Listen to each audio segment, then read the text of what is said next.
was a hint on the guard's t-shirt. The hint was to infinity plus BD. Susan deciphered the hint and was allowed to enter. Can you guess what the password was?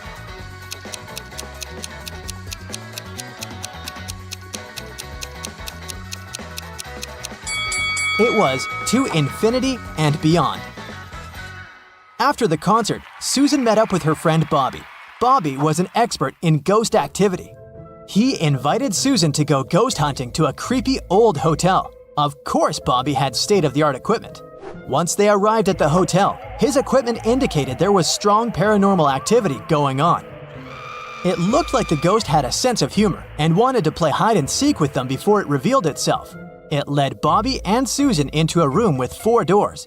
Each door had an inscription on it with some clues. The sign on door A said, "It's behind B or C." The sign on door B claimed, "It's behind A or D." Door C said, "It's in here." And door D stated, "The ghost isn't here." Bobby and Susan looked very confused until a note appeared next to their feet. It said, 3 of the inscriptions are false and 1 is true. Can you guess which door leads to the ghost?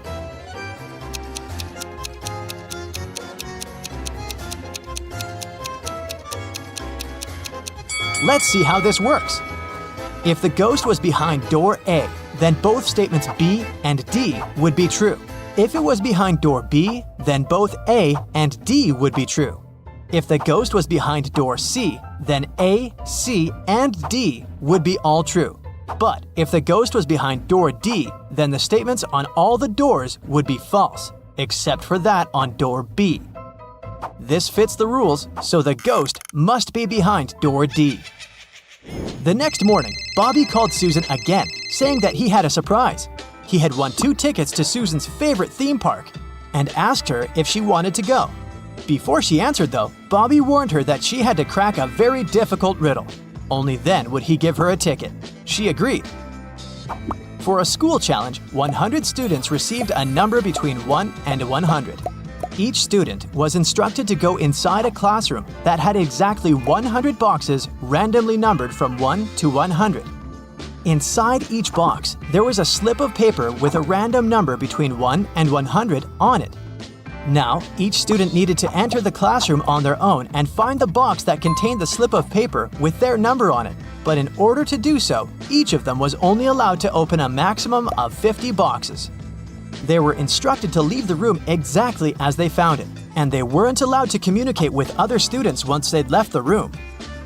If all of the students managed to find their numbers inside the boxes, they would each get $100. But if one of them wasn't able to find their number, none of them would be able to win the prize. Bobby asked Susan if she knew the best strategy for all of the students to find their numbers and win the prize. After a few hours, Susan called Bobby with the answer. She managed to figure out the riddle. Can you guess what she answered?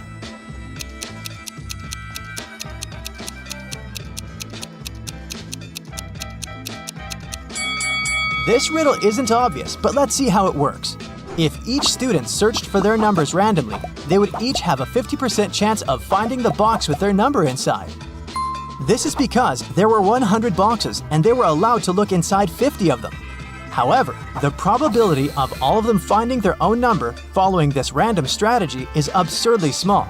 So, to increase their chances of collectively finding their numbers, they would need a better approach. The students could use something called the loop strategy. After entering the classroom, they should go directly toward the box that has their number on top of it. The number inside probably won't be their number, but that's okay. They should check the number inside the box and go look for the box with that same number on top of it, and so on and so forth. They should keep doing this until they find the paper with their number on it. This strategy means there's more than a 30% chance of the students finding their numbers and winning the prize. It's not a huge probability, but hey, at least they'll have fun trying to figure it out. One afternoon, Susan found her father, Frank, in the living room. Frank was a private investigator and he had just received a message revealing the address of the town's most dangerous criminal, Dirty Jack. He decided to go check the area, even though he didn't know what the criminal looked like. The address turned out to be an old warehouse. When he busted inside, he found 4 people sitting at a table. They were a carpenter, a truck driver, a mechanic, and a firefighter. Without any hesitation, Frank arrested the firefighter. How did he know it was the criminal?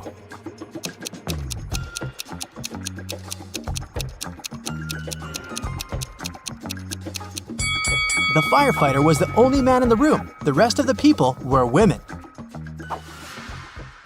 Bobby and Susan decided to go grab a cup of coffee. But when their orders arrived, Bobby's drink came with a fly in it. He called the waiter and asked him to change his cup. The waiter brought him another cup of coffee, but 2 seconds later, Bobby called the waiter again and said, "Hey, that's the same cup." How did he know?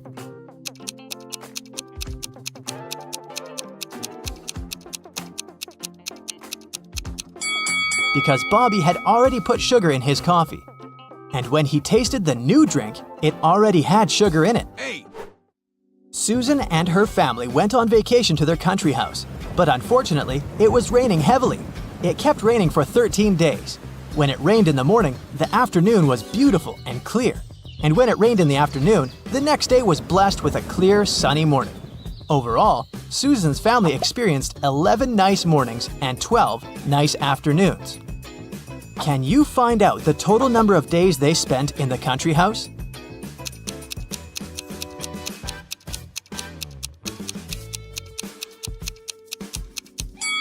The total number is 18 days. Here's how you can figure it out. Let's call clear afternoons X, clear mornings Y, and periods of time with no rain O. This equation represents the number of days with rain, X plus Y equals 13. And here are the days with clear mornings, Y plus O equals 11. And this equation represents the days with clear afternoons, X plus O equals 12. If we solve these three equations, we'll learn that X equals 7, Y equals 6, and O equals 5. So the total number of days is 18. Bobby started his morning by jogging in the park near his house. When he returned, he got to know some very unpleasant news. Someone had stolen his car. He questioned 3 of his neighbors. Henry said, "I've been playing video games for the past 12 hours and haven't left my basement." Rosie said, "I'm a gardener. I've been planting daisies in the public area all morning, and I think I saw a suspicious man who opened the car using a knife." Jack said, "I saw your car when I went out for groceries, but when I returned home, it was gone." Who's lying?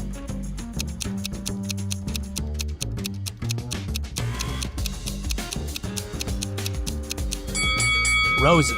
She said she planted daisies, but look, there are only rose bushes in this area. One day, Susan found a box on her desk with a note that read, "What can run but never walks, has a mouth but never speaks, has a head but never weeps, has a bed but never sleeps." Can you decipher this riddle?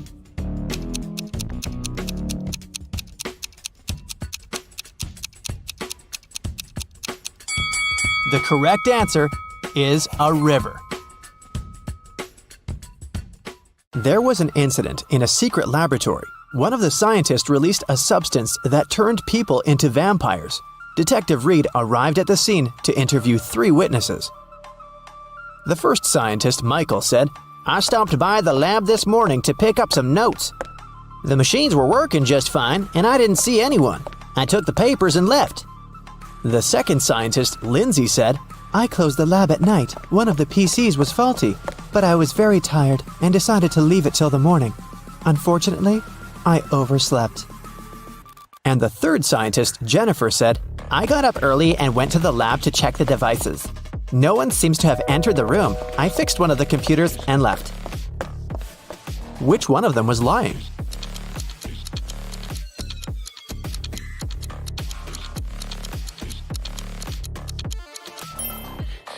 Michael is lying. One of the computers was actually faulty, and Jennifer spent the whole morning fixing it. If Michael had walked into the lab, he would have known about it, or Jennifer would have noticed him. So he must have entered the lab after the others had already left. But why would someone release such a dangerous substance? Michael didn't want to confess, so Detective Reed decided to investigate the crime scene to find out who was behind this. Take a look at this picture. Is there anything suspicious?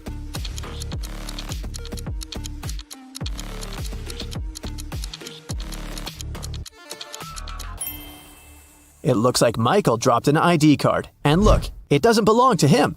The name on the card is George Wilson. Let's ask him about the incident. Detective Reed went to Mr. Wilson's office to ask him about the incident. "Oh yeah, I gave my pass to Michael," Mr. Wilson said. "But that's only because I had left something in the lab. My glasses. I didn't have time, so I asked Michael to pick them up." Well, that's not a very clever excuse, but how can you prove the man is lying?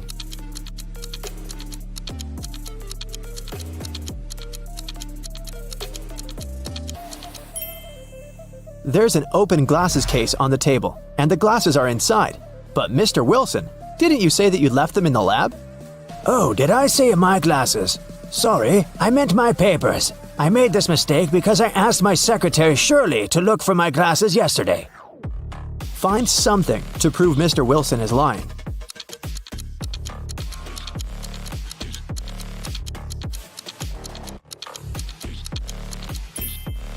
There's a calendar on Shirley's desk. Yesterday was her day off. It's marked red.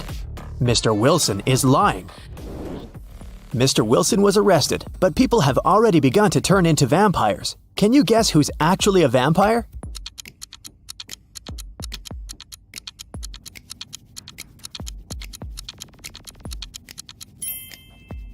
The woman on the right. She's putting on her makeup, but do you see? She isn't reflected in the mirror. Meanwhile, those who haven't turned into vampires gather everything they might need to survive. Which of these people is more likely to stay alive?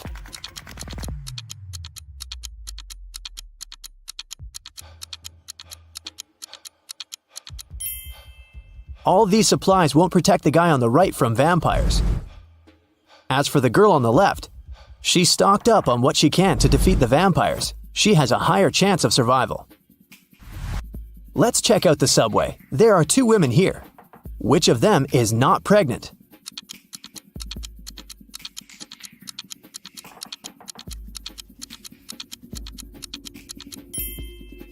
The girl on the left is not pregnant. Look, her belly is of a very strange shape. That's because she has hidden her survival supplies under her clothes. Vampires decided to throw a party. Who among those present is actually an undercover human?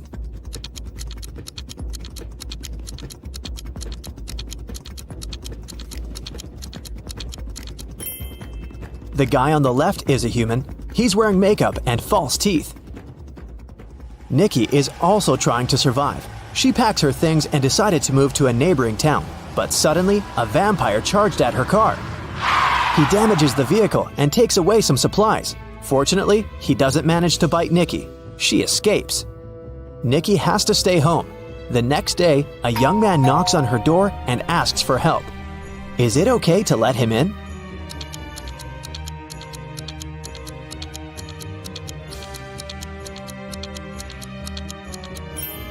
Nope. He has the same scar on his cheek like the vampire from the day before.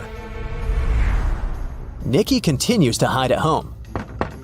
One day, some girl starts knocking on her back door. Please help! A pack of vampires is chasing me!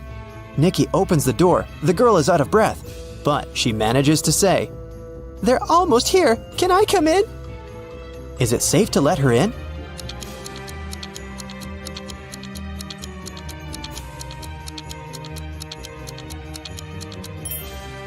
No! This girl is a vampire.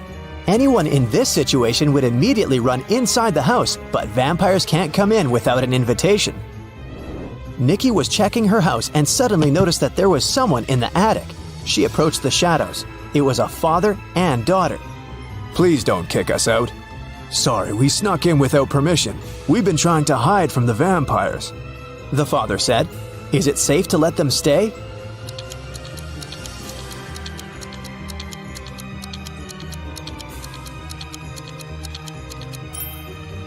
Yes, firstly, they're sitting in the sun, but their skin seems to be okay. Secondly, they managed to enter the house without an invitation. That means they're humans. Nikki let them stay. Let's take a little break. Time for some quick riddles. Think fast. A vampire lived in a one-story black cottage. He had a black cat, a black fish, a black computer, a black armchair, a black desk, and a black phone. Everything was black. What color was the staircase?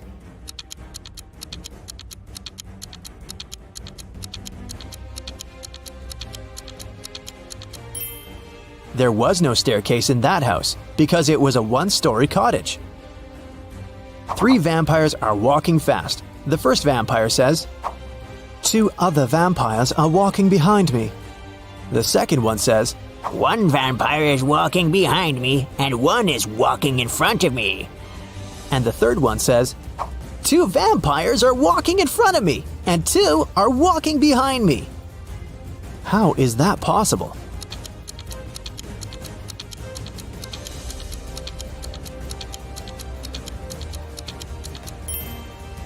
These vampires are walking in circles. Humans, vampires, and werewolves gathered in one mansion. There are as many werewolves as there are vampires. There are as many vampires as there are humans. How many creatures are there if 3 of them are werewolves?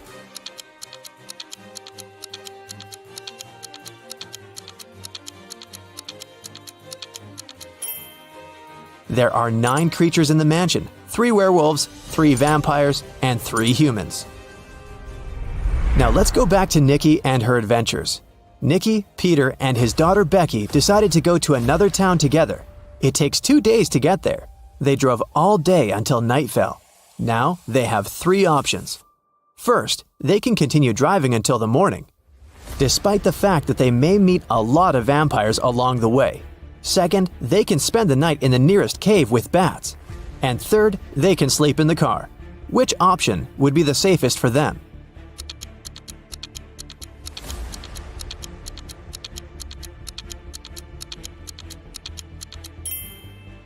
Sleeping in the car is a bad idea. Vampires can sneak up on them in the middle of the night.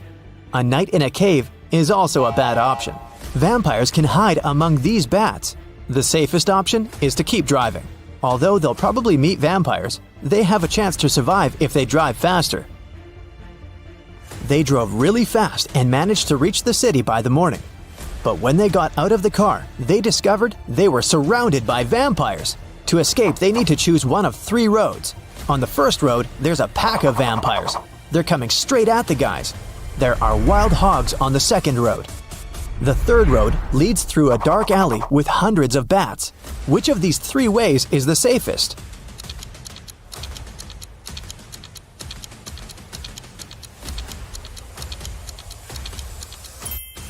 The second way is the best option because the sun illuminates it, so vampires can't follow Nikki and her new friends. Plus, these dogs don't look too unfriendly. The guys reached 3 stores. Now they need to decide which of the stores is safe to enter. Nikki, Peter, and Becky look through the windows to see what's inside. The first store is empty, but it seems to be full of traps.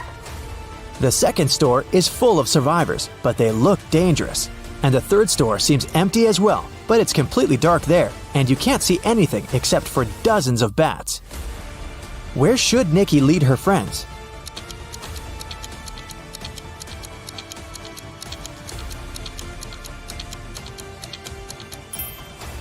The first store is the safest. If Nikki, Peter, and Becky notice these traps, then the chances are high they'll be able to avoid them. It's worth a try. There's a man in the city who's trying to survive by hiding among vampires. Nikki spent a week photographing vampires to figure out who he was. Will you be able to see who is actually human in these photos?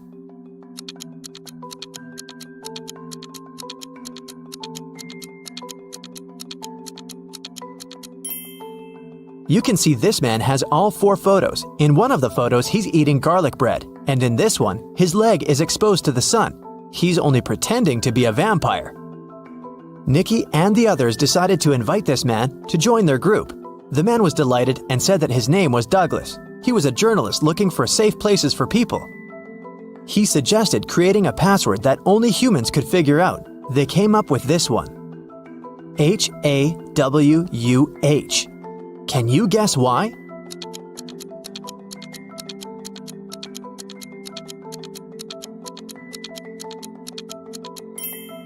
If you look at the reflection of this word in the mirror, you will see Huwan, or Huwan. Flip the letter W and you get the word human. But only those who get reflected in the mirror will be able to solve this puzzle. Nikki and her friends settle down in this town. Can you guess which of these houses belongs to Nikki? in which Peter and Becky live, and in which Douglas has chosen?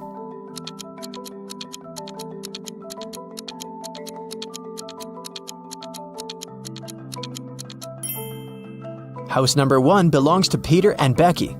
There are 2 bicycles next to it. House number 2 belongs to the journalist. Do you see his equipment? And the remaining house, house number 3, belongs to Nikki. Hey there! Are you ready for another brain workout today? Because I have 30 new riddles for you. I'll show you a pair of people for each one, and you'll have to decide which person doesn't behave wisely. You'll have 7 seconds per riddle to make your decision. Every right answer will award you 1 point. Ready? Grab a pencil and a piece of paper, and let's get started. Charlotte and Elizabeth are doing some homework. Charlotte is going to iron some clothes, and Elizabeth is about to cook. Who's not being smart?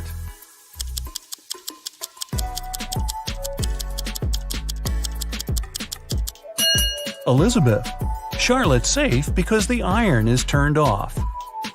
Lucas and Liam are going on a field trip with their kids. Lucas is distracted while his daughter is climbing a tree. Liam is talking to another parent while his son is petting a dog. Who is wrong?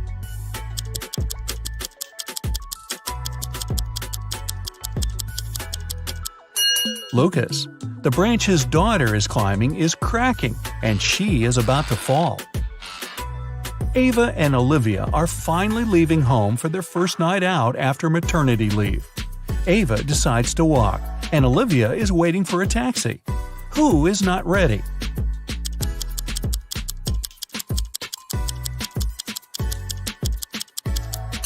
Olivia. She forgot to finish her makeup.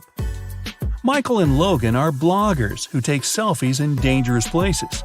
This time, Michael is taking a selfie while surfing on a huge wave, and Logan is taking one standing on the edge of a bridge. Who is not smart?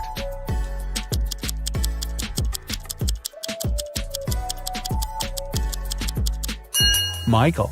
In Logan's case, at least there are people around who can call emergency services if something goes wrong. Michael is alone. It's early morning. Ian and Nolan are driving their kids to school.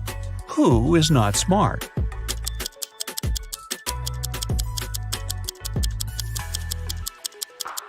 Nolan.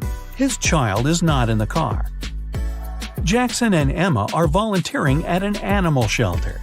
Jackson is feeding the cats, and Emma is washing the dogs. Who is wrong?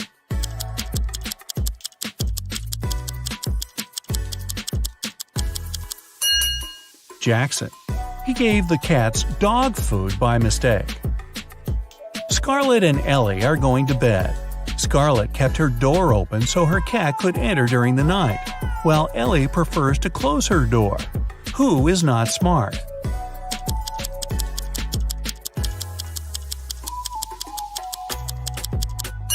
Scarlett. You should always close your bedroom door at night. In case of fire, it'll stop the flames for a while and give you more time. Riley and Isabella are taking their kids to kindergarten. Riley is riding a bike with her daughter, and Isabella and her son are going by car. Who is wrong?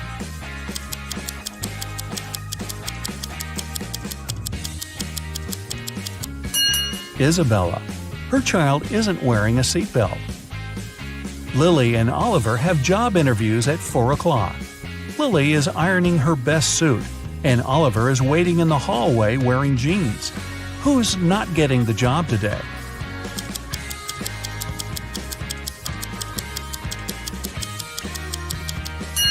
Lily. She must have forgotten the time.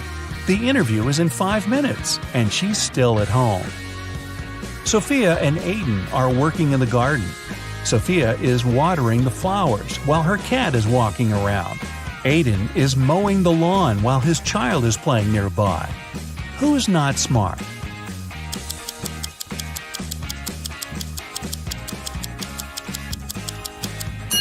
Aiden. It's dangerous to use the lawnmower when children are close by. John and Brandon are making breakfast for their kids. John is making sandwiches, and Brandon is making eggs with bacon. Who is wrong?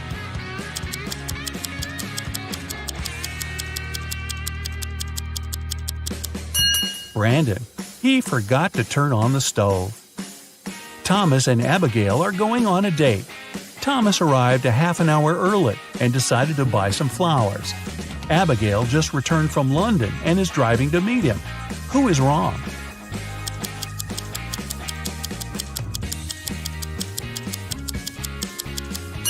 Abigail. She's driving on the left side of the road. Ryan and Kaylee are having fun outside during their Christmas break.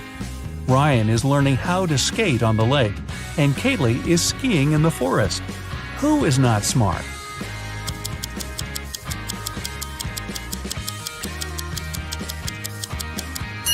Ryan. The ice on the lake is cracking, and there's no one around to help him. Asher and Haley are enjoying their vacations. Asher is chilling at the beach, and Haley is climbing the highest mountain around. Who is not behaving wisely?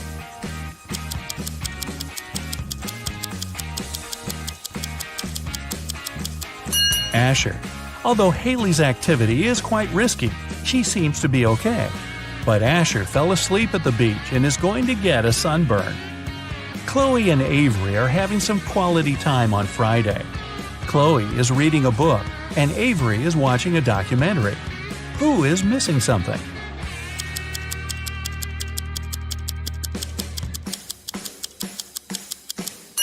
Avery.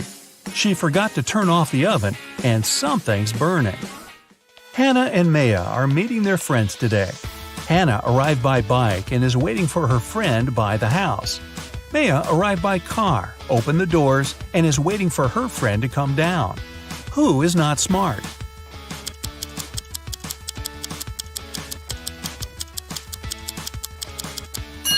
Maya.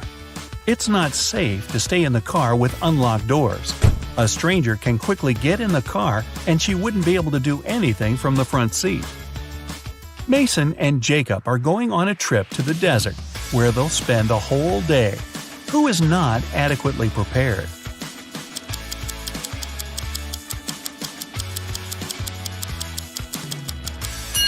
Mason. The sun is powerful, and he's not wearing a hat. Emily and Madison are spending their time outdoors, but it's not their lucky day. Emily stumbled and fell in some mud. Madison was swinging but fell. Now they both are getting up. Who made a mistake?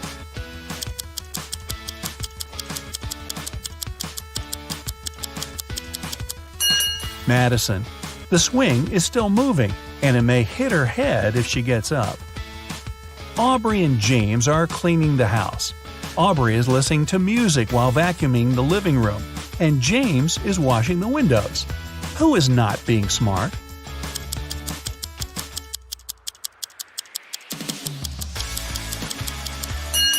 Aubrey. The vacuum cleaner isn't plugged in. Mia and Ethan are going on summer vacation. Mia is going to Greece, and Ethan is visiting his brother in Sydney. Who is not smart?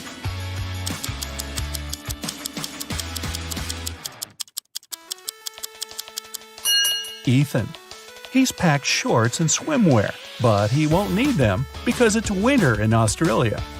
Carter and Layla are in a hurry for work. Carter is walking while talking on his phone, and Layla is running while texting. Who's going to be late?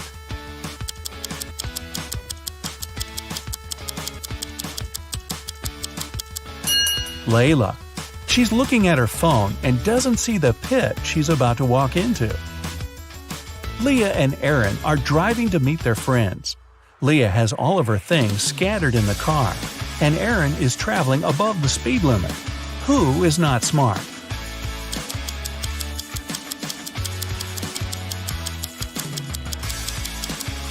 Leah. It's not safe to keep unprotected things inside the car. In case she stops suddenly, something can hit her very hard. William and Daniel are driving and are late for work. Who is wrong?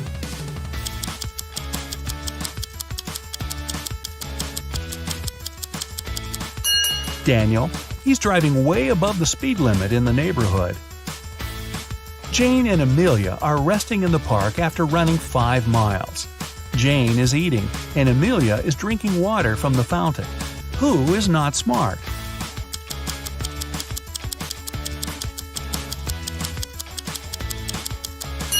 Amelia, the warning sign says that the water isn't drinkable.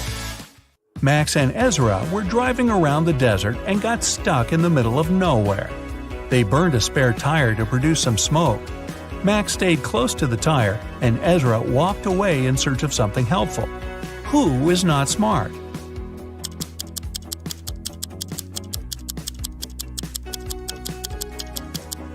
Ezra, you should never leave the vehicle. Chances are the rescuers will notice the smoke and find you. But if you go, you might miss them. Both Jonathan and Savannah didn't sleep well and are starting their morning. While Savannah is preparing some coffee, Jonathan is taking out the trash.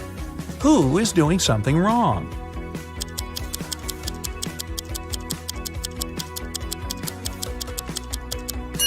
Jonathan. Instead of the trash, he's taking out the old toys they collected to donate.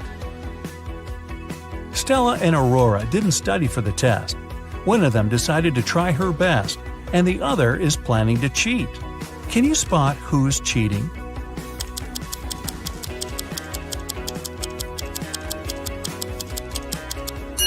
Stella. She has a lot of bags surrounding her, so she must be trying to hide something. Miles and Cooper were walking in a park when a sudden storm erupted. Lightning struck a tree, and Miles decided to hide under it. Cooper entered a little shack nearby. Who is wrong?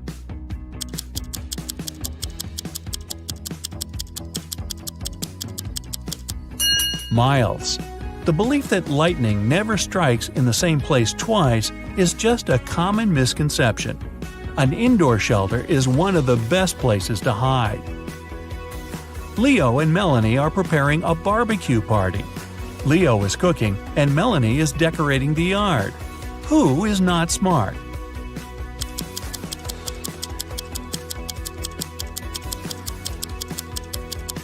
Leo.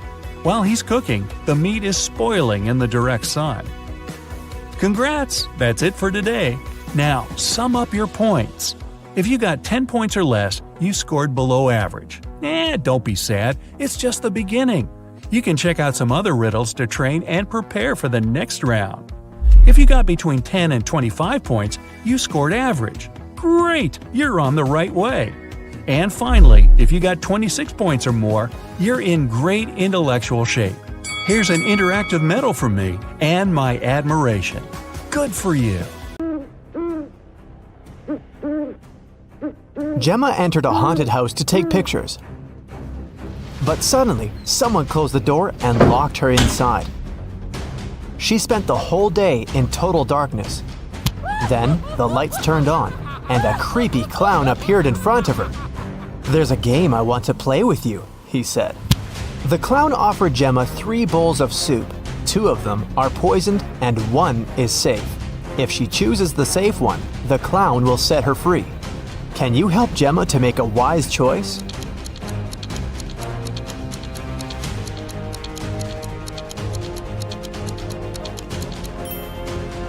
Ingredients in the first soup look like pills. The second soup contains suspicious blue carrots. Probably these are not safe, therefore the green one is safe. Can you find a hidden number in this picture?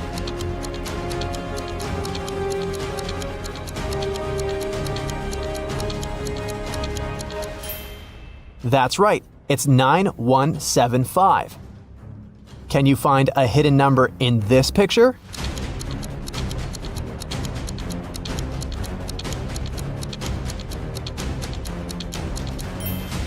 That's right, it's 341. But I'm sure you'll manage to spot a hidden number in this picture.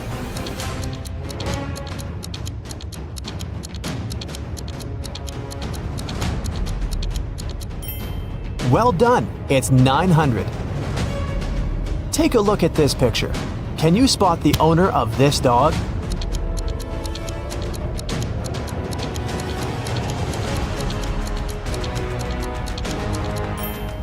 The red-haired lady is the owner of the dog.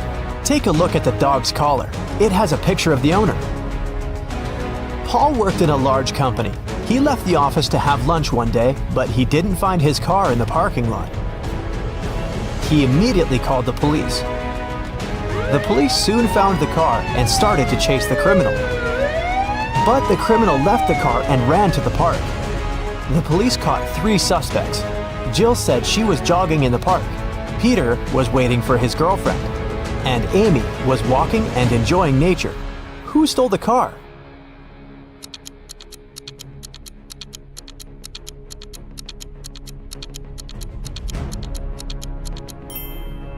Amy. Although she was enjoying nature, she had the same key that had gone missing. Can you find a hidden dice among all these pieces of cheese?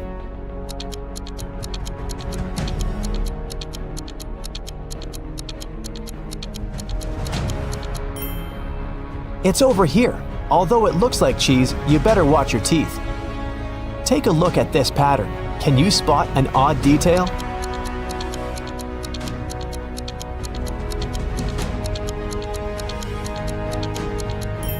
This bunch has more grapes than the others. Let's dive into the water for a while. The bottom of the ocean is full of life, but can you see any fish?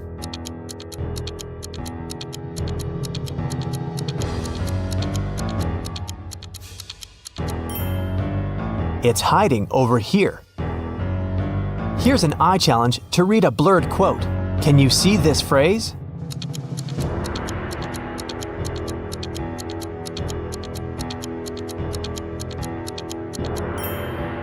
It says, "Well done is better than well said." Can you spot a panda and a soccer ball among all these snowmen?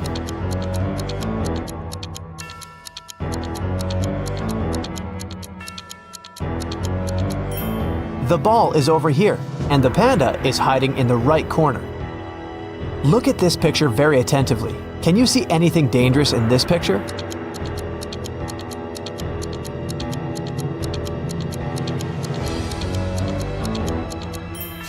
A snake is hiding in the bushes. One morning, Dan went to work as usual. He was a professional athlete and had a lot of awards. When he got back home, he found out that his most valuable trophy was gone. His gold medal was stolen. He called the police to report the missing medal. The detective interrogated Bob's neighbor and found 4 suspects: Rick, Tom, Sarah, and Molly.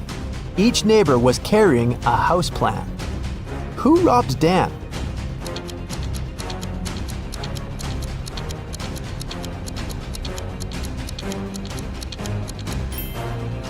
It was Sarah.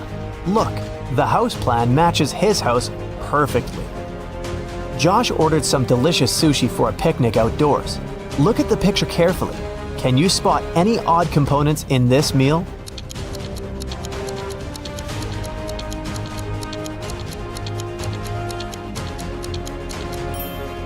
There's a green caterpillar in here. See? It probably fell from a tree. I wouldn't recommend eating that anyway. Someone painted the entire playground in the park with graffiti. The police questioned 3 suspects. The detective didn't tell them what he had suspected them of. He asked one simple question. What are you doing in this park? Robert said he was going to the birthday of his friend who lives near the park. Rick was looking for his missing dog who had run away this morning.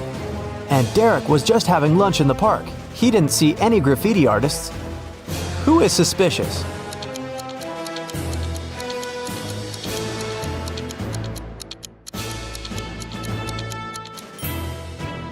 Derek.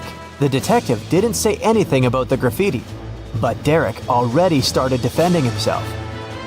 Can you find the hidden gold coin?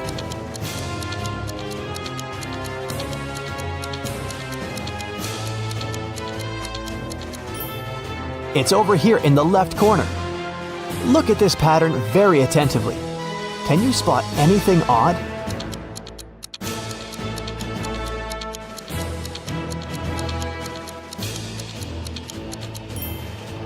Someone has bitten this banana. Can you find the right shadow?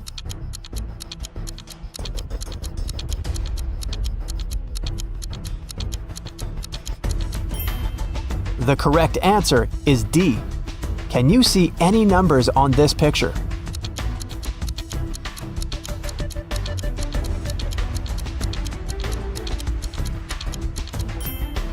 The correct answer is 1479. Look at these ladies. They all look nice, but the one you choose will tell you something about your personality.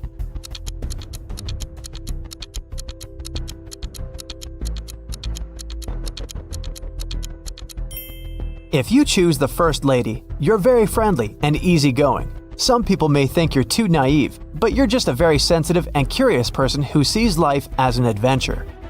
If you chose the second lady, you're a very loyal and passionate person. When you're in love, you become invincible. If you chose the third lady, it means you love to have fun and nothing can confuse you or make you feel down. Take a look at this picture. Can you spot a person who's in the safest position?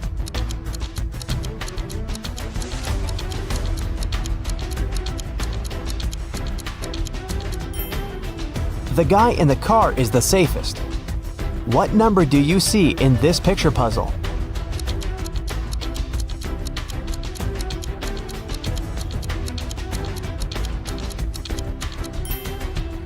Number 517.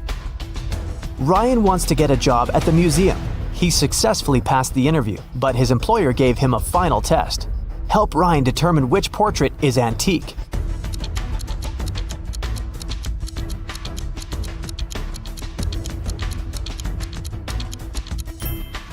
This guy is wearing a fitness tracker, so he's probably not from the Middle Ages. The lady looks very authentic, but take a look at this lamp. Therefore, the portrait of this mysterious old man is original. Good job, Ryan, you're hired. Can you spot a penguin among the toucans?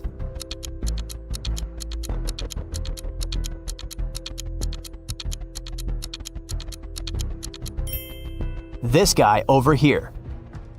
Jack and Jill just moved into a new house. While they were unpacking their boxes, the doorbell rang. They opened the door and saw 3 neighbors standing on the porch. Kitty brought cupcakes, Mrs. Green brought soup, and Amber brought an apple pie. Help Jill and Jack identify the safe neighbor.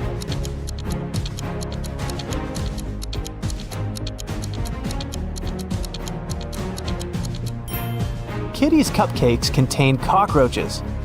Amber's cake seems to have some pills hidden in the apples. Therefore, Mrs. Green with her strange soup is the most harmless neighbor. Can you find...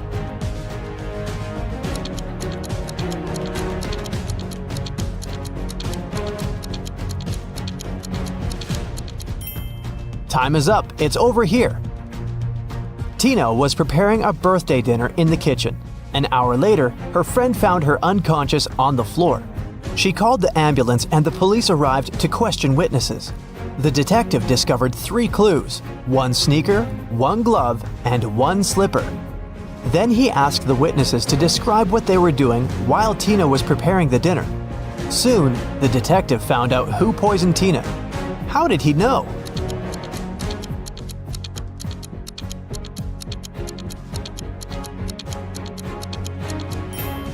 Tina left a left shoe, left glove, and left slipper. She was trying to show that the poisoner was left-handed. What's wrong with this picture?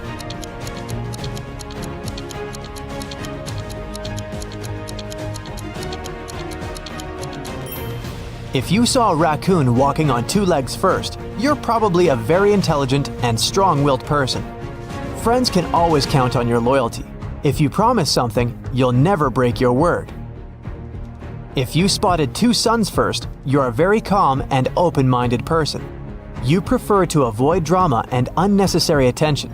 But people come to you for advice and support because you view this world as a whole, and your opinions are sage and impartial. If you noticed a tree blooming in the middle of winter, it means that you're a very romantic and sentimental person. You feel the beauty of this world very intensely, and you need an environment that will nourish your soul and appreciate your uniqueness. With this kind of support, you can easily make this world a better place. King Victor wants to find a perfect husband for his daughter, Princess Jessica. That's why he offered Arthur, who wants to propose to Jessica, this simple game. He gave the guy 50 gold coins, 50 silver coins, and 2 empty bowls. Then the king said, "Put these 100 coins into these 2 bowls. You can divide them any way you like, as long as you use all the coins. Then I will blindfold you and move the bowls around. After that, you can choose one bowl and pull one coin out of it. If the coin is gold, you will marry my daughter. But if the coin is silver, you'll spend the rest of your life in jail. Can you help Arthur raise his chances to marry Jessica?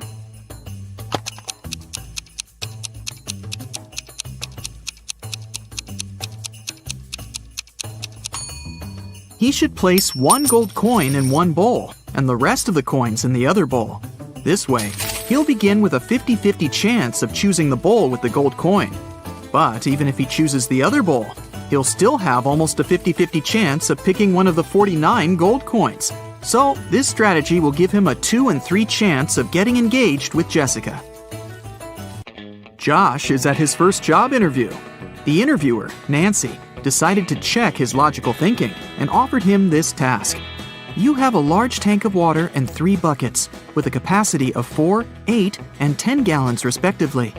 You have to measure 3 gallons of water precisely using these buckets. How will you do it? Can you help Josh pass this test?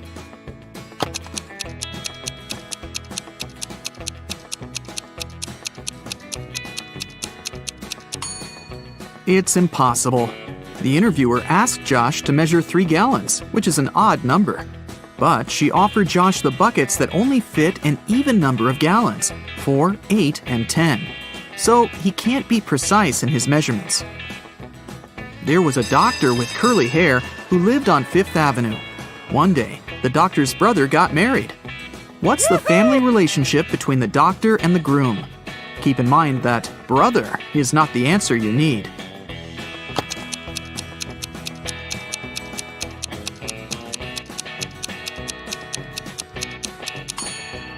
The doctor with curly hair is the sister of the man who got married. Jim met this pretty woman in his favorite park. After having a pleasant conversation with her, he asked, "What's your name?" She told him that her name was hidden on the license plate of her car. Here it is, WV733N. Can you figure out the woman's name?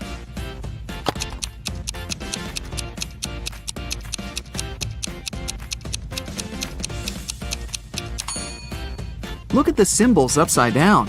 The lady's name is Neelam. A kind-looking elderly woman came up to Mia in a restaurant. The woman said, "You look exactly like my younger daughter. We argued and haven't been speaking for many years. Could you do me a favor and say, 'Goodbye, Mother,' with a smile on your face when I leave?" Mia felt very sorry for the poor woman and agreed. So she said, "Goodbye, Mother," when the old woman left. Soon after that, Mia got the biggest shock of her life. Can you guess what happened?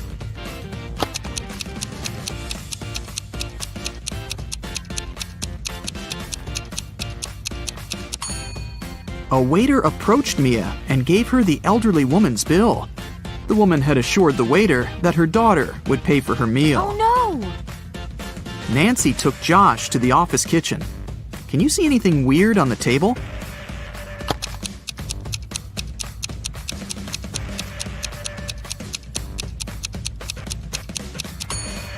Take a look at the electric kettle. Min and Max are on the opposite sides. Look at this cute little rabbit rotating the gear. Can you predict which mark the arrow will point at? Number 1 or number 2?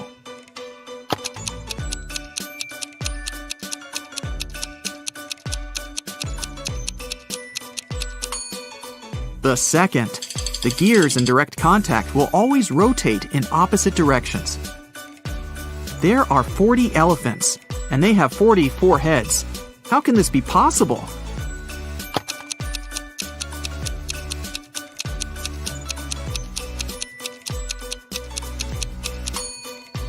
It's a play on words. The 40 elephants have 44 heads.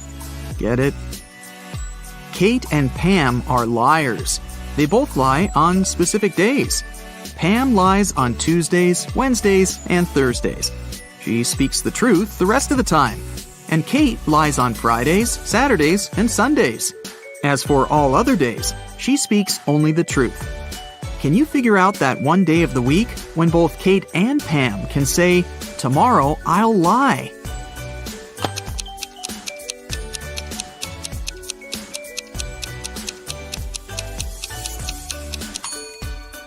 It's Thursday. Let's suppose that any girl is telling the truth when she says, "Tomorrow I'll lie." She will have to keep her promise and lie the next day. But if her statement was false, then she'd have to speak the truth the next day. Anyway, in each case, the girls will have to change their behavior the next day. Now, it's pretty clear that Kate can only say that on Thursday or Sunday, and Pam can say that on Monday or Thursday. So, the only day which fits the conditions of the riddle is Thursday. I'm huge on Sunday and Saturday.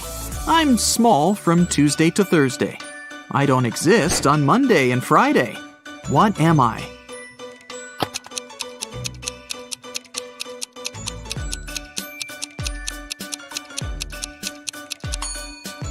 The letter S. Mike is a famous treasure hunter.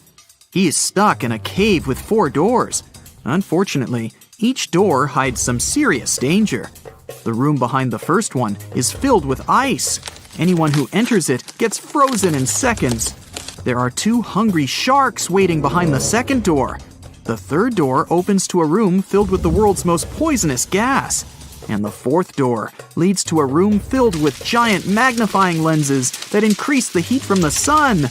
Anyone and anything that enters gets burned in no time. Can you help Mike escape?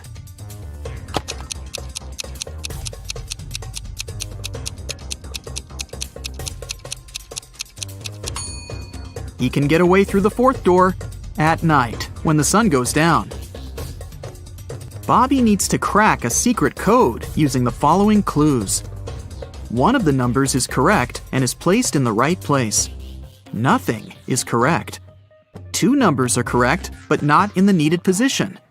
1 number is what we need, but it's not in the correct position. 1 number is okay, but not put in its right place.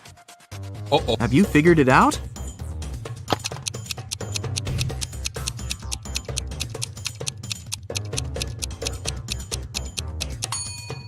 Let's begin with statement 2.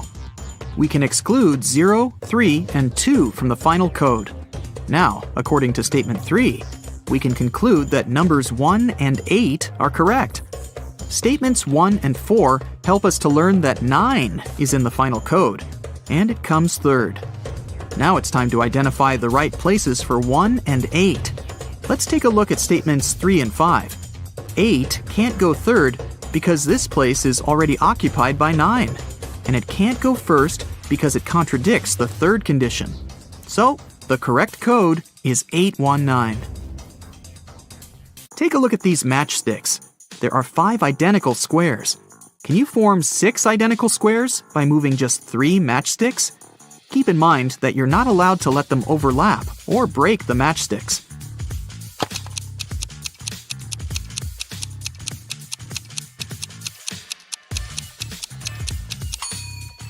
Here's the way.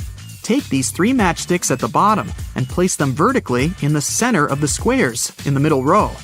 Voila! Now you have 6 identical squares. Several robbers locked Fred in a room. The room is almost empty. There's a piano with notes, a calendar, and a waterbed. The room is locked from the outside. Can you guess what Fred ate and drank and how he escaped from the room? To crack this riddle, you definitely need to think outside the box.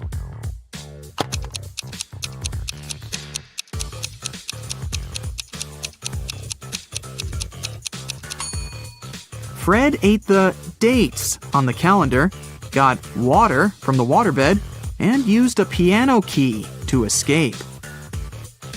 Fiona can eat 27 chocolates in an hour. Alex can eat 2 chocolates in 10 minutes.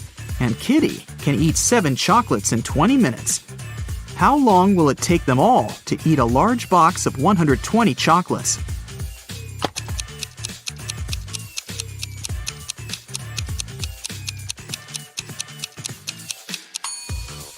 "2 hours. In 1 hour, Fiona eats 27 chocolates, Alex eats 12, and Kitty eats 21. The total is 60 chocolates.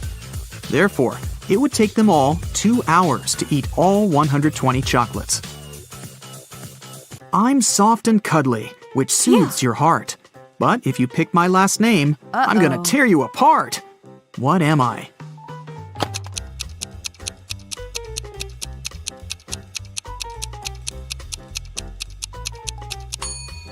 I'm a teddy bear. There are 2 sand hourglasses. The small one can measure 5 hours, and the large one can measure 7 hours. How can we measure 16 hours with the help of 2 hourglasses running together?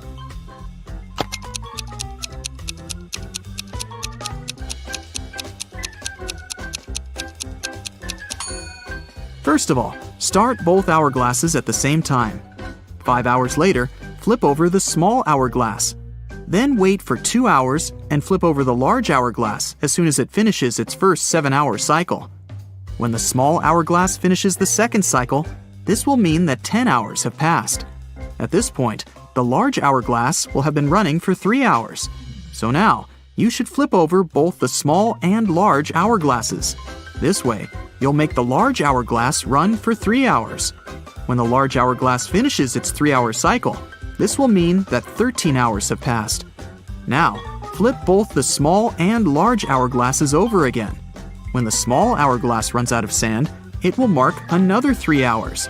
You've just measured 16 hours, and the mission is accomplished. Can you guess which color should be added to the top of this tree?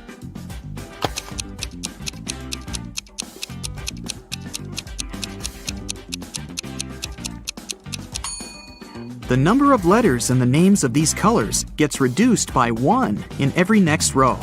Scarlet is made up of 7 letters. Orange and yellow have 6 letters. Green, brown, and black contain 5 letters. Gray and blue have just 4. So, the missing color should be made up of 3 letters. For example, red. Amy entered her favorite fast food place to get some fries. She saw these 4 people inside. Can you tell who's not poor?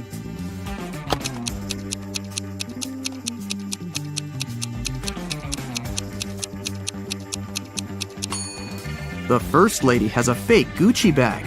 This gentleman has a patch on his jacket. The third woman has threads sticking out of her suit. And the fourth guy has a bunch of expensive gadgets. So, he's definitely not poor. Take a look at these matchsticks. Can you find a way to make 3 squares by moving just 4 matchsticks?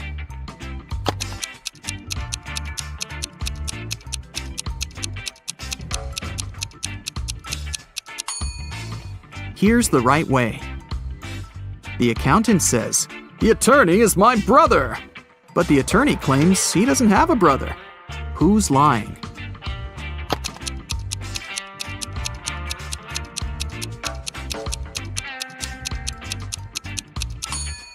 Neither.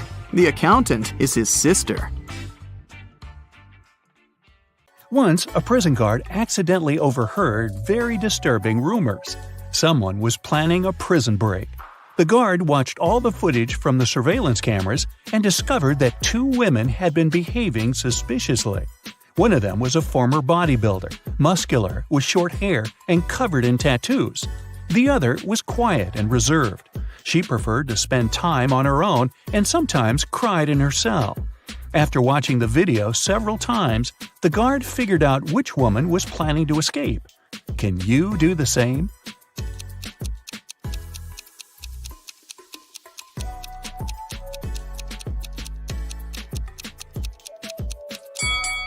It's the second prisoner. There's a file in her bun. She can use it to get through the metal bars. Mark comes up to the table. There are 3 apples, but only one of them is safe to eat. The other 2 are poisonous. Unfortunately, Mark can't skip breakfast. So, which apple should he eat?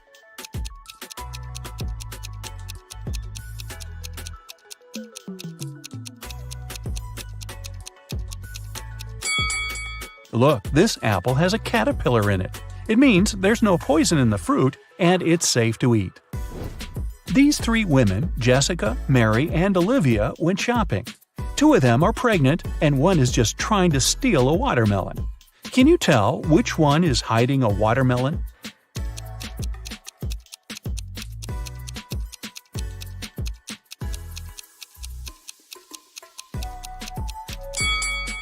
It's Olivia.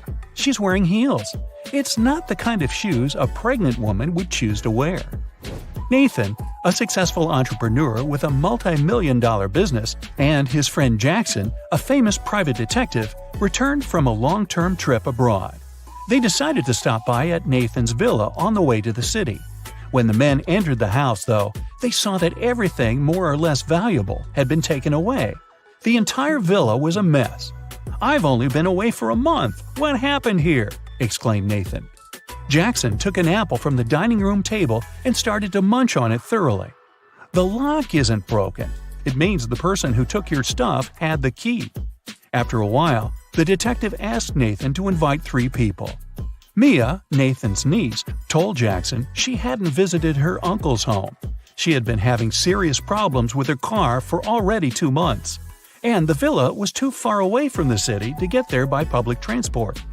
Sarah, the maid, claimed that she had stopped by several weeks ago to bring some food and tidy up, but since then she hadn't been to the villa. Adam, the gardener, told the detective he had been on vacation and had just returned. He even offered to show his plane tickets to Jackson.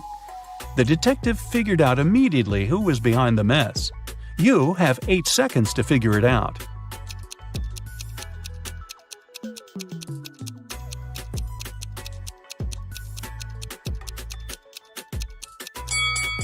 It was the maid. She said she brought food several weeks ago, but the apple Jackson grabbed from the table was perfectly fresh. Once, Ms. White heard someone crying. It was her little student, Abigail. The girl told the teacher her cookies had been disappearing from her locker. Someone had been taking them for already several weeks, but Abigail didn't know who. Ms. White decided to help the girl. They equipped the locker with a simple alarm that had to go off if someone who wasn't Abigail opened the door. They hid behind the corner and began waiting. In 10 minutes, they heard the alarm. When they reached the locker, it was already empty and there was no one nearby. But Ms. White noticed somebody disappear behind the art room door. She rushed inside, but everything looked normal. And still, the teacher needed no more than a minute to understand who had been eating Abigail's cookies. Look at the picture of the art room carefully. Can you find out the answer within 8 seconds?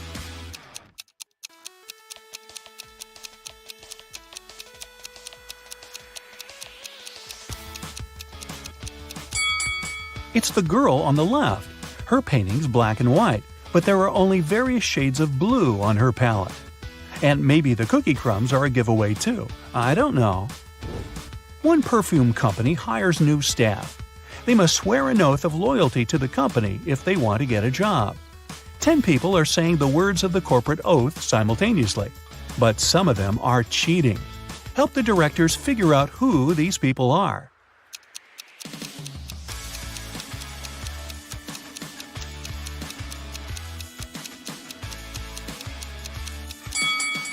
This guy keeps his fingers crossed, and the man on the left is standing with his legs crossed.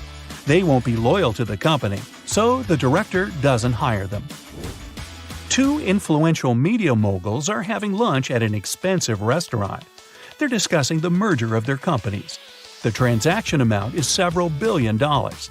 They're whispering since the terms of this deal are top secret, and they suspect that someone can hear them. And they're right. Some curious people are eavesdropping on the conversation between the 2 businessmen. Try to find them.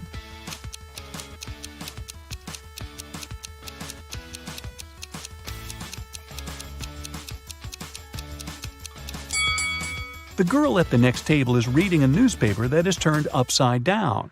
She's obviously trying to overhear what the billionaires are talking about. This guy over there is listening to music, but the headphone wire is not connected to anything. Another girl is sitting at the table in the corner with a cocktail, but instead of an umbrella, there's an antenna in her glass. She's recording the conversation. "Where are my employees?" a boss shouts. He's furious because 3 people haven't come to the office. He calls each of them to find out the reason. All three tell him they got ill. The boss doesn't believe them, so they have to arrive at the office. Mary is wearing a warm jacket, hat, and scarf. She sneezes, coughs, and looks sick. Lori is walking on crutches. Her leg is in a cast. Sometime later, Michael appears. He's got a hand injury, and now he can't type. The boss is sure that one of them is faking. Who is it?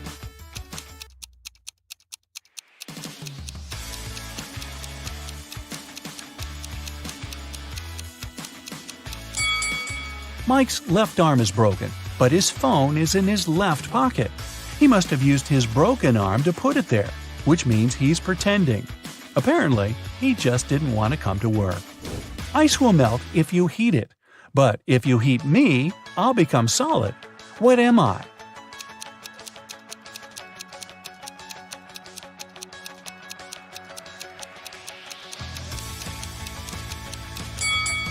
I'm an egg.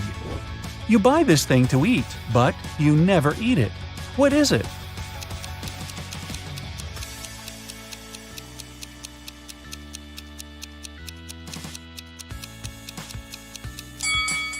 It's a plate.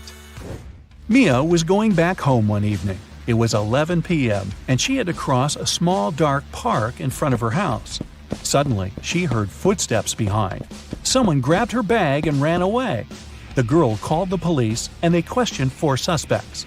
Jack said, "I was choosing an outfit for a party." Camilla was getting ready for her final exam at home. Andrew told the police he had been watching birds in the park. Nora was at her yoga class. After the interview, the police understood who was behind the robbery. Can you?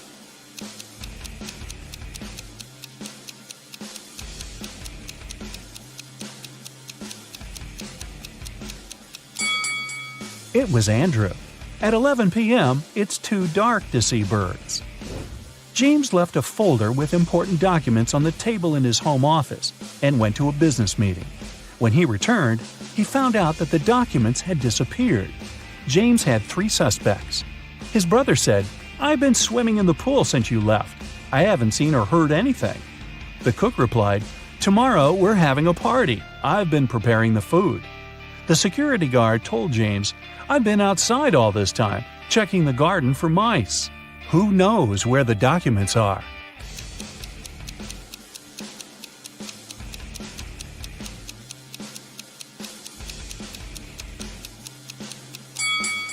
It's the security guard. His job description doesn't include pest control. An accident happened at a busy crossroads in a small town. A driver who caused the crash left in a hurry. Luckily, several witnesses managed to describe the car. A police officer headed to the suspect's house. There, he saw a car that looked exactly like the one from the description, but its owner claimed that he had spent all day at home. The police officer knew the suspect was lying in no time. How?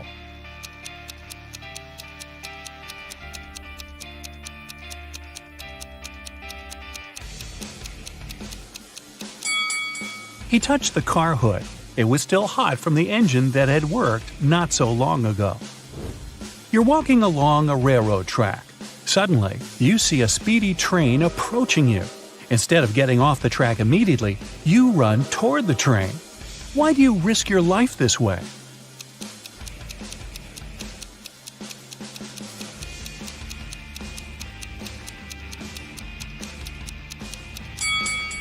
When you notice the train, you're on a bridge. You can't leave the track right away and have to run to the closest place where you can do it.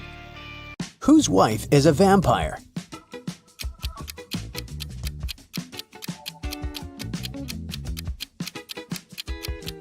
This guy's wife is a vampire because she only came to the party after sunset. Whose husband is a werewolf?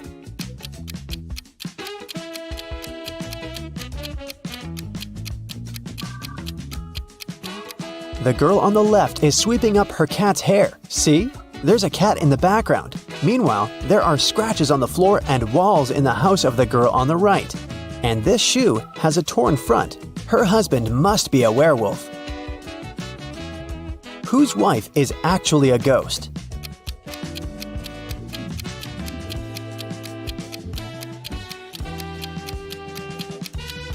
The woman on the right is wearing a ghost costume. It's Halloween.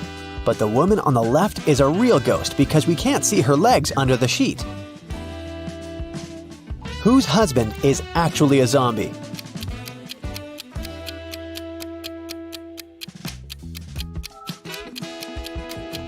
The man on the left is just sick. The man on the right is a zombie because he's the only one who doesn't eat human food and has an empty plate. Water lilies grow on the lake. Every day, their number doubles. The lilies will completely cover the entire surface of the lake in 48 days. How many days will it take them to cover half of the lake?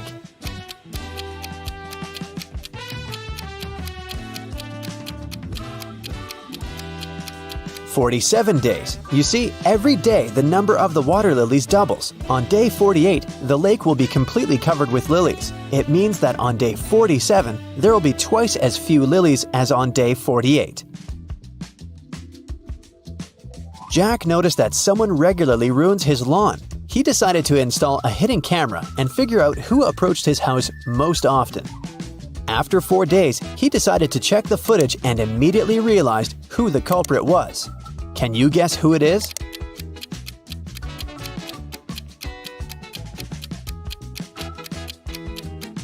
Jack's neighbor Karen ruins his lawn.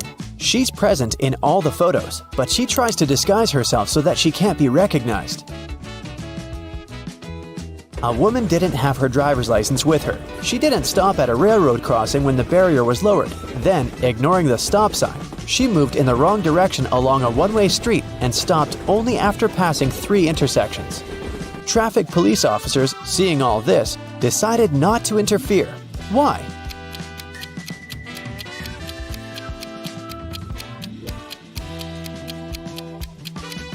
The woman first traveled by train and then walked. Mary is trying to enter an ice castle to save her friend Logan, but there's a combination lock on the gate. Luckily, there's a clue carved on the ice. Here it is. 162. One number is correct and in the right place. 842. 2 numbers are correct, but in the wrong place. 526. Nothing is correct. Can you guess the code?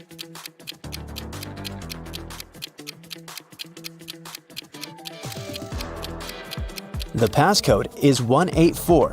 First, we exclude 2 and 6, since in 526, no number is correct. In 842, 2 numbers are correct, so 2 of the numbers we need are 8 and 4. The last number must be 1, and since 1 is in its place, we can easily figure out where 8 and 4 must go. Mary opens the gate and enters the castle. She walks down an icy corridor and comes across 3 doors. There's a severe snowstorm behind the first door.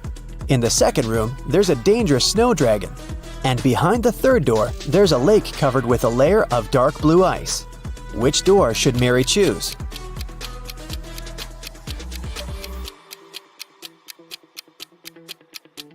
The dragon is a definite no-no. The dark blue ice is thin and unsafe. Mary is likely to just fall into the lake. The first door is the best option. Mary crosses the room and finds herself in a long corridor. The Ice Queen's monsters start chasing her. The girl runs down the hallway and sees another 3 doors made of clear ice. There's a magical snow parrot in the first room. The second room is filled with water. And there's a small black room behind the third door. It looks more like a locker. Which door should Mary hide behind to avoid being found?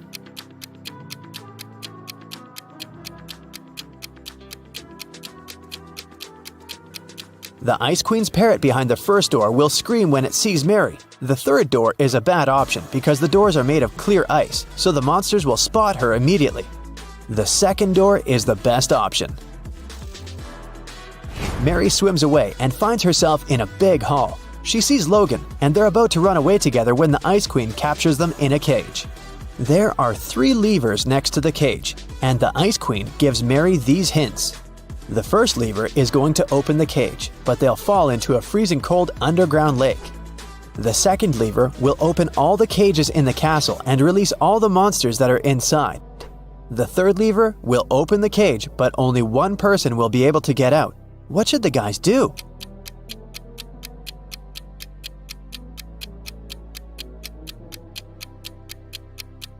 They should pull the third lever and let Logan out. After that, they should pull the first lever. Mary will fall into the water, but Logan will help her get out of the lake. John decided to make a vegetable salad for his friends. To prepare for it, he will need 3 peppers and the same number of tomatoes. And he needs fewer cucumbers than tomatoes, but more than radishes. How many different vegetables will John use in the salad?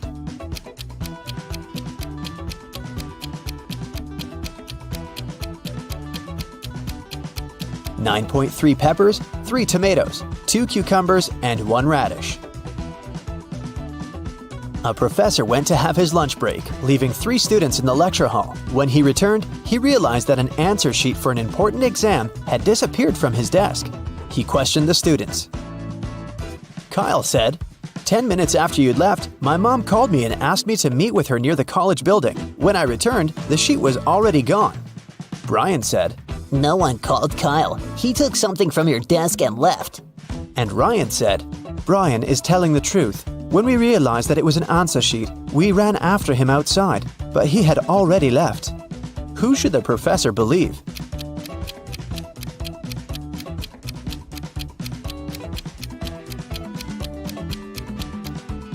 Ryan and Brian are lying. They said they had run after Kyle outside, but it was raining and they're both dry. Which of these artists is suspicious?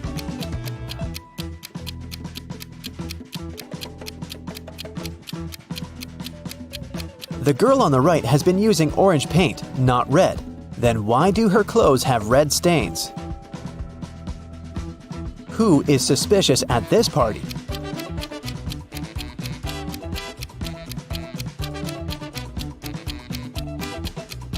The second girl marked this glass to know which of them contained poison. Which of these students is suspicious?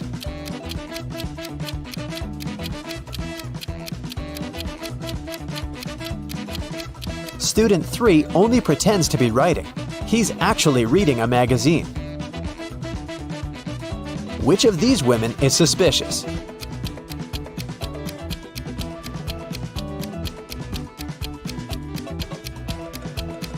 The woman on the right is only pretending to be pregnant. A prince married a simple girl and brought her to the palace. His mother, the queen, didn't like it at all. She started watching the girl and discovered that she secretly took some jewelry out of the palace and hid it in the ground under an oak tree. The queen immediately went to the prince and told him about it. The prince checked under the oak tree and actually found the jewels. His wife started begging him, "My prince, I swear, I didn't steal it for myself. I'm leaving the jewelry here so that my family can pick it up later." But the queen said, "She's lying to you. She hides the jewelry here because she wants to sell it when she runs away from the palace." Who's lying?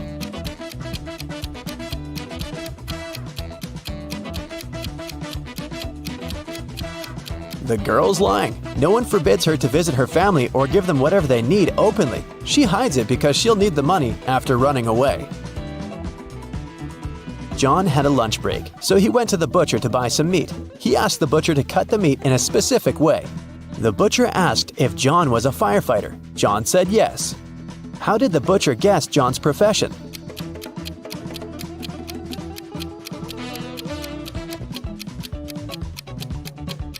John was still wearing his uniform when he went on his lunch break. Mary went to the forest to pick some berries and mushrooms. Sometime later, the girl realized she had gotten lost. Suddenly, she heard the trees crackling behind her back. There was a monster approaching. Mary ran as fast as she could and managed to get away from the monster. She saw a small house and went inside. An elderly lady lived in the house. She said she would help Mary, but Mary immediately realized that this lady was a shapeshifter. She was the monster in the forest. How did Mary know that?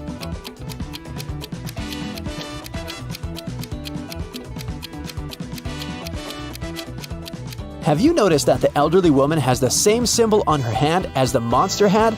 Luckily, it turned out that the woman was not actually evil. She helped Mary to get out of the forest.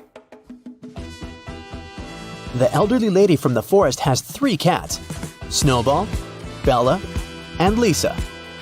They usually sleep on 3 different pillows: yellow, pink and blue.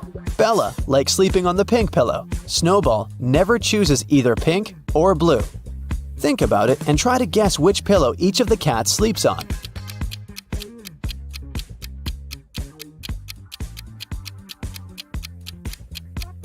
Bella sleeps on the pink pillow. Snowball lies on the yellow one. And Lisa sleeps on the blue one. Now it's time to think fast. Why is Santa Claus so good at karate?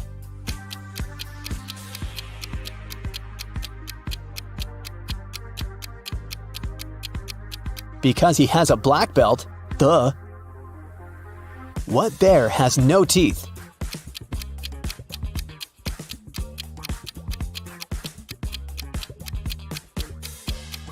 Marmalade bear.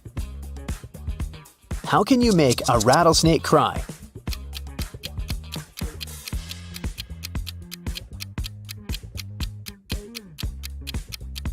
Take the rattle away. Aha! Today, Peter and Zach's dream has come true. They've bought a trailer. Now they're ready to begin their long-planned journey through mystical places all over the country to make their vlog. But first, they need to pack. There are 3 boxes, but the guys can only take one of them. Which box should they choose?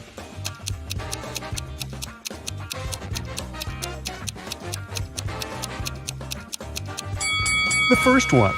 Take a look at the reflection in the mirror. The second box is empty, and the food in the third box is spoiled. Several cockroaches are crawling around too, probably not the best company for a road trip. Peter's aunt, Sarah, gave the guys 3 patchwork quilts for the trip. She said that she made all 3 of them by hand, but it's a lie. In fact, she made only 1 quilt and bought the remaining 2 online. Sarah was embarrassed to admit it because she was famous for sewing everything by hand. Can you tell which blanket is handmade?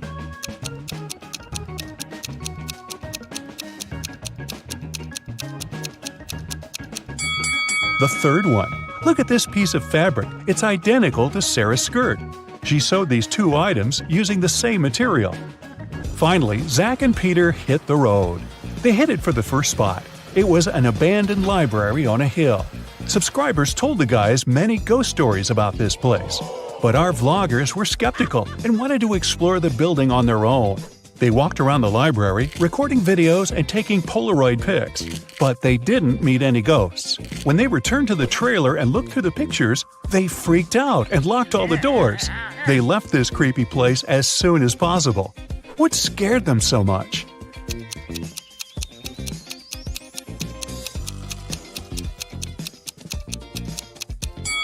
Both of them are in the photo, but then who took this picture? The guys made a stop at the local coffee shop to get some hot drinks. As soon as they came in, Peter grabbed his camera and started recording. Why?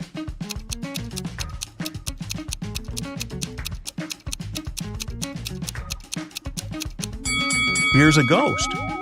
The guys ordered sandwiches, but the barista, Fiona, had to prepare online orders first. So she asked the guys to wait for their food for a while. Fiona cut 1 loaf of bread into 4 pieces in 12 seconds. How much time does she need to cut the same loaf of bread into 5 pieces?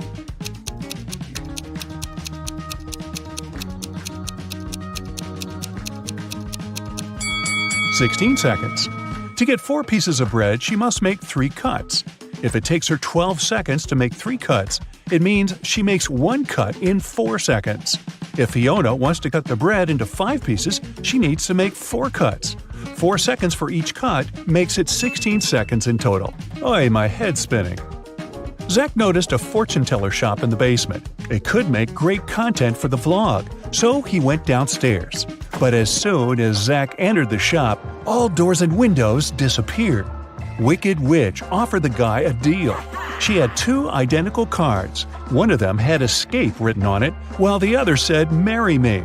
Zach could pick only 1 card. If he got the escape card, he'd be free. And if he picked the marry me card, he'd stay with this creepy witch forever. The witch didn't want him to have a chance to escape, so she wrote marry me on both cards. Zach anticipated that the witch would do so, but he still managed to win and escape. How did he do it?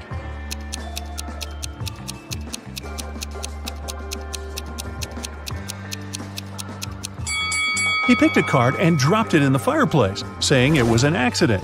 The witch had to reveal the remaining card that said "Marry me."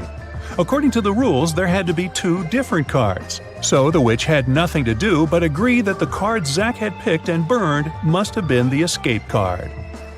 Peter and Zach continue their journey. In the evening, the guys saw these 3 hitchhikers not far from a bus stop. They could only pick up one person. Who should they choose?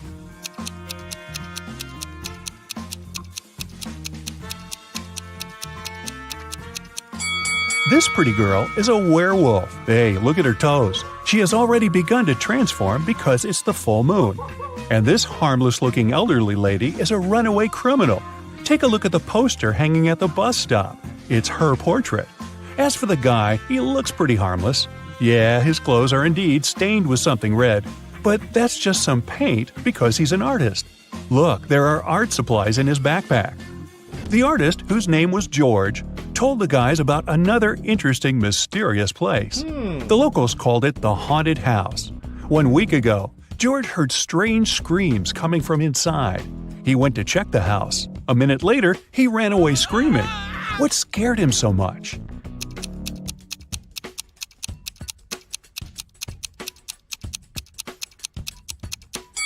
The portrait of this creepy clown is moving. Zach and Peter decided to explore that haunted house. When they entered the building, they didn't see any portraits, but they heard screams coming from the basement. They walked downstairs and found a loudspeaker that replayed the screams over and over again. There was a clown costume in the closet. Zach and Peter found 3 suspects among the neighbors and asked them just one question. What did you do 1 week ago? Mr. Daniel said, I was on vacation in Spain for 2 weeks. We came back yesterday. Jessica said, I have very sensitive skin. I wouldn't spoil it by wearing a clown mask. As for Henry, he said he had been preparing for his tests at college 24/7. Who is lying?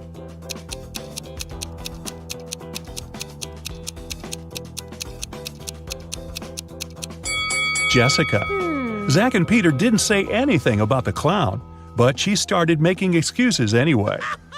The guys arrived at the local hospital to film an interview with a famous professor, Dr. Thompson. But first, he had to help 4 people. Kyle complained, I'm misophonic. I wash my hands 100 times a day. Kelly explained, I'm afraid of heights. I can't even ride a bike. Fred complained, I have a strong fear of water. I can't even look at a faucet. And Jenny claimed that she had claustrophobia. She always fainted in elevators. Dr. Thompson knew for sure that only one of these people told the truth. Can you tell who?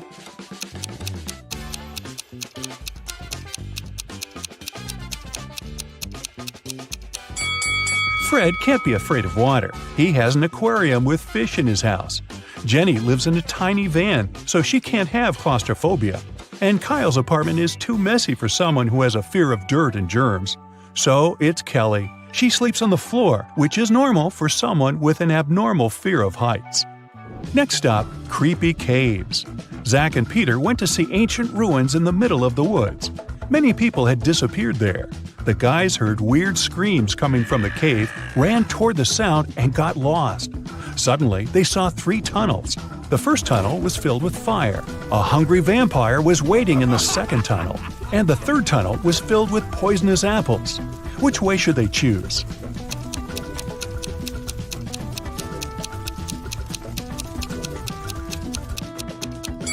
The third tunnel is safe. The guys don't have to eat those apples. After their epic adventure in the cave, Zach and Peter went to the supermarket to buy some groceries. I'm guessing the apples made them hungry. Can you see a ghost in this room?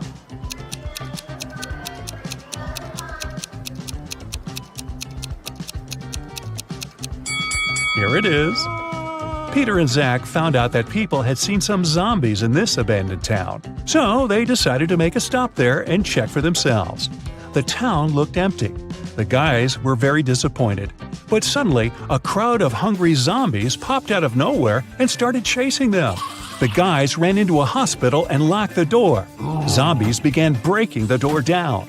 Luckily, a helicopter with a rescue team arrived quickly. It was going to land on the roof. Zach and Peter needed to get there as soon as possible. Help them find the shortest way.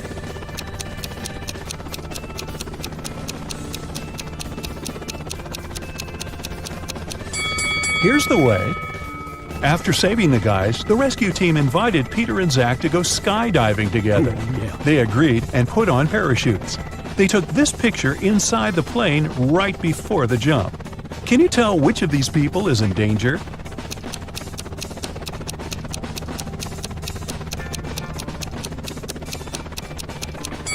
This man over here, he's wearing a regular backpack instead of a parachute. The guys made a stop on the shore of a famous, mysterious lake. They went fishing. Suddenly, a mermaid jumped out of the water and dragged Zach into the lake. Peter jumped into the water to rescue his friend. Finally, he found Zach wrapped in seaweed on the rocks in the middle of the lake. 3 mermaids had gathered around Zach and were singing their songs. When they noticed Peter, they said, "We'll set your friend free if you guess which one of us is not a real mermaid. Can you help the guy?"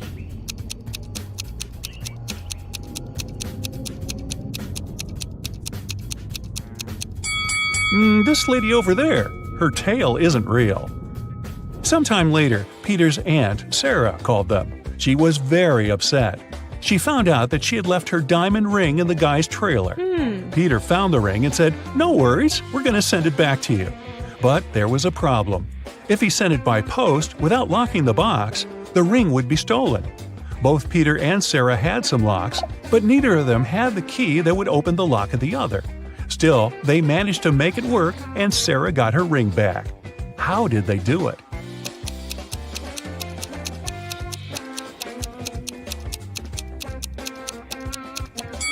Peter locked the box with the ring and sent it to Sarah.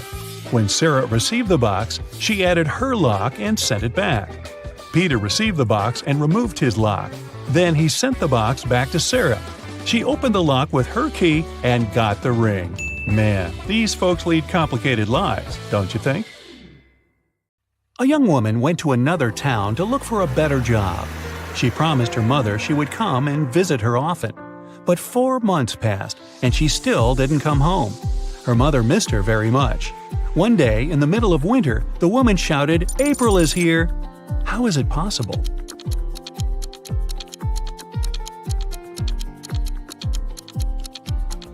April was her daughter's name. She finally came to visit her family.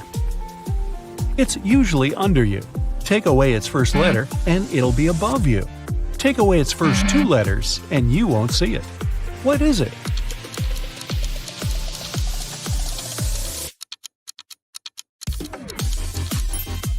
It's a chair, which can transform into hair and air. Look at this picture and try to understand what's wrong with it.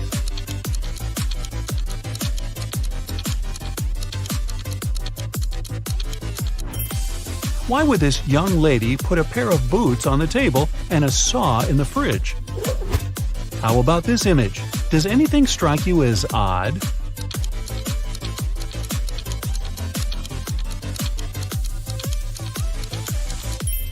There's a snowman in the oven and a fish in the toaster.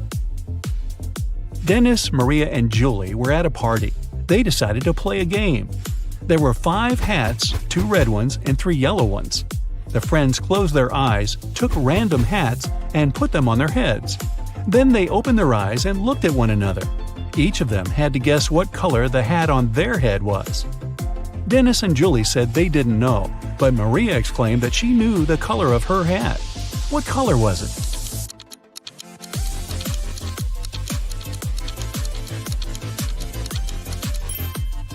It was yellow. Maria saw that Dennis and Julie were wearing red hats, and she knew there were only 2 of those. You can't share it until you take it. What is it?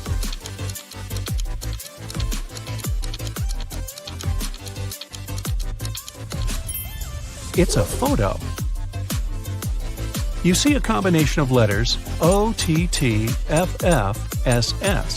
What should be the next 3 letters in the line?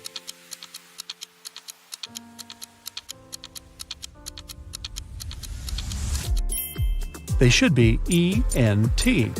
These are the first letters of the names of the numbers from 1 to 10.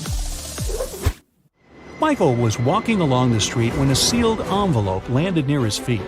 The guy picked it up. Inside, there was a key and a note. It said, "Help, 323." Michael entered the building. Soon he found a door number 323 and used the key to open it. He saw a man near the open window. He was gagged and tied to a chair. Once free, the man exclaimed, "Two men broke into my office, tied me up, and took all the money from my safe. Luckily, my hands were free. I managed to write this note and throw it together with the key out the window." Michael didn't believe the man and called the police. Why?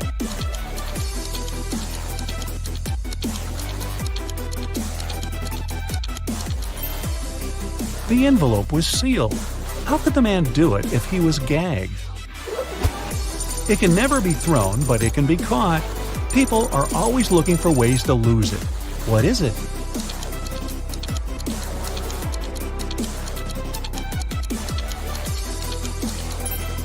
It's a cold. Two teams were playing soccer against each other. Each of the teams scored 2 goals in total. And still, it wasn't a tie. One team won and the other lost. How come?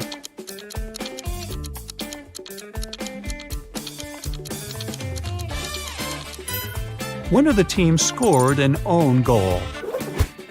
Young but very popular blogger Eric wrote his first book. It was a huge success. The guy was preparing for his first book signing. He was very excited and nervous. So he took a break to steady his nerves in a quiet corner. But even at 6 p.m., when the meeting was supposed to start, Eric was nowhere to be seen. In 10 minutes, a security guard found him lying on the floor in the bathroom. Someone had hit the writer on the head. The police had 3 suspects. Angela, his agent, said she had been solving some urgent organizational issues. Frank, one of the fans, said he had been a great lover of Eric's books for years. He wouldn't do anything to harm the writer. And Patrick, the security guard, said he had been doing his job, keeping the fans away from the entrance. Who hit Eric?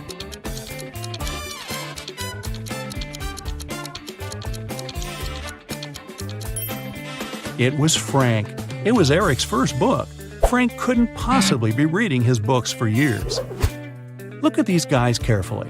Who is a fake fireman?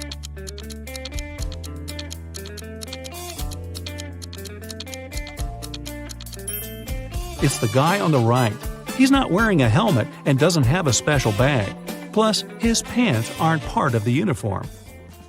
You have 3 empty cups and 10 sugar cubes. You need to distribute these sugar cubes between the cups so that each of them contains an odd number of cubes.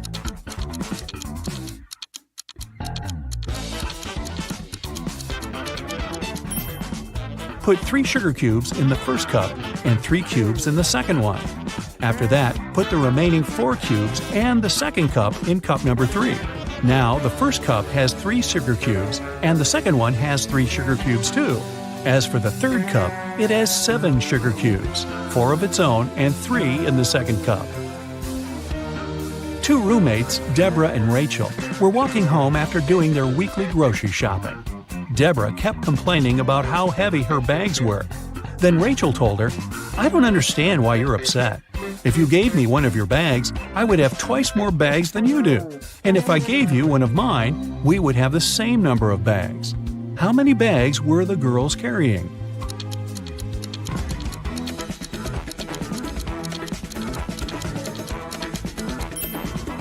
Rachel had 7 bags, while Deborah was only carrying 5 bags. Detective Black's assistant, Josh, was late for work. When he arrived, he told his boss the following story. "I was driving along the highway when I saw an unconscious man lying on the left side of the road. I picked him up and took him to the nearest hospital. Finally, he came to his senses. He told me he had been pushed out of the moving vehicle. The bag and all of his money and documents were left inside." But Detective Black said the man was lying. How did he figure it out?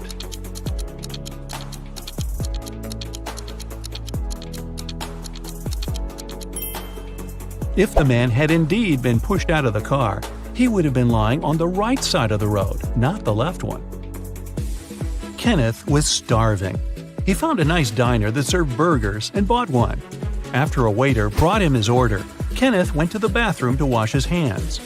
But when he came back, his burger was gone.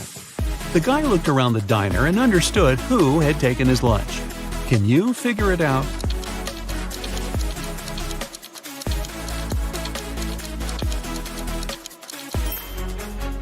It's the young woman with a dog sitting at her feet and sniffing the air.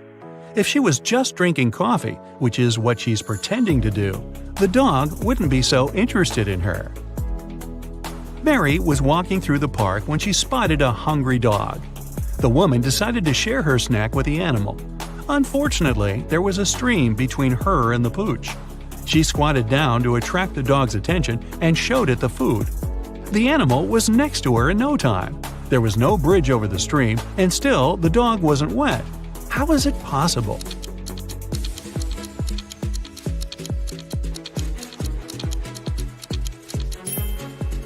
It happened in the winter, and the stream was frozen. A rich entrepreneur disappeared from his office. The only thing he left behind was a note with the numbers 6, 4, 9, 10, and 11, and a calendar. The police have 5 suspects: James, Kevin, Carol, Jason, and Laura. Who knows something about the man's disappearance?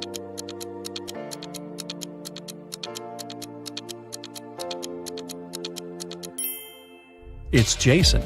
The numbers mean months of the year, and the first numbers of these months make up the culprit's name, Jason. Matthew bought a new smartphone and a phone case. He paid $310. The gadget cost $300 more than the case. How much did Matthew pay for the phone?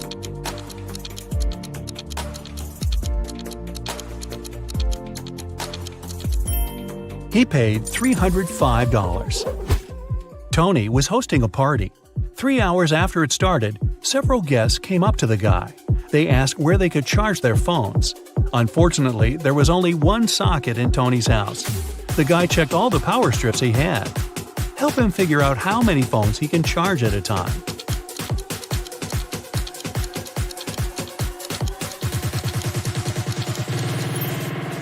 Tony can charge 8 phones. Look, one strip has its cord cut. The strip with one socket is literally useless. One of the strips doesn't have a cord whatsoever. Another has no hole for a plug. Plus, one socket on each of the 2 strips will be taken by the plugs from the others. A rich businessman called the police. When he arrived at his office in the morning, he remembered he had left a bunch of important documents in his safe at home. He sent his secretary, John, to bring them. But the guy called half an hour later. He said the safe was open. The documents were still inside, but all the money had disappeared. The police examined the businessman's home office. They tried to find some fingerprints. Nothing at all. The detective had 3 suspects: the secretary, the businessman's nephew, Mark, and the housekeeper. The secretary said he had called his boss as soon as he had seen the safe. Mark said, "I opened the door for John. Then I went to my room and found out about the accident only after John called me." The housekeeper told the police she had been very busy with her chores and hadn't been to the office since the previous evening. Who took the money?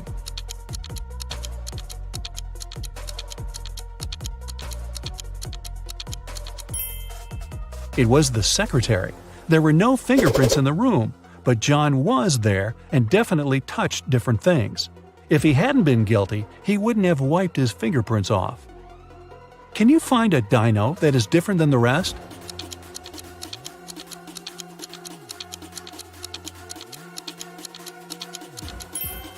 Right, it's this one.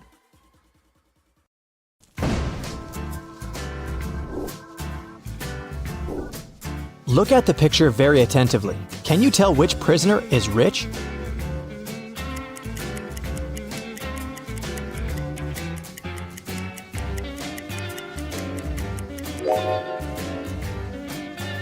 The first one is sewing something.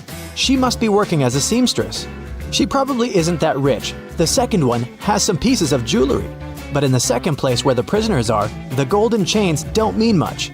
The third one is reading quietly and doesn't cause any trouble. That's a rich person's behavior. They usually don't want to attract attention, especially in jail. It was November, but Jasmine already had some bad grades at school. So, her mother, Mrs. Lawrence, grounded her until Jasmine improved her grades. Mrs. Lawrence worked night shifts and had to leave for work. One day, when she returned home, she realized that Jasmine had sneaked out at night to go to a party. How did Mrs. Lawrence understand it?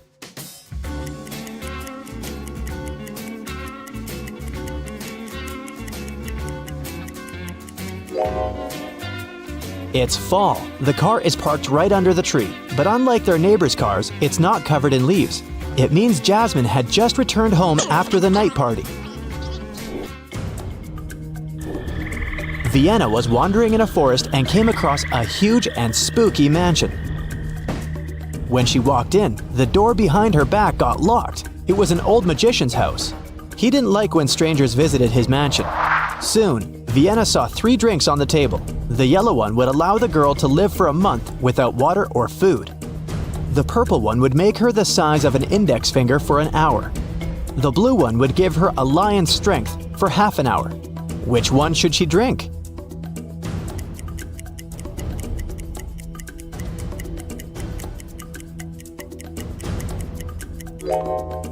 The purple drink. She'll become small and she'll be able to escape through that little cat door. Esme was walking in the forest, but she got lost. Soon, the girl found the witch's house, entered it, petted the cat, and asked if the witch could send her home. The witch had just gotten a new laptop and a 3-digit password. She asked Esme to figure out what it was. Esme made 4 guesses: 357, 902, 907, 954. Obviously, she didn't get it right. The witch gave her a hint. Each of Esme's guesses had 1 correct digit, and it was exactly in the right place. What's the password?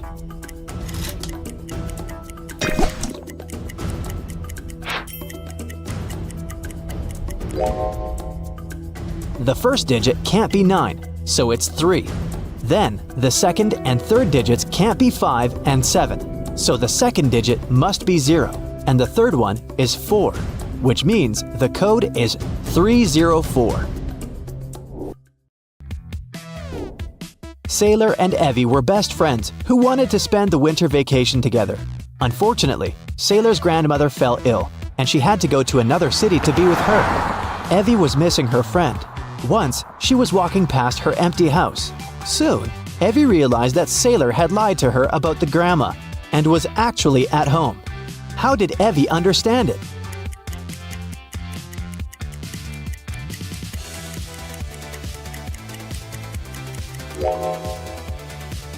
Look, it's been snowing that day, but there's no snow near Sailor's house. It means that Sailor must be there.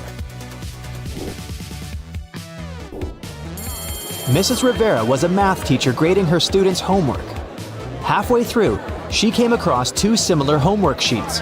The woman realized that one of the students had copied the work of the other because the mistakes were the same. The sheet on the right is McKenna's, and the left one belongs to Maeve. Can you tell who copied the other's homework?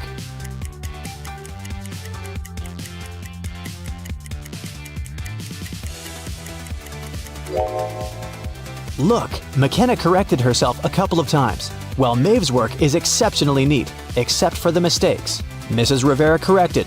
This means that McKenna was doing her homework by herself, occasionally making typos and mistakes. And Maeve's paper is neat because she just copied McKenna's work. One day, Mrs. York invited some guests to a fancy dinner in her mansion. A couple of teenagers were running around, exploring the house. When Mrs. York went to the basement, she saw that the showcase that contained her jewelry collection was broken. One girl, Hannah, admitted she'd thrown a baseball, and it had accidentally hit the showcase, but the showcase had already been damaged by that time. Can you tell if she's lying?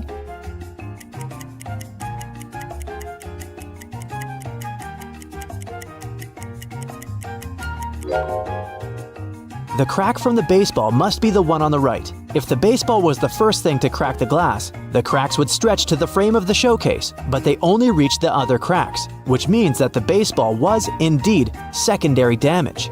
So Hannah told the truth. Mrs. Jones was working a night shift. Her daughter Venus wanted to invite a friend to sleep over, but Mrs. Jones didn't allow it because it was a school night. When she returned, she realized that the friend had actually visited Venus. How did she understand it?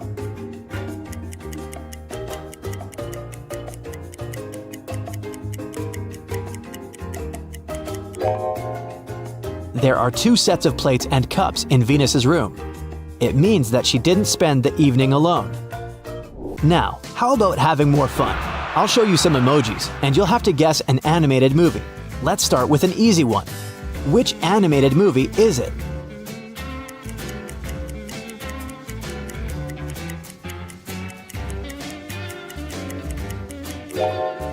Yes, it's Sleeping Beauty. Okay, the next one. What's your guess?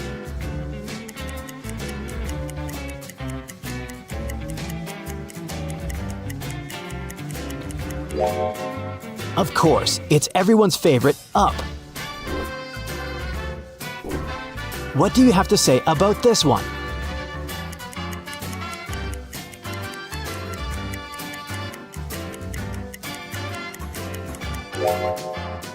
Animals hanging out in the forest? It's Bittersweet Bambi.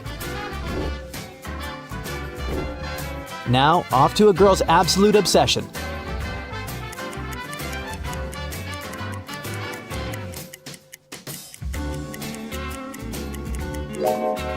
Yes, that's Frozen. Let it go. Let's make it a tiny bit harder for you.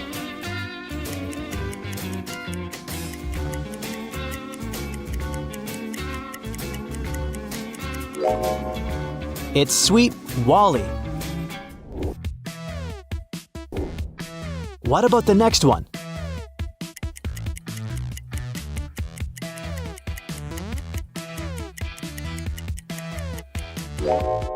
It's Ratatouille. Off to the next one. What's your guess?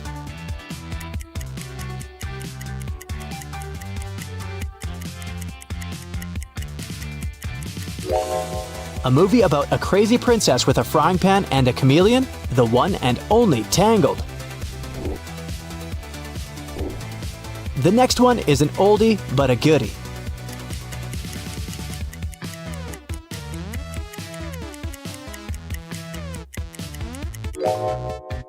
It's Monsters, Inc. What can you say about this one?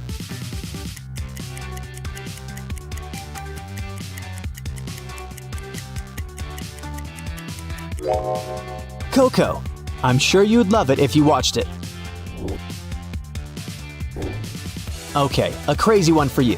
Think about it.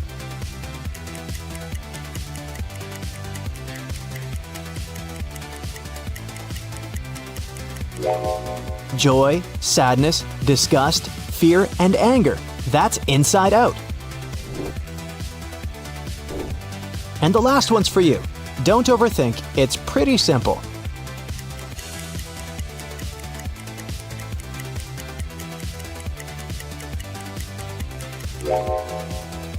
Yes, that's Toy Story.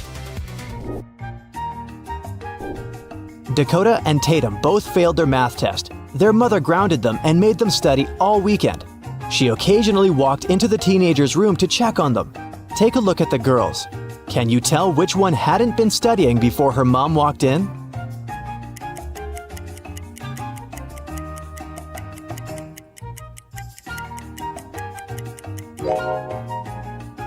It's Dakota, sitting on her bed reading the math book. But there's no copybook or pen nearby. No one just reads math books. Math is more about writing and doing exercises. Just look at Tatum. Andromeda came to her PE class and told her teacher that, unfortunately, she couldn't participate in class because she had broken her arm. The teacher didn't believe her and told the girl to stop fooling around. Do you think Andromeda tells the truth? Why didn't the teacher believe her?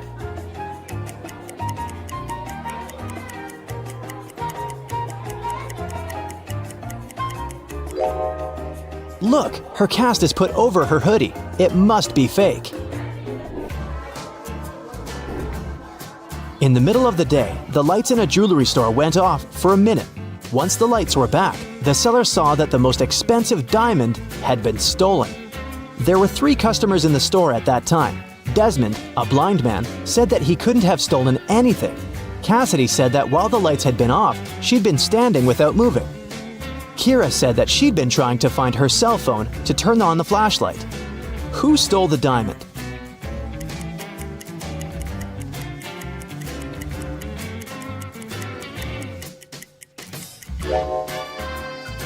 It must be Desmond. He pretends to be blind, but look, he has a camera. He wouldn't need it if he was really blind.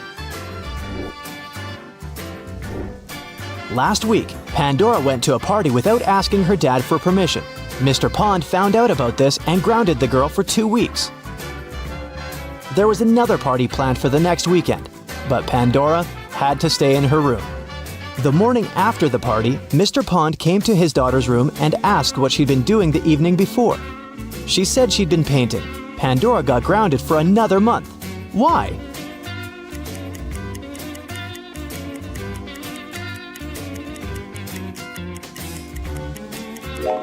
There are indeed painting supplies on her desk, but the picture is barely started. Mr. Pond realized that Pandora hadn't been painting for long because she had sneaked out and gone to the party.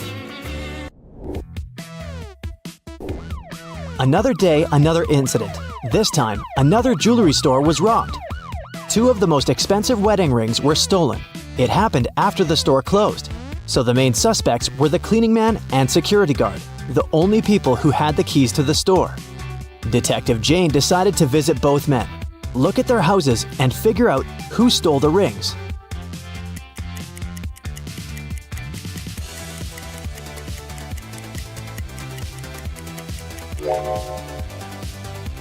It must be the security guy. He obviously lives with a girlfriend, and it seems like they want to get married. That's why he stole the rings. Michelle had a birthday party, and she invited several friends. Flora didn't want to go because she didn't like being around many people.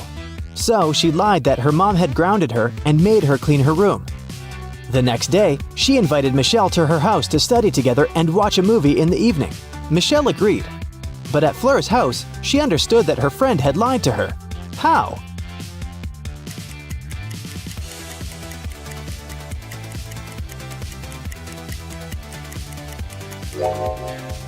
Flora's room is still messy. If she had cleaned it the day before, it'd be neat now.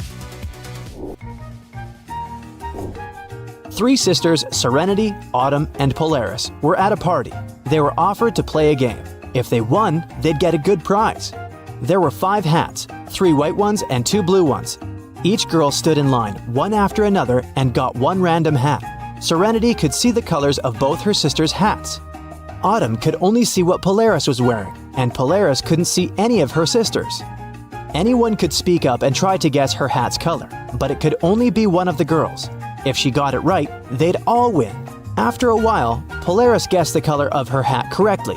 How did she do it?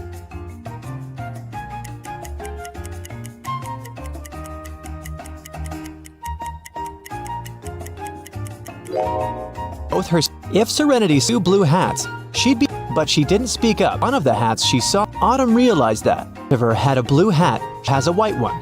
But which means Harris realized that and said,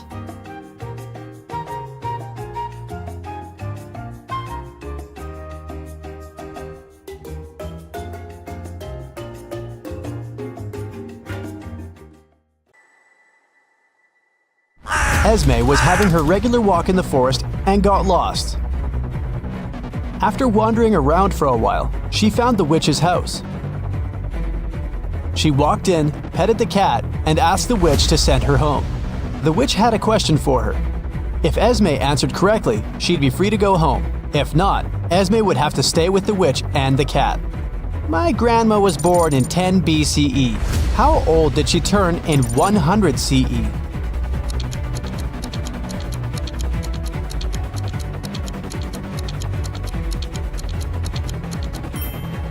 She turned 109 because there was no year 0. There was 1 BCE and then 1 CE. Take a look at the picture and try to find teeth.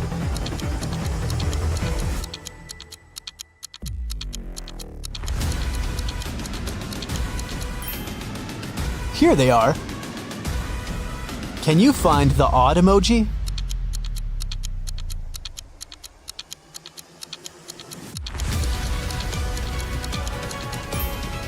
It's right here.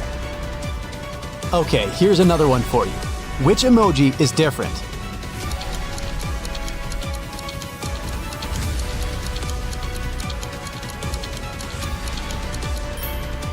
Here Here it is. Hope you've got it. Can you find the odd one this time?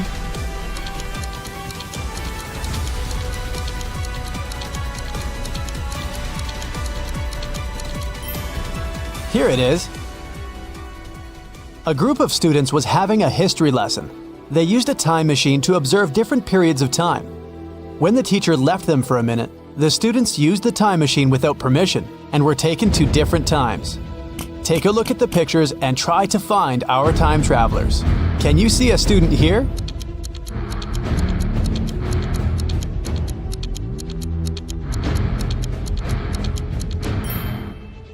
Look, this guy is taking a selfie. Okay, the next one. What can you say?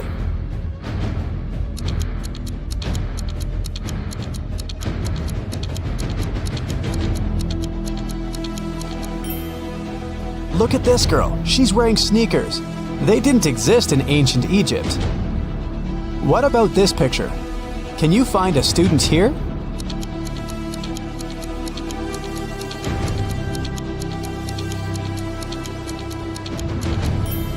Look, this guy is drinking soda. Finally, the fourth one. Can you find a time traveler?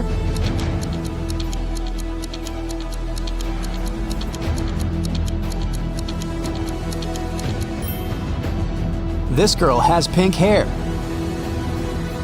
Now, take a look at the picture and try to understand what's wrong with it.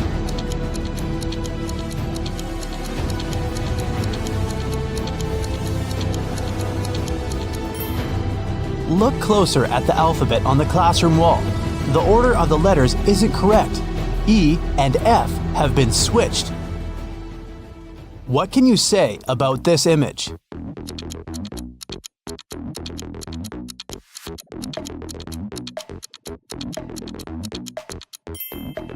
Yeah, the skyscrapers definitely don't belong here. Mrs. Mitchell fell from the third floor of her mansion. Atlas was walking by and saw it happen. So she called the police and the ambulance immediately and stayed with the woman to make sure she was all right.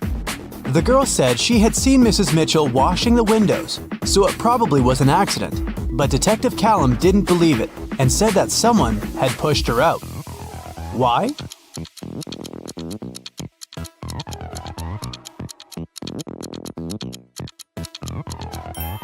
The window she fell out of is closed. If it had been an accident, the window would have remained open, but someone closed it. One late evening, someone robbed the arcade. There were 3 suspects, Ginny, Cyrus, and Charles. Ginny said she had indeed been to the arcade that day, but she was innocent. Cyrus said she had a date that day. She looked at the clock hanging on the wall and left the arcade at 6:30 p.m. Charles said he had been busy playing and hadn't seen or noticed anything. Who's lying?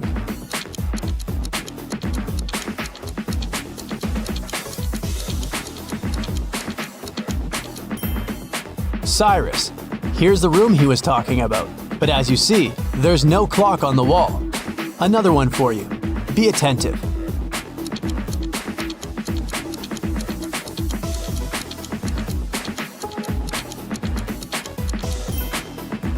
Look, the girl isn't reflected in the mirror. Weird. What's wrong here?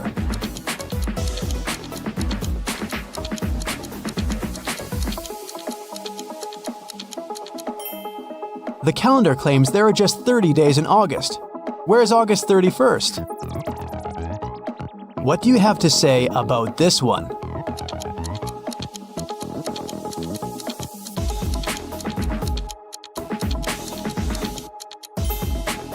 It's morning, but there are stars in the sky. But they aren't visible during the day. Everly got into a car accident and lost memory. 2 guys, Toby and Dustin, came to take her home from the hospital. Each of them said he was her boyfriend. Can you tell who Everly's real boyfriend is?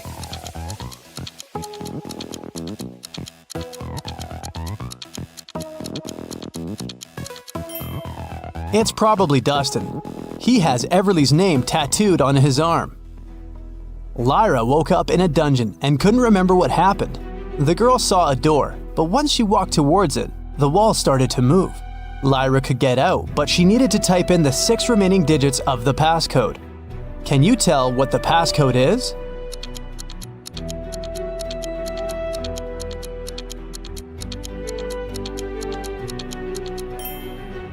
The combination is just a set of 2-digit numbers: 10, 11, 12, 13, 14, and 15. So the other 6 digits are 1, 6, 1, 7, 1, 8.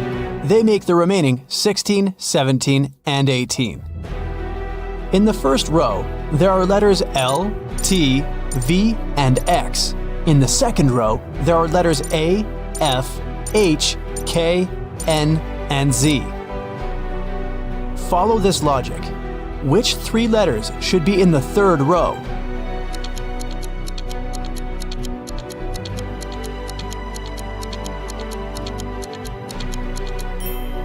The letters in the first row all require 2 straight lines to be written, and they're in alphabetical order. In the second row, the letters are also in alphabetical order, and they are made of 3 straight lines. So, in the third row, there should be letters that require 4 lines, and they should be in alphabetical order too, which means these 3 letters are E, M, and W. Antarctica, Australia, Africa, Asia, and Europe. Can you tell what's similar about the names of these continents?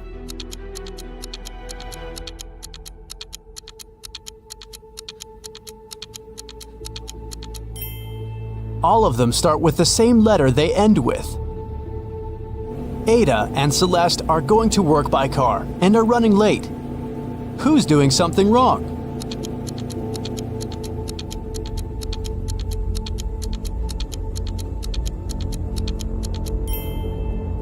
Ada. She isn't wearing a seatbelt.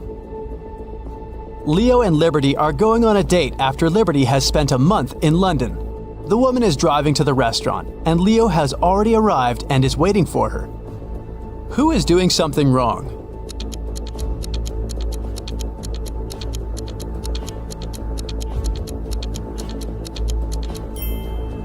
Liberty. She's driving on the left side of the road. Girl, you're not in London anymore. Georgia is driving her car to school, and Palmer is taking her son to the doctor. Who is doing something wrong?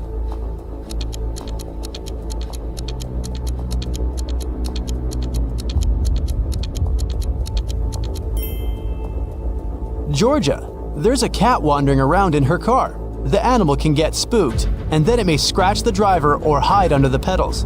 It can lead to an accident. Eleanor and Fleur return home after spending the night at their friend's studying for the test. Can you tell which of them wasn't studying, but was instead at a party?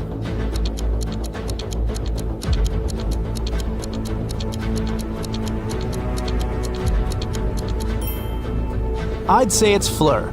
She's wearing a dress, high heels, and evening makeup.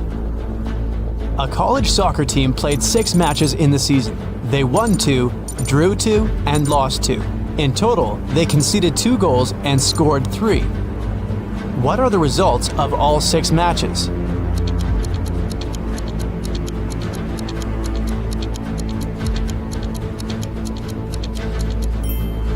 Every time they lost, they must have conceded at least 1 goal. They lost 2 matches and conceded 2 goals, which means they conceded 1 goal in each match. The score of these must be 0-1. We're out of conceded goals, so the score of the 2 matches that ended in a draw should be 0-0. Now, we're only left with the 3 goals and 2 winning games. So, in Game 1, they must have won with the score of 1-0, and in another one, with the score of 2-0. Neo works in an airport. His job is to check ID cards and not let suspicious people in. Take a look at these 3 ID cards and try to figure out which person has a fake one.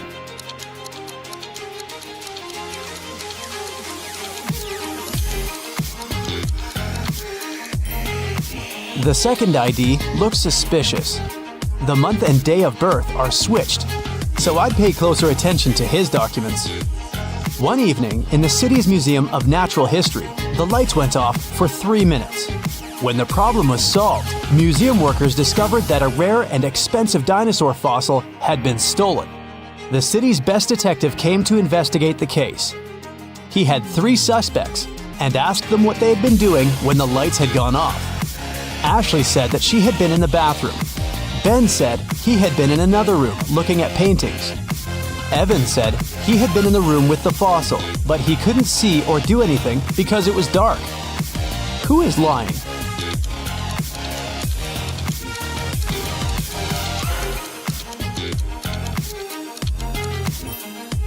Ben, it's the Natural History Museum. There are no paintings. In a little town, someone stole a bucket of chicken wings from a local store. There were 3 suspects. All of them were customers who had been to the store that morning. A detective visited each of them and asked if they'd known anything about the incident. Mr. Gibbs said he'd been in a rush that morning. He had to be home on time for a work call. Mrs. Connor said her family was vegetarian, so she wouldn't be interested in chicken. Haley, a college student, said she had got her orange juice and sandwich and left. Can you tell who's lying?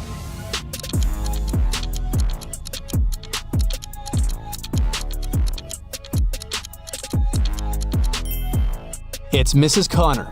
She said her family was vegetarian, but take a look at the room behind her back. There is freshly cooked chicken on the table. Sierra and Fred like extreme sports. Sierra is about to jump with a parachute, and Fred is going to jump into the lake from a cliff. Who's in danger?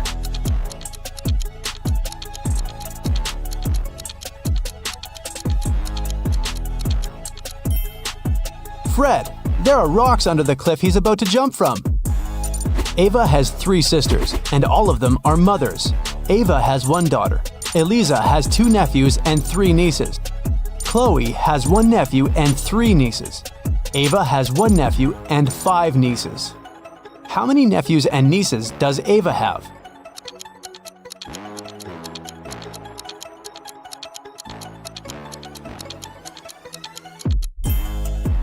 Ava has no sons, which means all the boys are distributed between her sisters.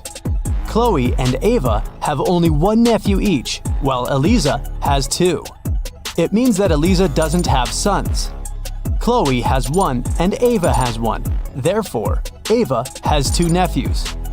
Chloe has 3 nieces and Ava has 5. They both have Eliza and Ava as sisters.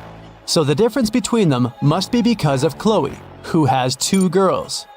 Eliza has 3 nieces. 2 of them are Chloe's daughters and 1 is Ava's. It means Ava doesn't have any daughters, but Ava has 5 nieces. 1 of them is Ava's daughter, and 2 are Chloe's daughters. Eliza must have 2 daughters then. So, Ava has 2 nephews and 4 nieces.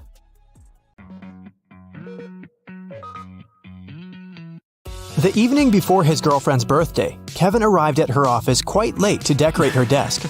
He pretended to be a pizza delivery guy to get past the security, but when Kevin finished with the decorations, he realized that the building had already been closed and all the guards had left. Kevin found a locker with several tangled wires. Help the guy out. If he just opens the door, the alarm will go off and the police will arrive immediately. 1 wire turns off the alarm, another is responsible for fire detectors, and the 3rd one turns off the cameras. Which wire should Kevin cut?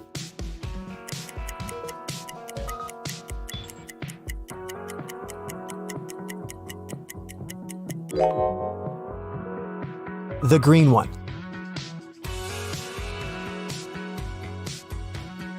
Can you figure out what animal is hiding behind this pattern?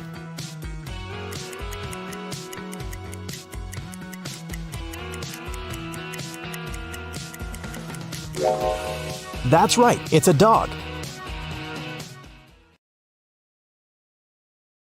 Now, let's make this task a bit more complicated. What animal is hiding here?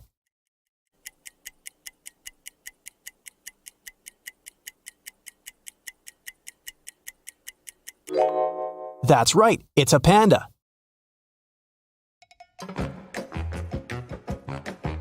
Police officers are chasing a thief who has just robbed a jewelry store, but he has managed to hide in a women's clothing store and put on a female outfit. help the officers identify the robber among these women.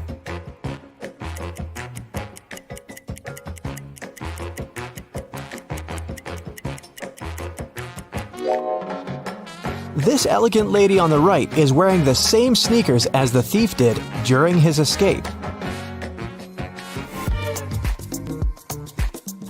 Look at this picture. Can you see any animal?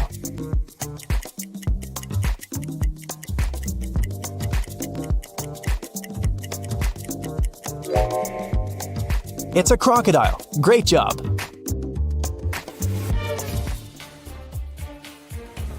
Eric got caught in the rain and decided to hide in an abandoned house. But as soon as he stepped inside, the front door disappeared. A mysterious voice said, "The only way to get out of here is to push open one of these doors." But the first door is covered with dangerous acid. The second door is unbearably hot. If he touches the third door, he'll get an electric shock. Which door should Eric choose?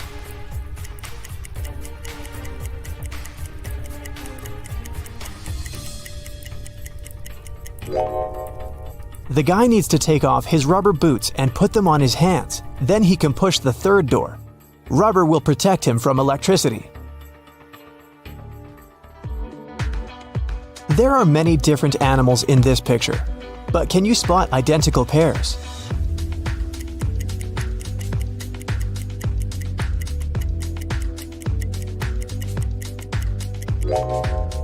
This couple of birds, these hares, and the owls. Other creatures don't have identical twins. Look at this picture very attentively. What do you see? Is it a spiral or several concentric circles?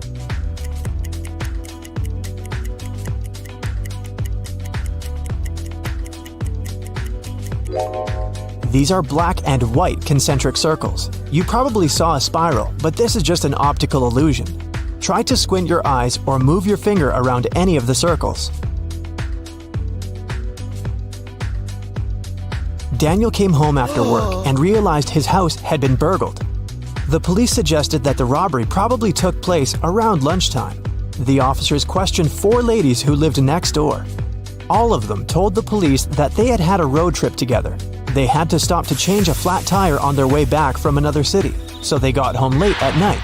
But then, the police officer decided to interrogate the ladies separately in different rooms. They heard their answers and arrested them immediately.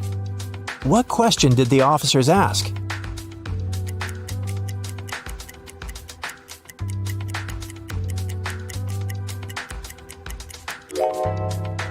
The women said they had to deal with a flat tire on their way home.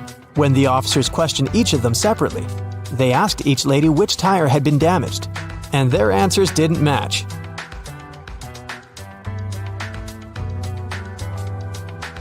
Supermarket manager Mike was counting daily revenue late at night.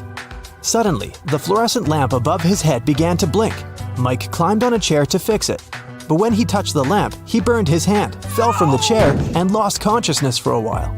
When he came around, the guy noticed that all the money had been stolen. He called the police and told them his story, but when a police officer arrived, he arrested Mike. Why?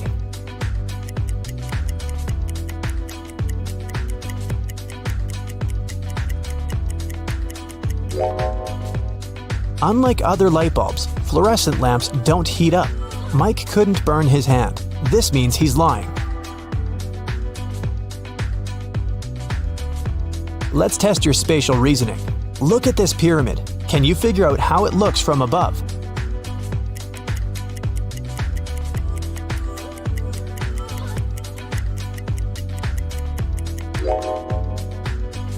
The third option is correct.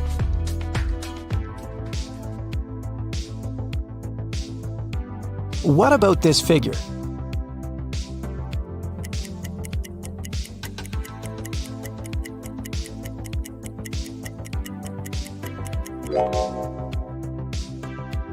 The second image is the correct one.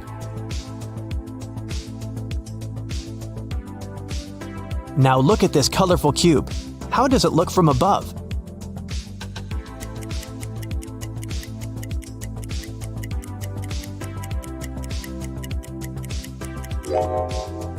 The fourth variant is correct.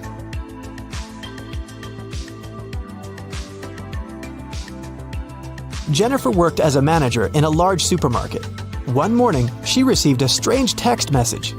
"There's a thief among your customers. Beware." Jennifer ran out of her office and saw 3 people who looked suspicious. Can you find a thief among them?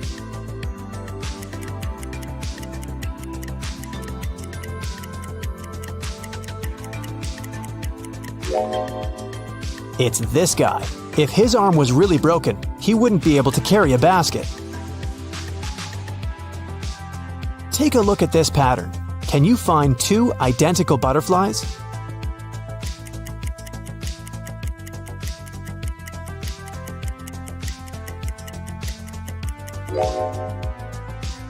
They're over there. Relax and take a look at these pictures. Choose the lighthouse you like most. This simple test will help you discover some of your curious personality traits.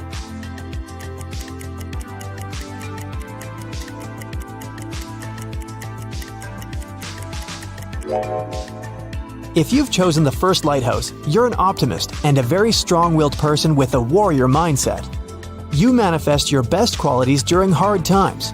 You have both confidence and power and generously share your light with those around you. The second choice is the choice of warm and lighthearted individuals. People feel comfortable and safe around you. You're so cute that it's simply impossible to stay angry at you. You overcome difficulties using the power of love. You believe in yourself and in other people, and they feel your support even from a distance. If you've picked the third lighthouse, you're a very grounded and practical person. You rely on your own strength and prefer hard and honest work. But keep in mind that asking for help is not a crime.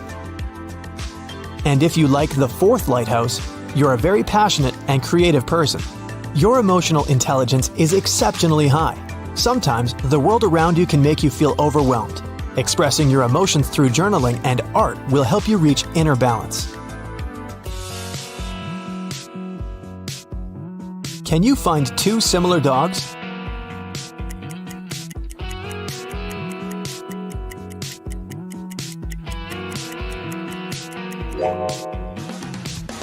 Here they are.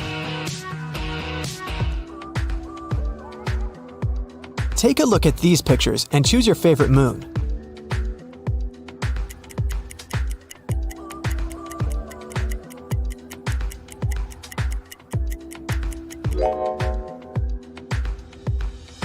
If you've chosen moon number 1, you're a very independent person. You might feel guilty when you ask for help. That's why you prefer solving problems on your own. But does it make you happy and fulfilled? If you've opted for moon number 2, you live in the moment and chase joy and adventure. But deep down, you might be suppressing the desire for a stable life. Maybe it's time to admit that you're tired of your lifestyle and accept your true needs. If your choice is number 3, you're a natural leader. You're talented, smart, and passionate. Unfortunately, subconsciously, you try to block your desire for freedom and independence. It might help if you ask yourself, what responsibilities really bring me joy? And the fourth option is the choice of a very picky person. You're very smart and loyal, but you're not ready to open your heart to anyone. People might think that you're very vulnerable and shy. Maybe it's time to overcome your trust issues and allow yourself to be loved. This pattern is pretty tricky. Can you spot any numbers?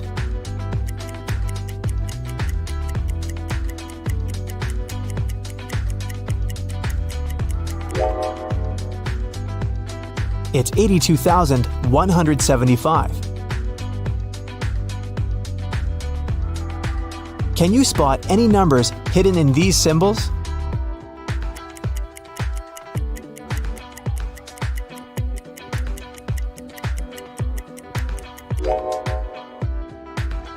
That's right, it's 95,738.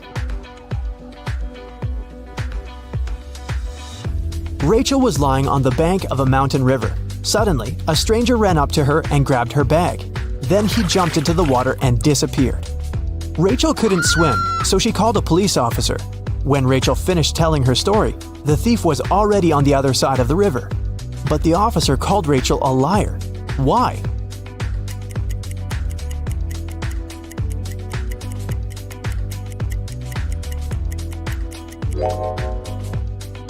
Mountain rivers are very fast. The stream would have carried the thief much further down the river.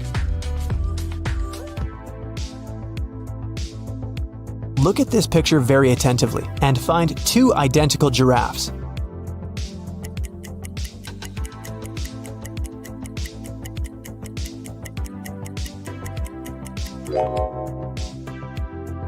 Here they are. Can you find the correct shadow?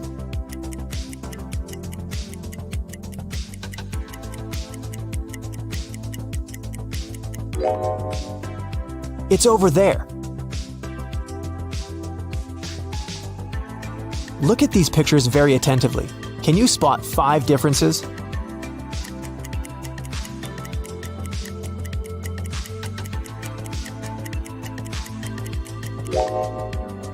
Their gloves are different, as well as their skates.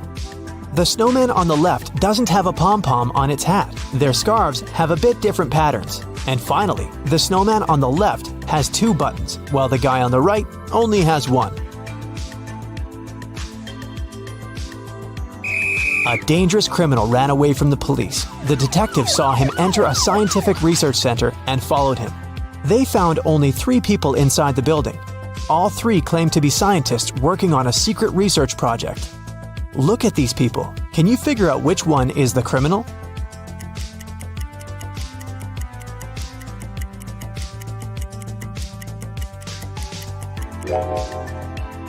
Each of these scientists has a badge with a photo on their lab coat, and only this guy's photo doesn't match his face, so he's probably the criminal. A strange accident happened during the Olympic Games. Unknown sources claimed that instead of a real athlete, one of the countries had sent a robot to the running competition. Take a look at these 2 athletes' shoe prints. Can you figure out which prints belong to a robot?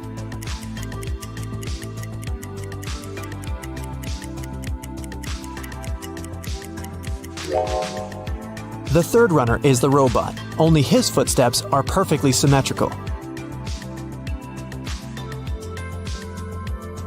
This brief personality test will help reveal your current mood. Take a look at these pictures. Choose the one which attracts you most of all.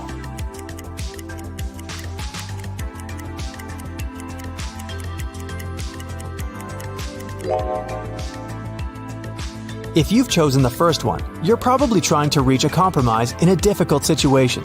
No worries. Your diplomatic skills and big heart will help you bring back peace. If you've picked the second road, you're craving adventure and intense emotions. Trying new hobbies and unusual activities will help you bring bright colors to your life. If you like the third route, you're probably a sensitive and romantic person, craving for a happy and loving relationship. Make sure you've set healthy boundaries and remember to love yourself first. And if you've chosen the fourth road, you're probably overwhelmed with stress and obligations. Meanwhile, your true nature is asking for comfort, solitude, and relaxation.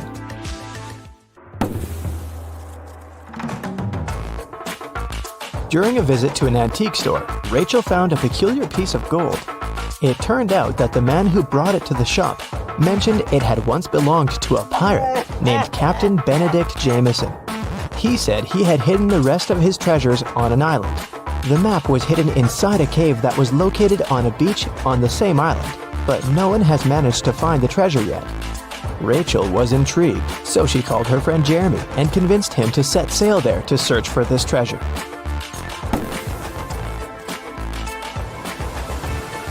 After weeks of sailing, they arrived at the island and looked for the cave first. Can you spot it?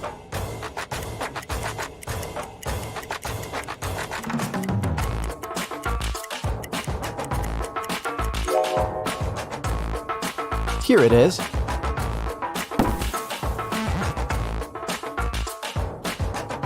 Three different paths within the cave led to the map. Which one should they choose?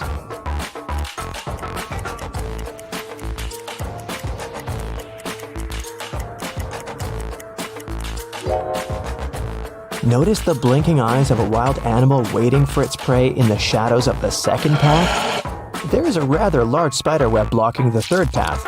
That must only mean there's a large spider that made it. So, the safest option is the first path.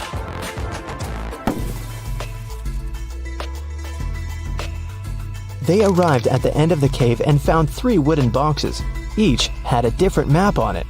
Only one map will lead them to the treasure. Which map should they choose?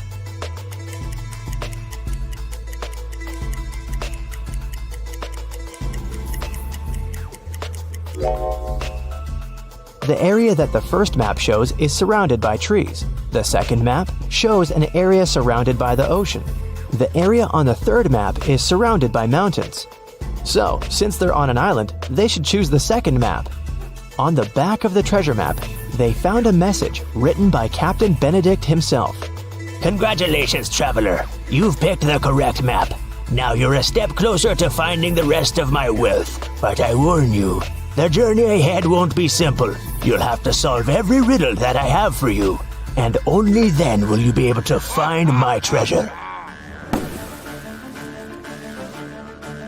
According to the map, they had to enter the forest. Captain Benedict left another riddle on the map about it.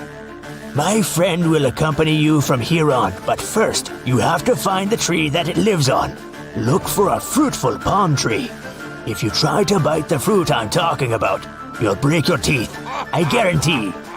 Take a look around. Which tree do you think that the captain is talking about?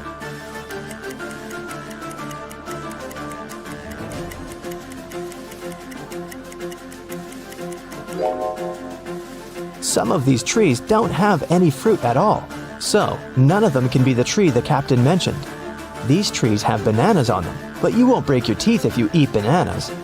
Then it must be this tree with coconuts, because you'll definitely break your teeth if you try to bite a coconut. When they got closer to the tree, they noticed an engraving on it. It said, "Look up and find my friend Jonathan the monkey. Take him with you on your journey, because he knows where I hid the key." Then Rachel and Jeremy looked up and saw 3 monkeys. Which monkey do you think Jonathan is?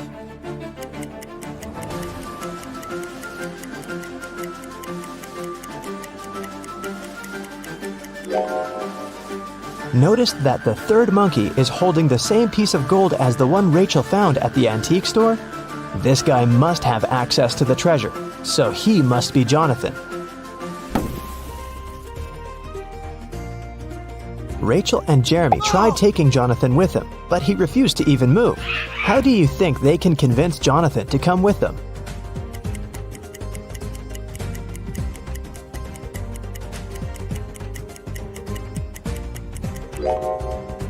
Luckily, there's banana trees around, so they should just give him a banana to gain his trust.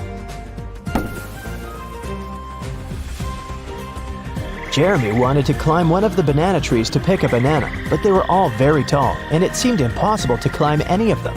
However, Rachel suddenly burst with excitement after seeing something that would help Jeremy. What did Rachel see?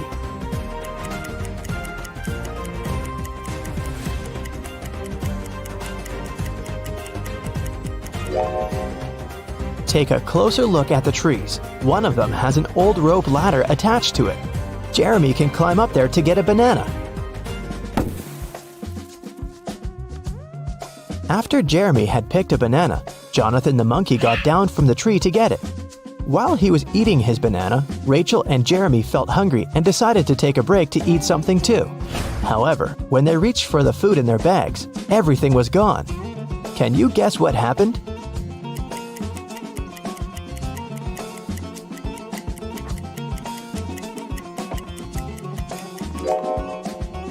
Did you notice something strange as Jeremy was climbing the tree? Let's rewind a bit to show you what happened. The monkeys were stealing all the food from Jeremy and Rachel's bags. Rachel and Jeremy had nothing else to eat other than the bananas off of the trees. But when Jeremy tried to climb up the rope ladder again, the rope broke. Now that they wouldn't be able to pick any bananas, they had to find something else to eat. They walked around and came across a waterfall. Rachel suggested that they catch some fish. Jeremy then caught 3 different fish, but only one of them was safe to eat. Can you tell which one?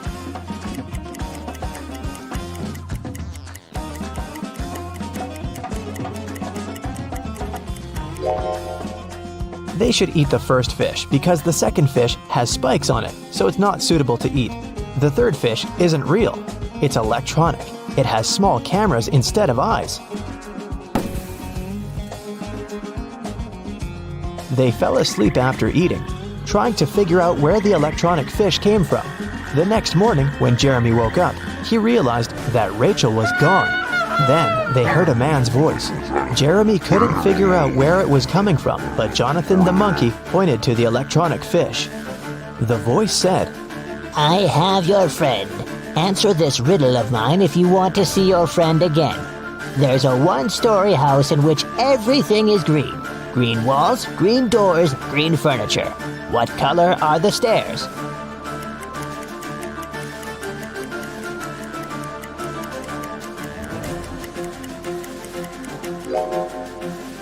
Since it's only a one-story house, there aren't any stairs in it. Suddenly, the waterfall stopped flowing, and the cave appeared behind it. The voice said, Enter. Inside, an evil scientist was waiting for Jeremy. He said that he was going to give him a chance to save his friend. He took Jeremy to a water tank with 3 different creatures in it. The scientist said, One of these creatures is Rachel, but the other 2 are not human at all. I will free your friend if you can guess correctly which one she is.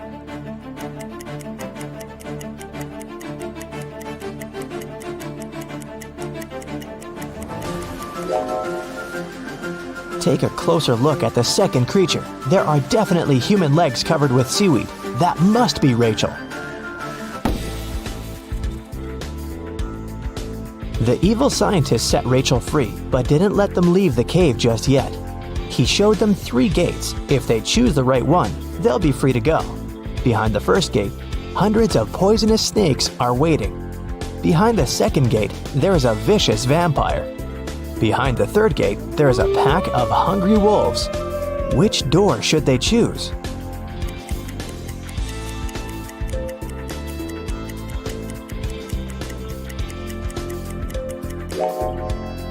They should choose the second door. It's morning outside, the sun is shining bright, and vampires can't survive the sun.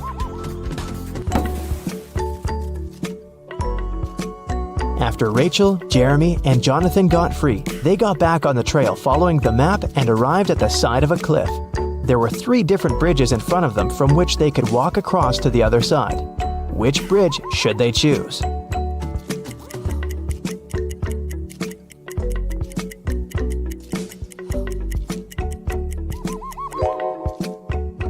The wooden bridge looks very old. It won't be able to hold their weight.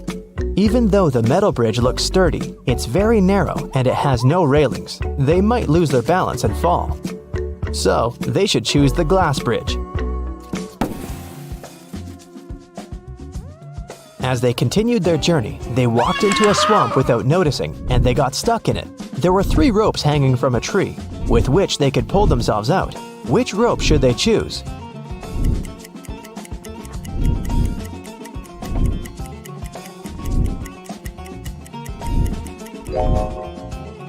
The first and the third rope are no ropes at all. One of them is a snake and the other is a tiger's tail, so they should choose the second rope. After they saved themselves from the swamp, they were finally able to make it to the last destination that was marked on the map. There was a trap door in the ground. They had to go through it, but it was locked with a 5-letter combination padlock.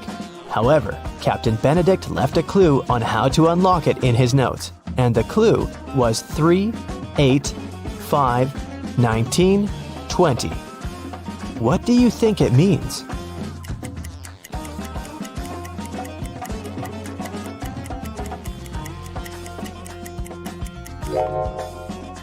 Each number represents its respective letter in the alphabet. The 3rd letter of the alphabet is C. The 8th letter is H. The 5th letter is E. The 19th letter is S. And the 20th letter is T. So the passcode is the word chest.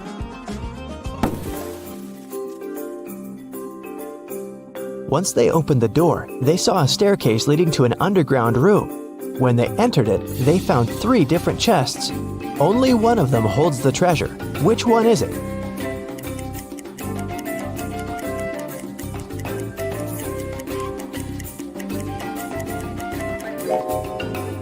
Can you see the ants coming in and out of the first chest carrying small pieces of food? And a sticky, slime-like substance is oozing from the third chest. It must be filled with whatever that is. But there is a golden reflection coming from the second chest. That can only mean the gold is in there.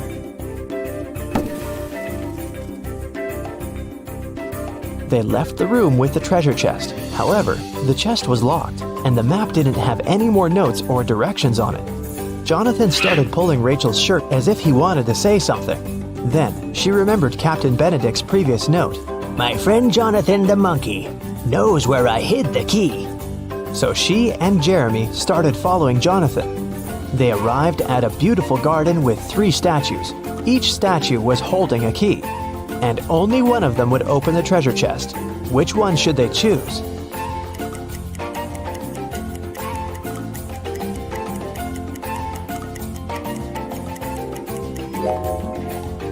Take a closer look at the treasure chest. The lock of the chest has a little emerald on it. The first key has a ruby on it. The second key is decorated with an amethyst. And the third key has an emerald on it. Since it matches the lock, this must be the key they should choose. Alright, take a look at the sequence of letters. What are the next 3 ones?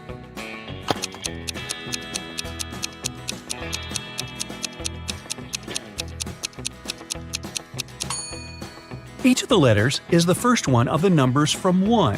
O stands for 1, T for 2, T for 3, F for 4, F for 5, S for 6, and S for 7. Then there must be E for 8, N for 9, and T for 10. And that's today's alphabet lesson. Take a look at the picture and tell who's a ghost.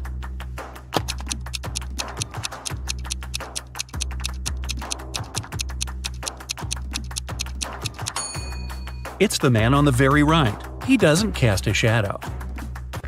2 people, Libby and Gray, were chilling on a beach. A police officer came up to them and said that he recognized the bike standing nearby. It was stolen from a man a couple of blocks away. He asked which one of them stole it, but both denied it. Can you tell who's guilty?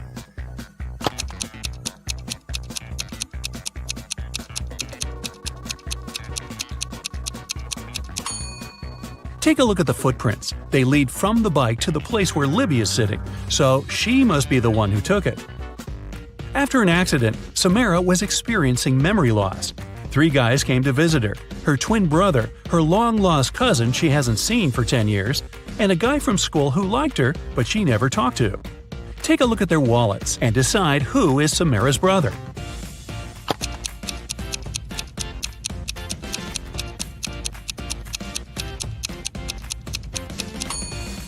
It must be this guy. Look, he has a picture with her. A random guy wouldn't have one. Neither would a long-lost cousin, because the photo wasn't made long ago. On the weekend, Kira and her friends were supposed to celebrate a birthday of a friend online, but Kira didn't show up. In school, her friends asked why she didn't come. She said that on Friday evening something happened, and she didn't have any internet or electricity for the whole weekend. She said that she used this chance to study and spent both days in front of the computer, writing her midterm papers. Her friends didn't believe her. Why?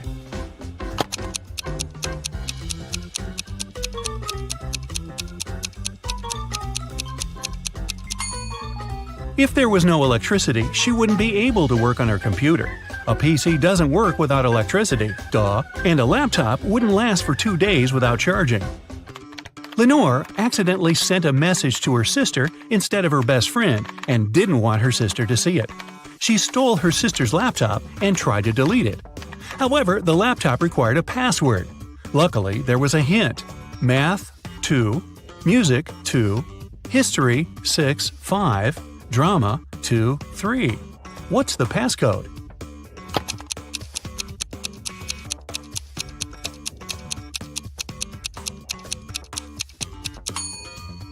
Every number indicates the letter you should take out of the corresponding word. The second letter in math is A. The second letter in music is U. The sixth and fifth letters in history are R and O, and the second and third letters in drama are R and A. The password is Aurora. Esme was walking in the forest and got lost. Finally, like all the other times, she found the witch's house. Yeah, it's like Groundhog Day. She walked in, said hi, pet the cat, and asked to send her home. The witch wanted to make a deal. If Esme solves her brand new riddle, she'll help her. If not, Esme will stay with them forever. The witch blindfolded Esme. There was an unknown number of coins on the table. 6 of them were heads up, and the rest were tails. Blindfolded, Esme had to divide the coins into 2 groups so that there was the same number of coins heads up in both of them. How can she do it?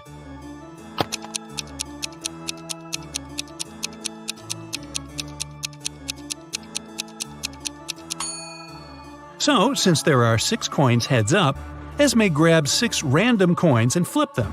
No matter how many coins there are and how many heads up ones she picks, it always works. That's because the number of tails up coins she gets among those 6 random ones is exactly how many heads up are left in the other pile. So when she flips them, they'll equalize. Estelle arrived on an island to spend her holiday there. All the locals there always tell the truth, and all the tourists always lie.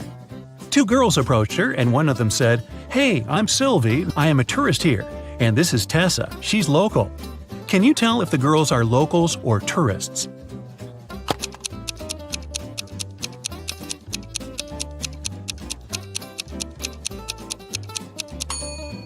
Since locals always tell the truth, a local would never call themselves a tourist. So, Sylvie must be a tourist. But she must be lying about something. If she told the truth about herself, then she's lying about Tessa. Therefore, Tessa is a tourist too.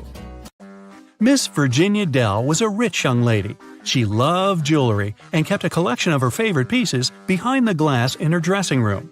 One morning, she walked in and found that someone broke the glass and stole her jewelry. The detective had 3 suspects: Ms. Dell's cleaning lady, Willow, who cleaned the house every day; Ms. Dell's best friend, Kelly, who had the key from the house; and her cousin Sophia, who was staying with Ms. Dell for the holidays. Willow said that last night, when she cleaned the room at around 10 p.m., everything was all right. Kelly said that she hasn't been in the house for a couple of days.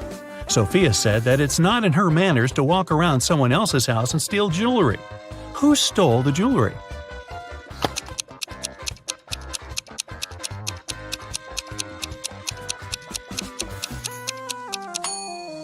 It's the cleaning lady.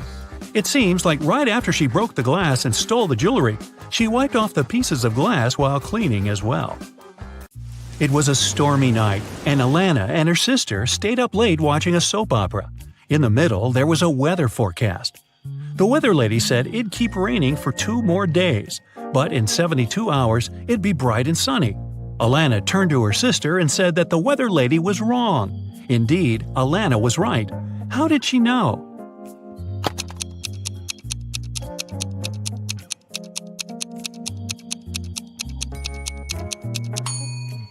In 72 hours, it would be the very same time as now, so it'd be night too. It can't possibly be bright and sunny at night. The Millers were having a barbecue party in the backyard. They made some fresh orange juice, and Giselle bragged that she could tell the difference between fresh juice and not very fresh juice. She asked her family to test her. She got blindfolded. Her brother brought some old juice from the fridge and let her drink it, and then he gave her some fresh juice. Giselle could tell the difference. How?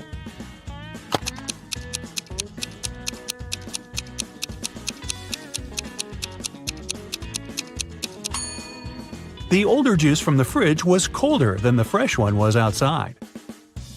Mr. Thompson was a strict English teacher who never allowed electronics in class and read all the paper notes aloud in class, so the students had to be conspirative.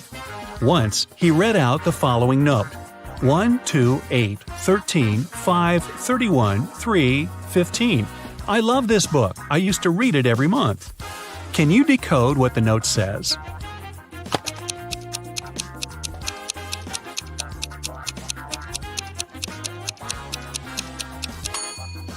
The numbers stand for the place of the letter in the phrase.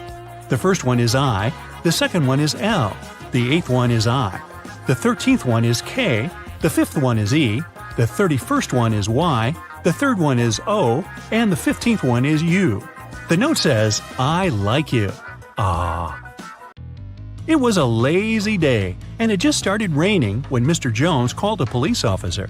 He said someone just bumped into his car and drove away. The police officer arrived. The only person not too far away from the place of the accident was a man trying to fix his tire. Mr. Jones says that's the gentleman who bumped into his car.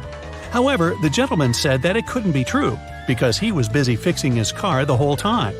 Can you tell who's lying?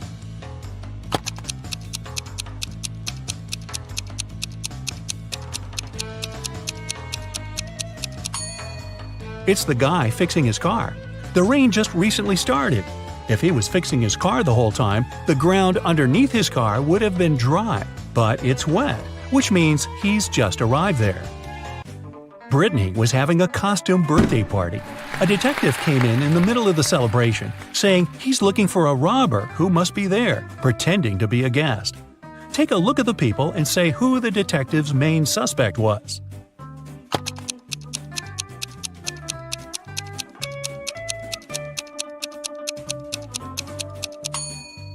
Look at this guy.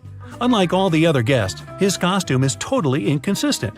It's a cowboy hat and Joker's jacket. He probably wore whatever he could find in a rush, trying to hide. Yvonne went on a business trip and asked her boyfriend, Dale, to go and buy her a special chocolate bar from a man who came there once a month at midday. That day, he was busy playing video games and totally forgot about it. Yvonne asked him if he got her the snack, and he said that all the bars were sold out when he came. He even sent her a picture at the park to prove he was there. Yvonne looked at the picture and realized that Dale had lied to her. How?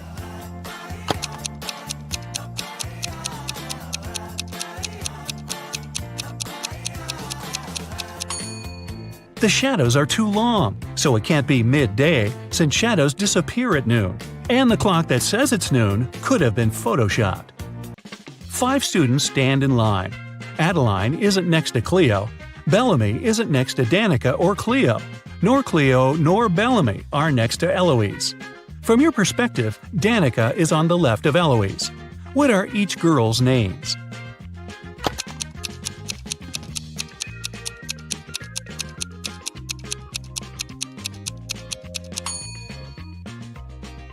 Adeline isn't next to Cleo, so we cross them from both columns, from Adeline's and Cleo's. Bellamy isn't next to Danica and Cleo. Danica and Cleo are both not next to Bellamy then. Cleo or Bellamy are not next to Eloise, and Eloise isn't next to them. Now, both Bellamy and Cleo have one neighbor, so they must be on the sides. But we don't know who's on the left and who's on the right. Let's try both. Bellamy's neighbor is Adeline. Cleo's neighbor is Danica. So, in both cases, Eloise is in the middle. Now, let's remember the last condition that Danica is on the left of Eloise. So, the first order is correct. It's Cleo, Danica, Eloise, Adeline, and Bellamy. Whew! The royal family of Ravania were going to visit the city during their world trip, and, of course, they were all bringing their precious crowns with them. They asked the mayor of the city to take special precautions. Thank you.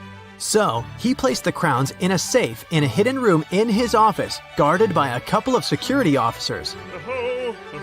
However, the next morning, when the mayor came to check on the crowns to report to the royal family that they were safe, he started panicking. Can you guess why?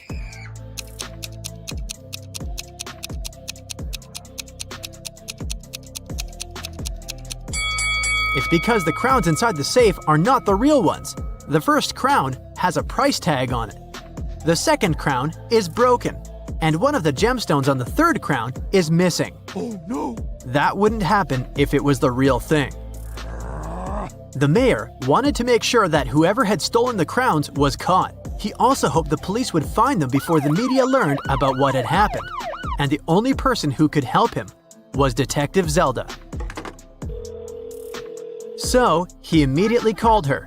The detective arrived at his office and inspected the secret room. She noticed something that might help her with her investigation. Can you figure out what it is?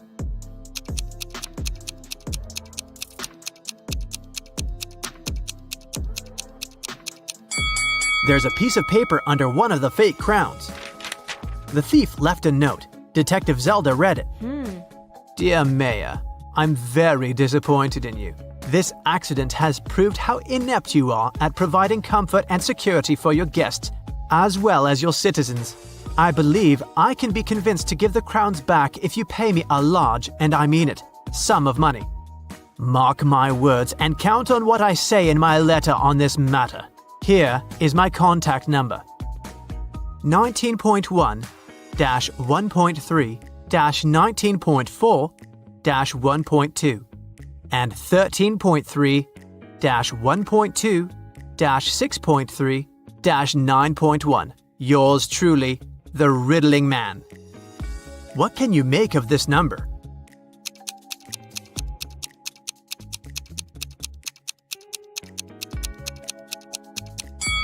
Well, the mayor thought it was a phone number. He immediately took his phone and dialed the number. But, just as Detective Zelda suspected, no one answered. In one of the last sentences of his letter, the Riddling Man underlined mark, words, count, and letter. That must be a hint. The number before the dot indicates which word you should look for in the note, and the number after the dot tells you which letter you need in that word. For example, 19.1 means you need to find the 19th word, which is comfort. The letter you need is the first one, which is C. When you do that for every number, you'll get Cafe West. Before Detective Zelda left for the cafe, she decided to check the security camera footage recorded at night.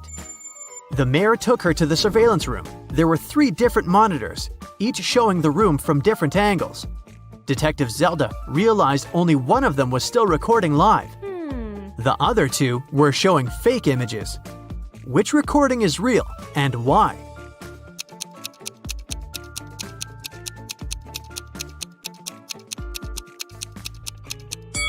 Do you remember what the room looked like when Detective Zelda was inspecting it? The clock certainly wasn't on this wall. It was on the opposite one, so the footage on the first monitor is fake. The footage on the second monitor isn't real also. If you look closer, you'll see a moth flying around the room, but it repeats the same movement over and over again. That's badly edited fake footage, so it makes the footage from the third monitor the real one. Oh, yes. Detective Zelda rewound the footage and found the moment when the Riddling Man had broken into the room. He was covering his face, so it was impossible to tell what he looked like. Still, Detective Zelda managed to notice something that could help her find the criminal. Can you tell what it is?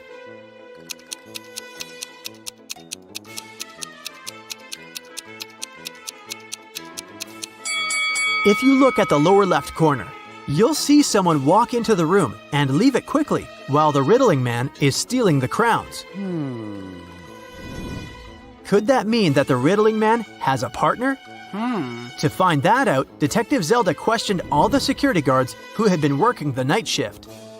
The first guard, George, said that he'd been keeping watch in front of the door. The only time he left his place was when he took a short bathroom break. The second guard, Joe, said he'd been standing in front of the door to the mayor's office all night, and the only person who took a break was George. The third guard, Brian, said he'd been right there by the door as well. Detective Zelda knew only one of them was telling the truth, and the other 2 were lying. Who is the liar?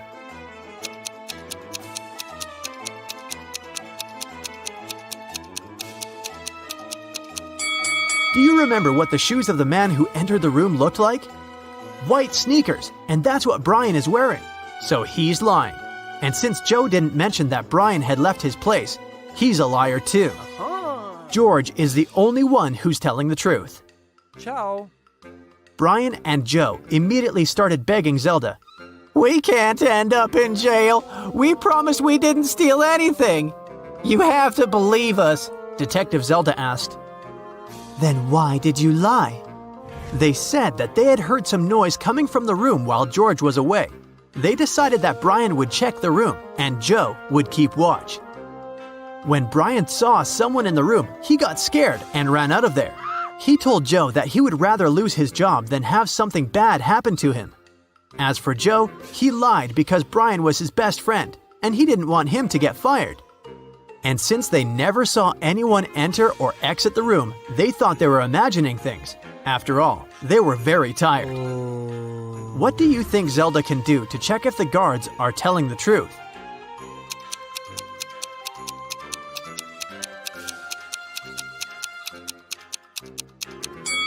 She can check the surveillance footage of the street outside the building to confirm that nobody entered or left.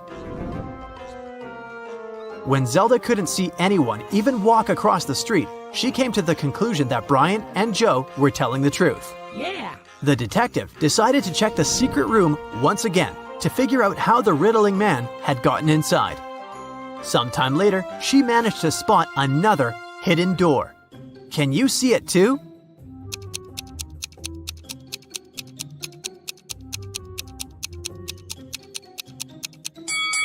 The bookcase is actually a door. Oh my god. She examined the door to figure out how to open it. She noticed 3 buttons, but only one could open the door. If Zelda pressed the wrong button, the door would get locked for good, and she would not be able to figure out where it led. Which button should she press?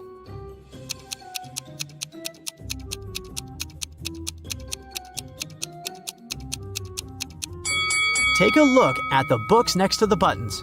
One of the titles is meaningless, while the others make sense. That must be an anagram, a word or phrase formed by rearranging the letters of another. When you rearrange the letters in the title, you'll get the second button. Detective Zelda pressed it, and the bookcase door opened.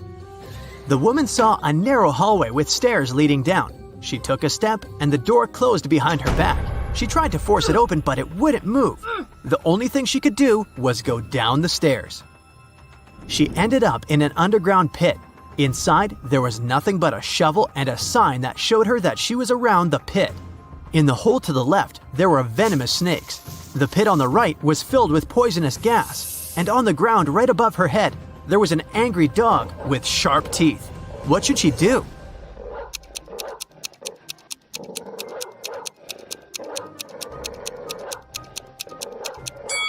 She should dig upwards. She needs to listen to the sounds the dog makes and wait for the animal to fall asleep. Then she should walk quietly past it. That must be how the riddling man entered and left the room. Detective Zelda didn't want to waste any more time, so she headed to Cafe West. A guy sitting at the table in the corner caught her eye. He looked suspicious. When Detective Zelda started walking towards him, he quickly wrote something on the newspaper he'd been reading. Then he ran away through the back door. Detective Zelda tried to catch him, but failed. She checked the paper and found another note. It said, "You're not the mayor, but I'll give him one last chance. It looks like you work for him, so bring me $20 million in cash. We can meet at the building that has the most stories in 2 hours." What building does the riddling man mean?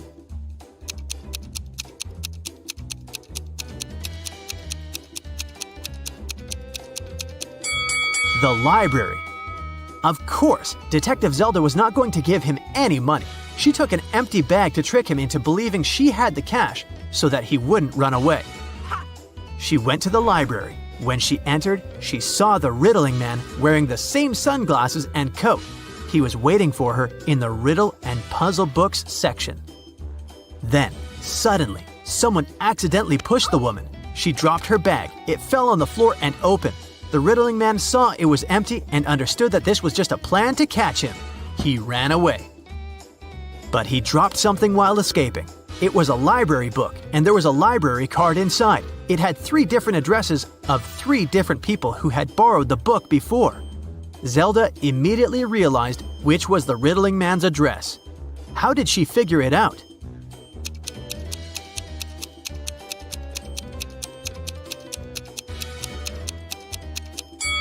Remember the note the riddling man wrote to her at the cafe? The first address is written by the same person. Detective Zelda had 2 police officers break into the riddling man's apartment. They found the crowns, but the criminal was gone. For some reason, Detective Zelda felt that she would see the riddling man again. Amy's elder sister Vicky gave her this shopping list and asked her to get some groceries. Amy took the list without even looking at it, but when she arrived at the supermarket, she realized that her sister had pranked her. Vicky has encoded the names of the products she needed. Can you help Amy figure out what she's supposed to buy?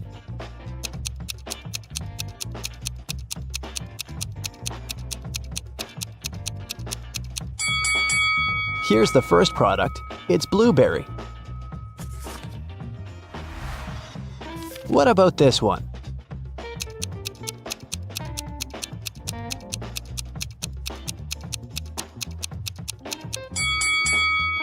Watermelon.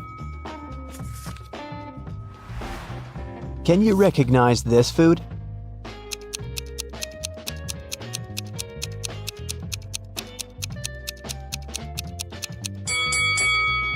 That's right, it's kiwi. Here's the next rebus. Can you crack this code?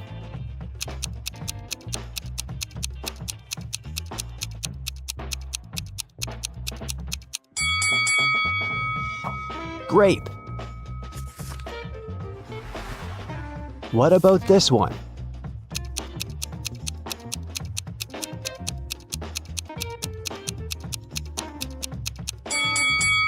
Pineapple. Great job. Next riddle. Any ideas?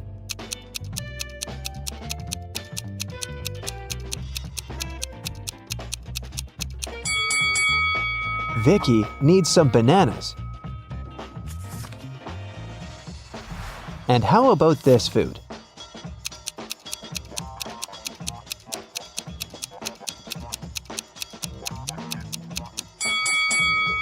That's right, Amy should buy some oranges. And here's the final product. Can you figure out what it is?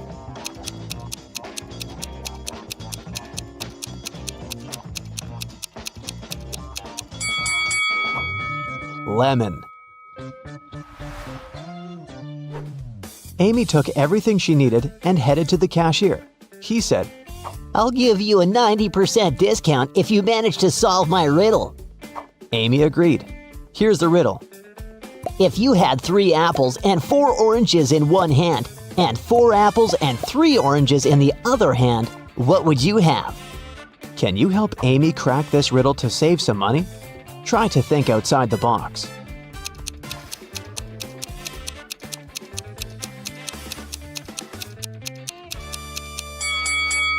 Obviously, you must have very large hands to hold all this.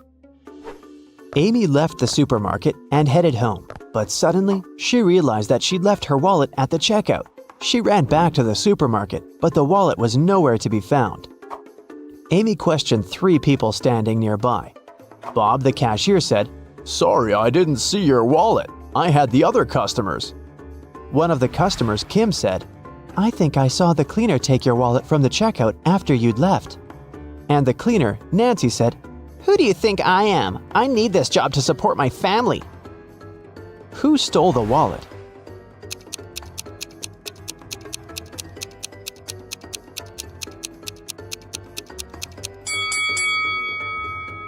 It was Kim. She's holding her own wallet in her hand. But there's also Amy's wallet hidden in her boot.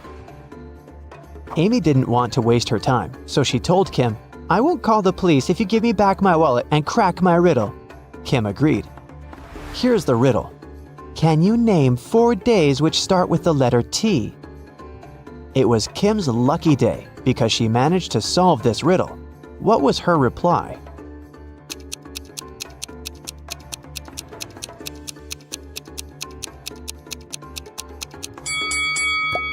Tuesday, Thursday, today, and tomorrow. Amy, Vicky, and their boyfriends Josh and Greg went hiking and got lost. They wandered around the forest for a few hours and found this sign. There were 3 paths through the forest. The first one would take them to a toxic swamp. No one has ever returned from that swamp alive. Hungry tigers were blocking the second road, and to use the third path, the guys had to cross an ice-cold mountain river. Which way is the safest?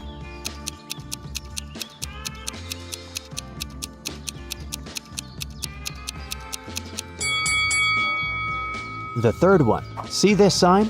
It says the river is only 20 inches deep. They can easily cross it. It got dark very fast. While the friends were still trying to find a way to cross the river, their phones had run out of battery, and they only had one torch. The river is too risky to cross without any lighting. If all 4 people started crossing the river at the same time, the torchlight wouldn't be enough.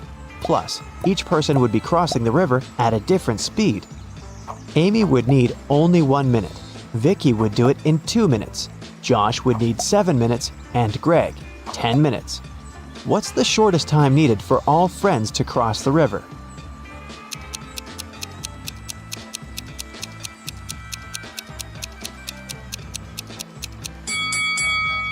Usually, people jump to the conclusion that the fastest person should guide everyone. In this case, Amy would have to accompany Greg. It'd take 10 minutes. Then she would need 1 minute to come back. She'd guide Josh across the river.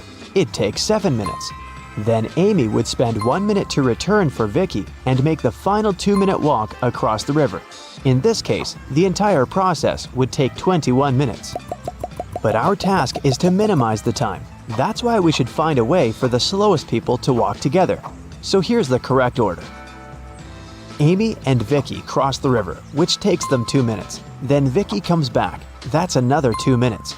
Greg and Josh take the torch from Vicky and go across the river. It takes them 10 minutes. Then Amy comes back with the torch, takes Vicky, and they cross the river together. That's 3 minutes.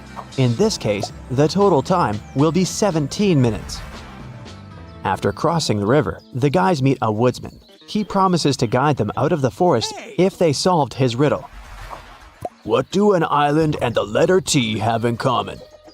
After the friends answered, the woodsman explained to them how to find the bus stop and disappeared. What did they say?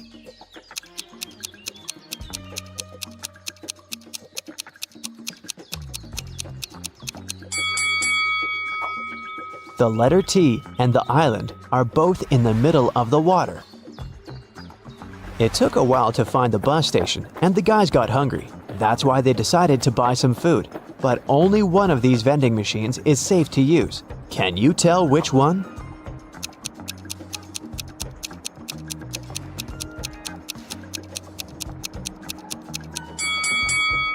Someone scribbled "cash eater" on this vending machine, so it's probably not working. Cockroaches are crawling all over the food inside this machine. The guys should use the second vending machine. When the bus arrived, the guys realized that they didn't have enough cash to buy the tickets, but the driver was very generous. He said, I'm gonna give you a free ride if you crack my riddle. It's very simple. Why is 6 afraid of 7? Amy solved this riddle right away. What about you?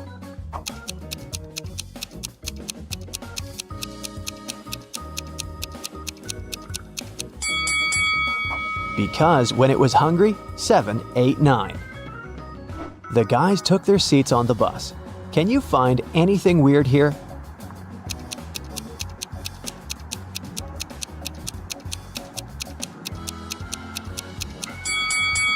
This elderly lady is transparent. She's a ghost.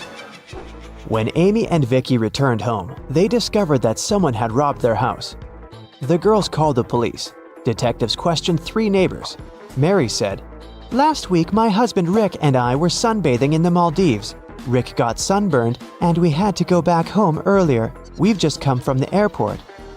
Love said, "I think I saw a suspicious guy in a hoodie near your house a few hours ago." Joanna said, "My boyfriend and I celebrated our anniversary in a restaurant. We've just returned home." Who's lying?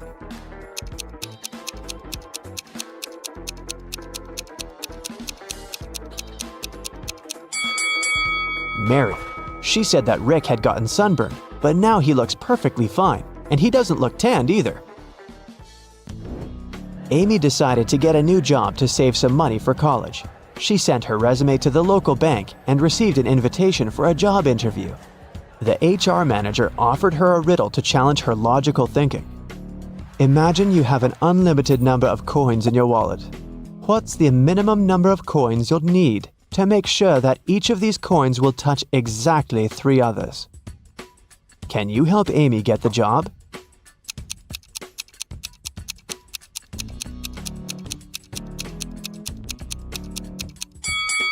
The correct answer is 4. She should place 3 coins flat on the table so that they form a triangle and their edges touch each other.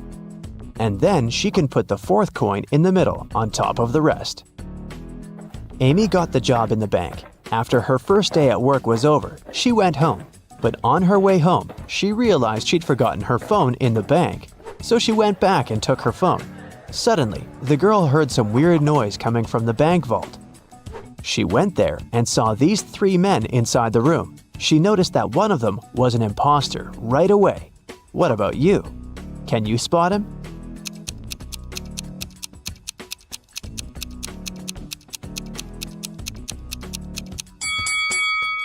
The 3rd guy doesn't belong here. Look, he's wearing a police badge. He must be working undercover. The robbers ran away and locked Amy and the police officers inside the vault. Now they have to solve this riddle to unlock the door. They have to find a way to connect these 9 stars by using just 4 lines, all without lifting their hand even once. Can you help them find the right way?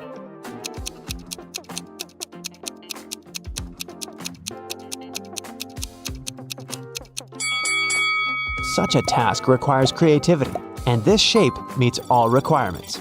But maybe you came up with something better. Amy bought flowers for her sister's birthday. She was walking down the street holding the bouquet in her hands. Suddenly, a man in a mask ran up to her, grabbed the flowers, and ran to the nearest restaurant. Amy started crying. A patrol car stopped next to her. Amy told the police officer what had happened. They went to the restaurant together to find the criminal. There were 4 men with very similar bouquets. Can you tell who robbed Amy?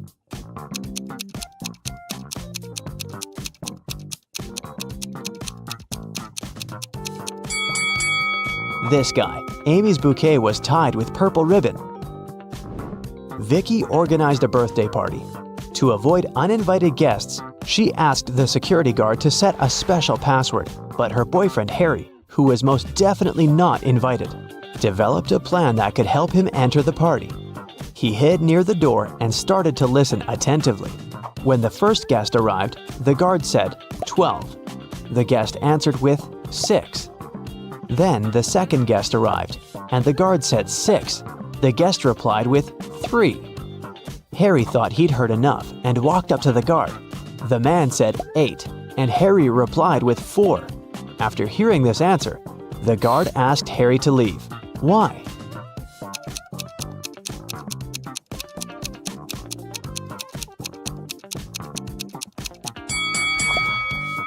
Because the password is not half the number. It's the number of letters in the word. He should have said 5 because the word 8 consists of 5 letters. Can you count the number of squares in this image?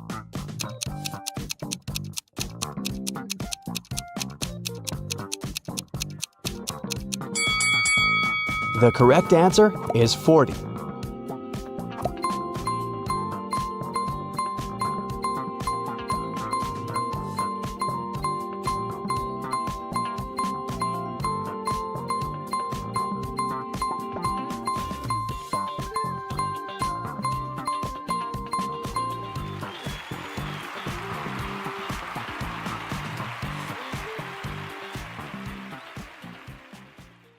Kim and Ashley are best friends.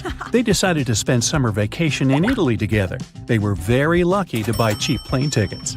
Their flight was at 10 a.m. Unfortunately, when the girls arrived at the airport, they realized it was the wrong one. Now they have 2 options. Take a high-speed train for $100 to go to the right airport, or stay here and buy tickets for a later flight for $400. What should they choose?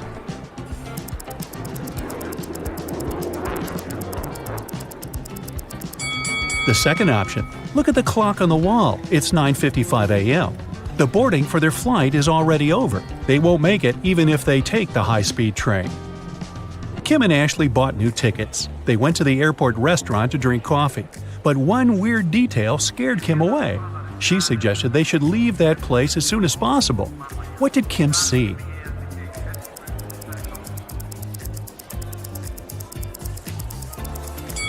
This woman over there is a zombie. Wow, how did she get through security? When it was finally time to board the plane, it turned out there were no more economy class seats left. Kim and Ashley were offered to fly in business class. There, the girls saw 3 people. When the flight attendant served them fresh juice, she whispered that Kim and Ashley were extremely lucky. They were about to travel next to a famous Italian billionaire. Can you guess which of these passengers is the billionaire?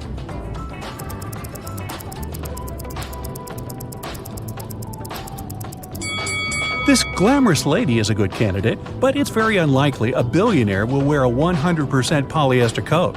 This guy's business suit is very elegant, but look at his shoes. They seem quite cheap and worn out. This funny gentleman must be the real billionaire. Although his outfit is rather casual, his gold watch looks very expensive. The glamorous lady began to chat with Kim and Ashley. She told them she had recently visited an exotic island with her friends. Then she showed the girls some pictures. When the lady went to the bathroom, Ashley whispered to Kim, "This woman is a liar. She photoshopped this picture." How did Ashley know that?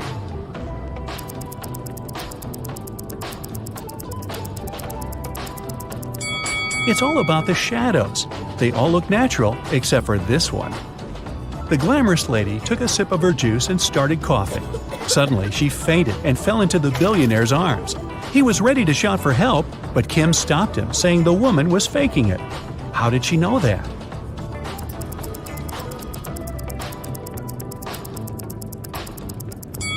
Look at the content of her bag. It's full of the billionaire's pictures and magazine articles. She also has a tattoo with his portrait on her leg. This woman is obsessed with him. It was lunchtime, and the billionaire offered Kim to play a game. There were 3 boxes. One of them contained a meal. There was a statement on each box, but only one of them was true. Can you help Kim figure out which box has food inside?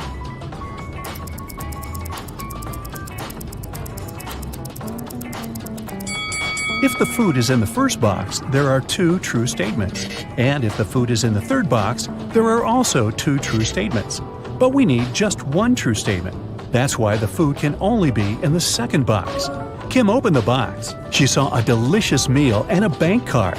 The billionaire said, "Congratulations, you've won $5 million. Enjoy your trip." Kim and Ashley landed in Rome and went to get their luggage. It turned out that Ashley had had the same suitcase as 2 other passengers, and they had a little quarrel. Can you help distribute the 3 suitcases among these people?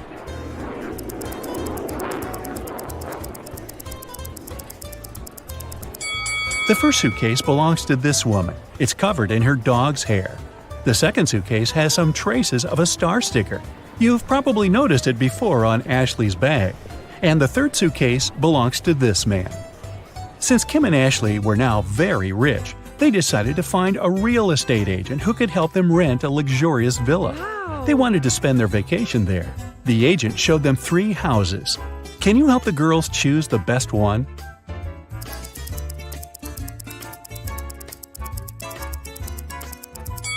There are cockroaches in the first house. They won't make very pleasant neighbors. The second house is too old. There's a crack in the wall, which doesn't look safe. And the third house looks pretty good. As for the pool, it can be easily cleaned. Yes! Kim and Ashley left the villa and went sightseeing. When they returned, they found out that someone had stolen their passports from the safe. The girls called the police, and they interrogated 3 suspects. The chef was too busy making dinner for Kim and Ashley.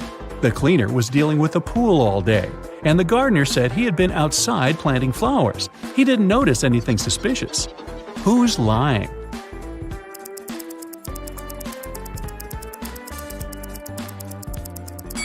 The gardener.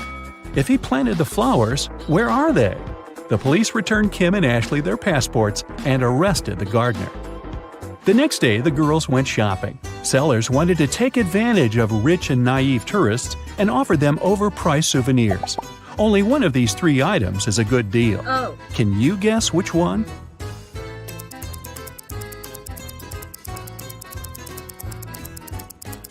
Take a look at this Venetian mask. It says made in China, which means that this mask can't be real.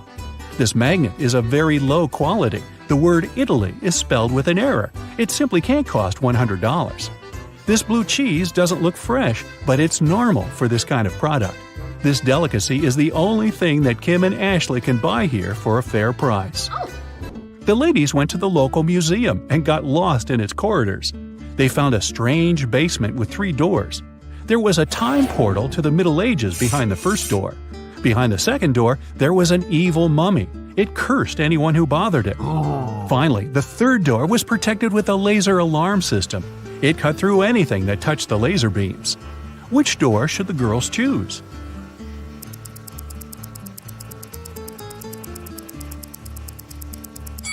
The second one. The mummy is sleeping peacefully inside its sarcophagus. If Kim and Ashley are quiet and don't come close, they can just walk by it. When the girls got outside, they saw a crowd of reporters around the museum. Someone has stolen the most expensive painting. The police questioned 3 suspects. Giovanni, the cleaner, said he had been washing the bathroom when the theft happened. Luca, the museum guide, saw a suspicious woman with a large folder not far from the crime scene. And Bianca, the suspicious woman, was just drawing sketches as part of her art school homework. Who's lying?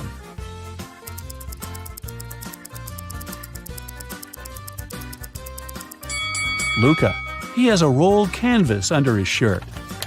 Kim and Ashley came to a restaurant to enjoy the local cuisine, but they noticed a vampire among the visitors, so the girls decided to leave. Which visitor is the vampire?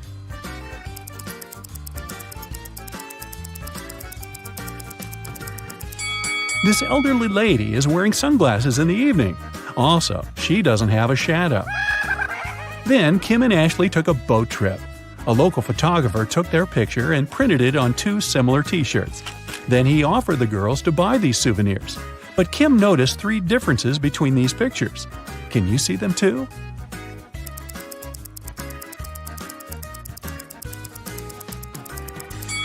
Here they are. The ladies came to a bakery. Kim ordered a salad and coffee, while Ashley wanted to eat something sweet. The barista offered her 3 remaining options. Help Ashley make the right choice.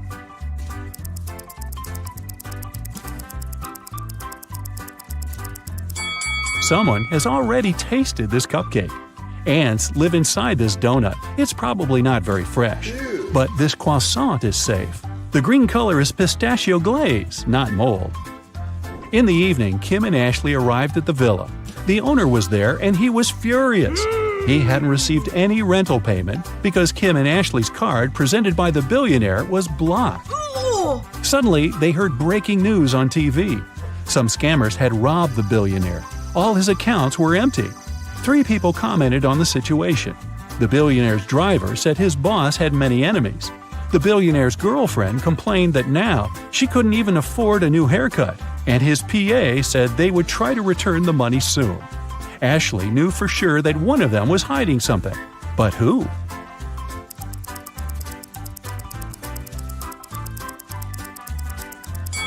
The girlfriend. If she had no money, how come she left the boutique with so many purchases? The owner of the villa offered Kim and Ashley a deal. If you manage to prepare my favorite cocktail, I'll forget about your debt. The girls had no choice, so they agreed. The man gave them the recipe, but the last ingredient was coded. Can you guess what ingredient it is?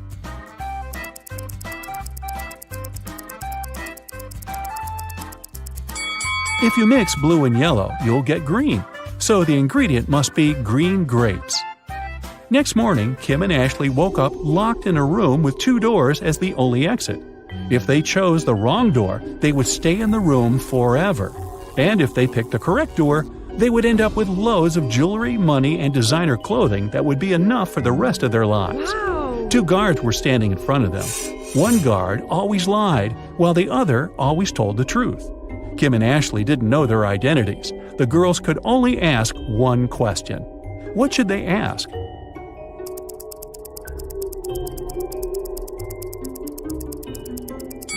The question should be, if I asked the other guard which door leads to the treasures, what would he say? If they asked the guard who always tells the truth, he would say that the other guard would point to the wrong door. And if they asked the liar, he would point to the wrong door too. In either case, both guards would point to the wrong door. So Kim and Ashley should just choose the other door. Bella and Shelley are sisters and best friends. One weekend, their parents went on vacation. Before leaving, they strictly forbade Bella and Shelley to have parties in the house. But the sisters didn't listen and invited all their friends as soon as their parents left. After the party, the entire house was a mess. So, Bella and Shelley hired a cleaning lady to get rid of any evidence of the party. When their parents arrived home, their mother, Jessica, began to yell, "I told you, no parties in this house!" How did she know?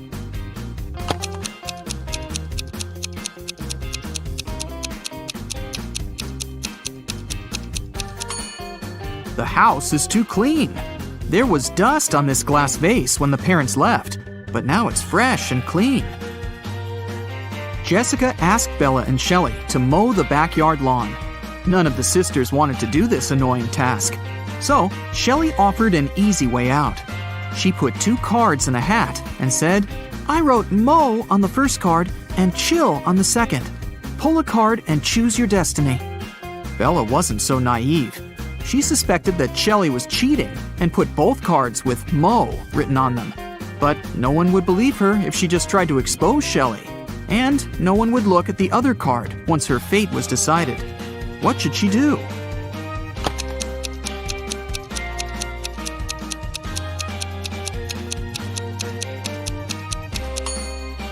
When asked to draw a card, Bella should pick any and destroy the paper without looking at it. In this case, to decide her fate, they'll have to look at the other card, which also says mow. And this will mean that Shelley should mow the lawn. Over a cup of tea, Bella bet Shelley $10 that she could convert her $50 into $100. Do you think Shelley should accept the bet?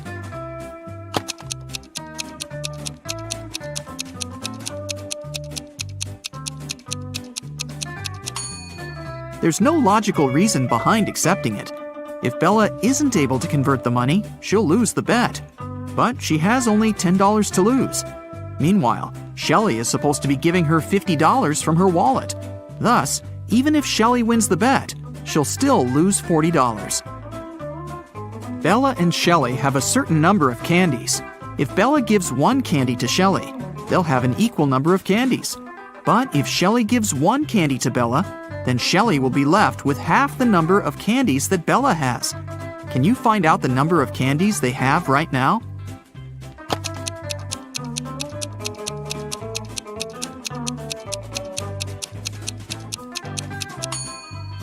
Let's use some math to figure it out. Right now, Shelley has X candies and Bella has Z candies. Now we can sum it up in these equations. X plus 1 equals Z minus 1. Therefore, Z minus X equals 2. Also, X minus 1 equals Z plus 1 divided by 2. Now we know that 2X minus Z equals 3. So, if we equate these two conclusions, we'll get the following. X plus 2 equals 2X minus 3. Now we know that X equals 5 and Z equals 7. Therefore, Shelley has 5 candies and Bella has 7 candies. Shelley was doing laundry and found out that her favorite t-shirt got torn. Can you count the exact number of holes in her t-shirt?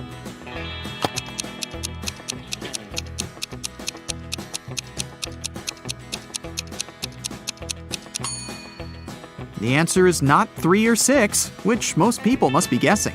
The correct number of holes is 10. 1 hole for the neck, 2 holes for the arms, 1 hole for the torso, 3 holes in the front, and 3 holes in the back. Bella went to the basement to find her old books. Suddenly, the bulb burned out. Bella took the new bulb to replace it, but the wires are very tangled.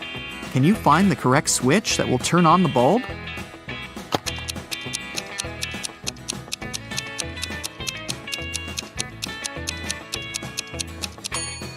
It's the red switch.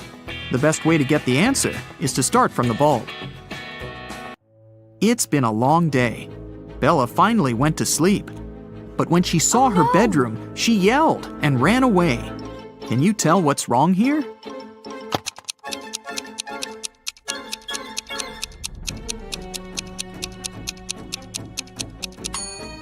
Did you notice this zombie? Bella ran to the living room and shut the door. Is she safe here?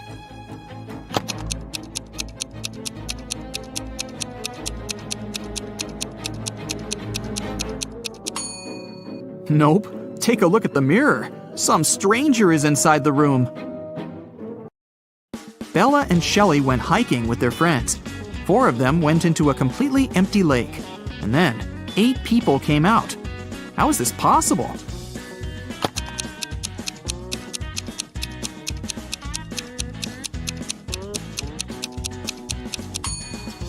Four people were sitting on the shoulders of the other 4 when they were getting inside the lake. The guys made a stop to have a picnic. They began to play football. During their play, Bella's boyfriend, Rob, busted his lips and ears and broke a couple of ribs and thighs. However, he still managed to play a professional match the very next day. How can this be possible?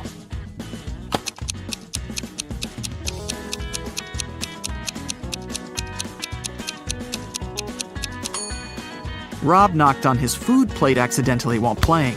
He had pig lips, ears, and ribs, along with chicken thighs. When he knocked on his plate, he busted his food. On the way home, the guys went through a field. They saw a cow. It walked 30 feet north, 30 feet east, 30 feet south, and finally walked 30 feet west. All this time, where was its tail pointing? Can you solve this mystery?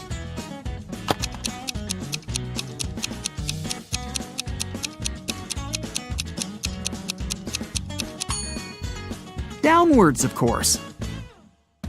The guys rented 4 scooters in 4 different places and hit the road.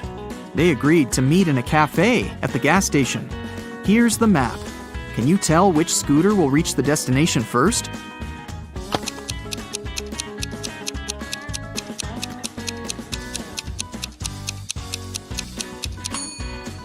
The third one. Bella and Shelley were trying to get the perfect gift for their father's birthday.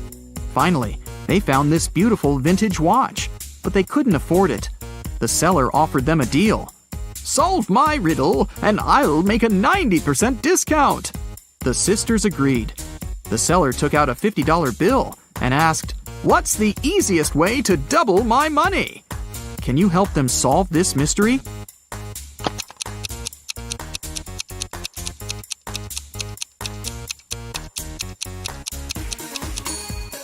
They should put the bill in front of a mirror.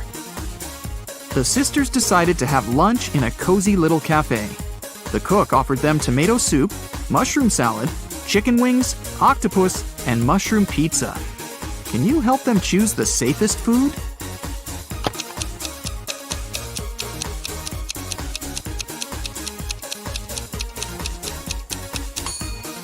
There are mirror shards in these chicken wings. Probably not the healthiest option.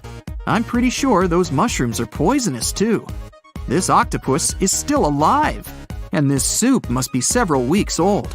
So, Bella and Shelley should choose the mushroom pizza. After lunch, the local barista offered the sisters free coffee if they managed to solve his tricky riddle. Here's the task. Name a 10-letter word in English that can be typed using only the top rows of your computer keyboard. Can you help the ladies get their free coffee?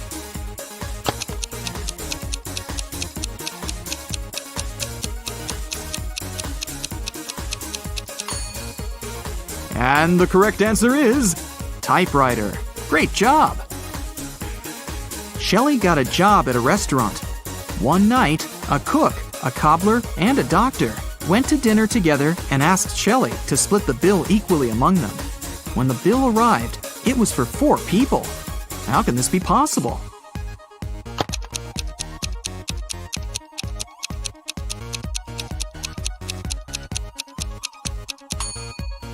The fourth person was the knight. It was just misspelled as night. Shelley and Bella were walking down the street. Suddenly, they saw this creepy shadow. Can you guess what's going on here? Should they be worried?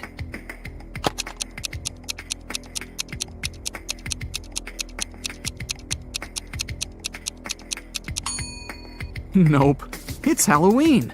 The guy is just walking around and scaring people in his witch costume. See, he's wearing sneakers. Shelley and Bella saw this mysterious magic shop sign and decided to go get some tarot readings. As soon as they entered the shop, a wicked witch locked the door and said, "I will make your biggest dreams come true if you crack my code. But if you fail, you'll stay here forever." Then she gave them the following clues. A. 981. One number is perfectly placed. B. 924. Everything is incorrect. C. 093. Two numbers are part of the code, but are in the wrong places. D. 147. One number is part of the code, but is in the wrong place. E. 783. One number is part of the code, but is in the wrong place. Can you help Shelley and Bella?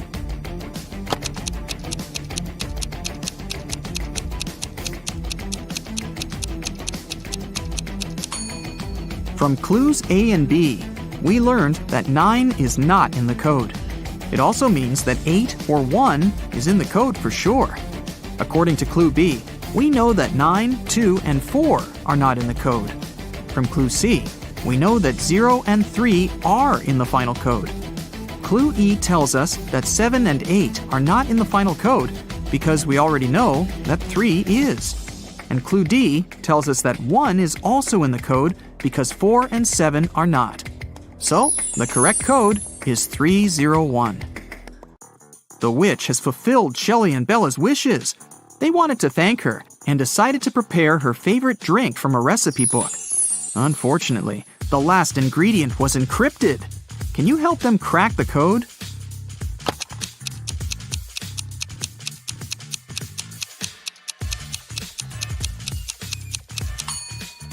They should add a tear of a triton. After visiting the witch, Shelley met a handsome guy, Tom. They had a perfect date. Shelley couldn't believe that he was real. She thought it was an illusion created by the witch's spell. So she decided to test the guy's logical skills. She showed him this list and asked just one question. What do these words have in common? Can you help Tom?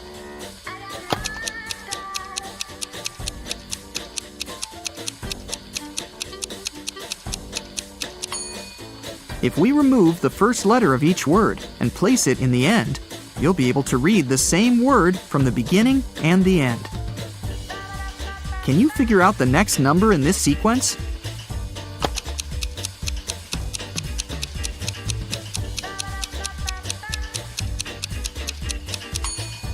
It's 2. To make the puzzle seem harder, all digits are placed apart.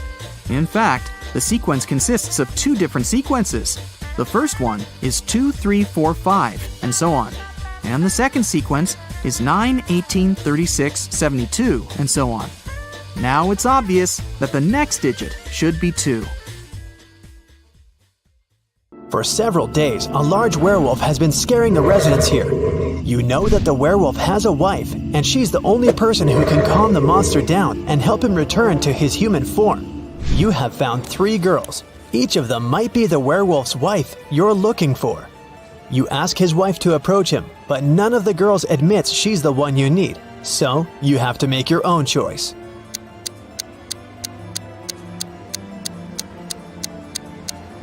Do you see some wool on the girl's clothes? It's the wolf's fur, which means she's the wife. She walks up to the monster, hugs it, and the werewolf turns into a human.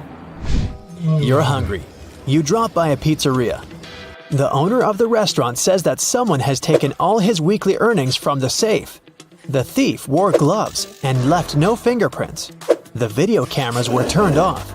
You know this pizzeria has had several similar incidents over the past year. Every time, the insurance company paid the owner the entire amount that had been stolen. You're sure the owner took his own money to use the insurance again. Take a look at the office and prove that the owner is guilty.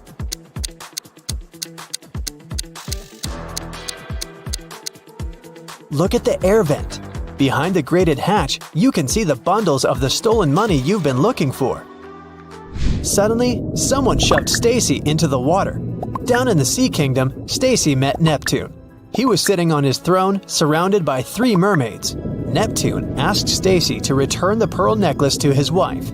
She had recently lost it, and Luke found the necklace on the shore. Can you guess which mermaid is Neptune's wife?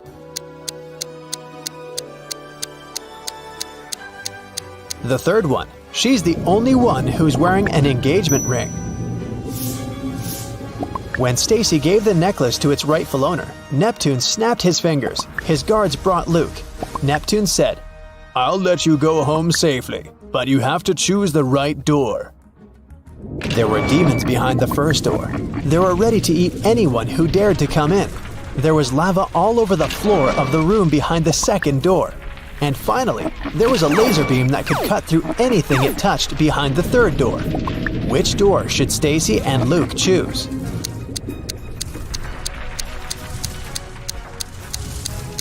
The third one. They can crawl under the beam without touching it. You were in a hurry and forgot to lock the apartment door while leaving. Someone got in and locked the door from the inside, and you had to use the key to open it. You see a human silhouette standing in the shadows and realize that you know this person. Who is it?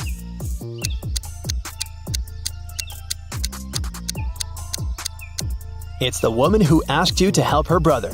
She was wearing a red bracelet. The silhouette has the same accessory. "I came here to thank you in person. The door was open, but you weren't at home," the woman says. A mysterious biologist invites you to his home for dinner. He takes you down to the basement and puts 3 plates of weird items on the table. One has wild mushrooms with white gills. The second is filled with castor beans.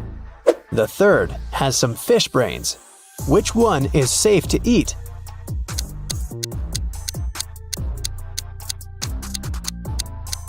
The plate of fish brains is the only dish that isn't poisonous. Someone got into Matthew's house during a severe rainstorm and took a lot of expensive stuff. The man called the police. They came over and started to interview the neighbors. Nicole said she lived alone and worked from home. She was inside the whole day. Jerry explained he was a chef in an Italian restaurant. He came back from work only half an hour ago. Sophia told the police she hadn't left home because she was ill. Who was the intruder?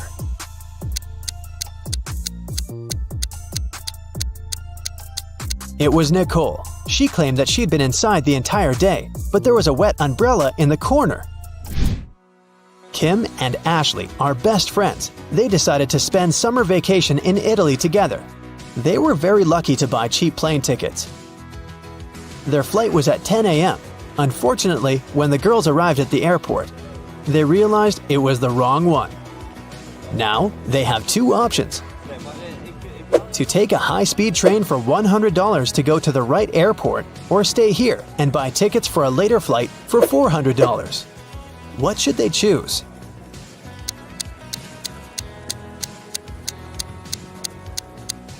The second option. Look at the clock on the wall. It's 9:55 a.m. The boarding for their flight is already over. They won't make it even if they take a high-speed train. Kim and Ashley bought new tickets. They went to the airport restaurant to drink coffee. But one weird detail scared Kim away. She suggested they should leave that place as soon as possible. What did Kim see?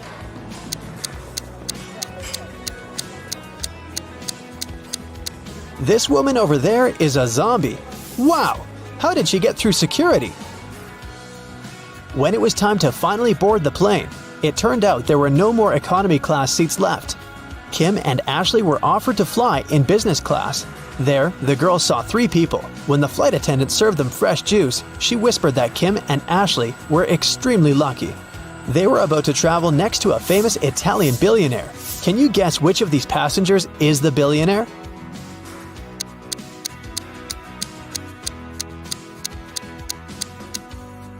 This glamorous lady is a good candidate. But it's very unlikely a billionaire will wear a 100% polyester coat. This guy's business suit is very elegant, but look at his shoes. They seem quite cheap and worn out. This funny gentleman must be the real billionaire, although his outfit is rather casual. His gold watch looks very expensive. Once, a bank was robbed. The police suspected that one of the bank security guards had helped the criminals. Detective Justin had to question 3 of them. The first security guard told him he had heard some shouting and rushed there, but by the time he arrived, the criminals had already been gone. The second security guard explained he had been drinking a cup of coffee at that moment and hadn't even heard anything. And the third guard said he had run after the thieves, but he had to lace his boots. Without a second thought, he crouched near an emergency exit. At that very moment, the door opened and hit him on the head. When he came back, the criminals had been gone. Justin immediately understood which guard was guilty. Who was it?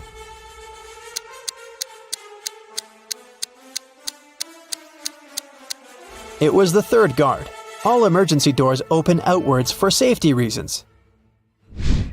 The police have been looking for Kyle for 2 days. The guy went hiking and never came back. Finally, he was found. Someone had hit him on the head and left him lying in the bushes. Kyle only managed to say, "Friend," in a weak voice, and lost consciousness. The police officers had 3 suspects, all of them Kyle's friends. Zachary said he spent the last days at work getting ready for a conference. Jesse told the detective he'd sprained his ankle and had been in bed for 4 days. And Billy explained he'd been to New York for business. The man even showed the police officers his boarding pass. Who's behind the accident with Kyle?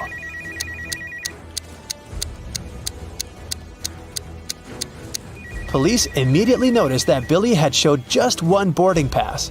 Then how did he get back from New York? His story sounds fishy. Uh-oh. Tommy was exploring old caves outside the city when he got trapped in a mysterious dungeon. There were 3 ways out, but only one of them was safe. Behind the first door, a fire was raging. Behind the second door, there was acid rain which could melt any substance within seconds. Behind the third door, there was a huge brown bear that hadn't eaten for 2 years. Which way should Tommy choose?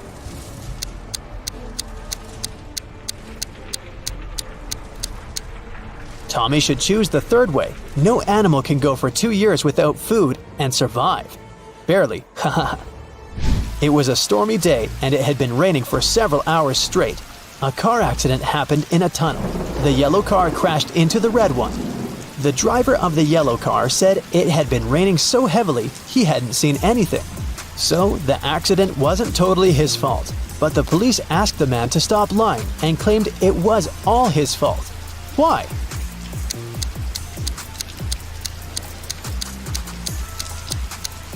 The accident happened in the tunnel. It couldn't be raining there. Mrs. Cabell is the owner of a small company producing expensive designer cups. On Friday, when the working week was finally over, she got a call from her bank. The woman found out that someone had stolen all the money she had saved. Mrs. Cabell realized it must have been one of her workers. So she asked each of them what they had been doing that day. Sloan, a sales manager, said she'd been talking to their clients and looking for new ones. Atticus, a potter, said that he always made 1 cup a day, and he showed all the cups he had done that week.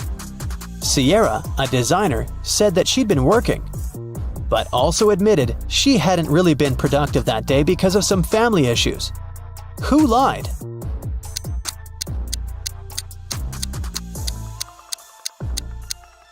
Atticus, there are 5 working days in the regular week. The man said he made 1 mug a day, but he only showed 4 mugs. It means he missed 1 day of work. Look at this picture. Can you spot which woman plans to go home by bus?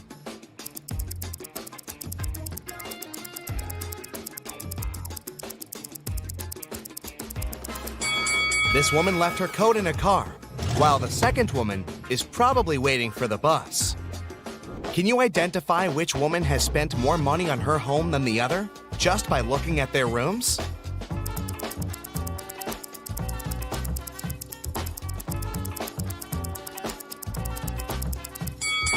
This room belongs to the woman who spent less money.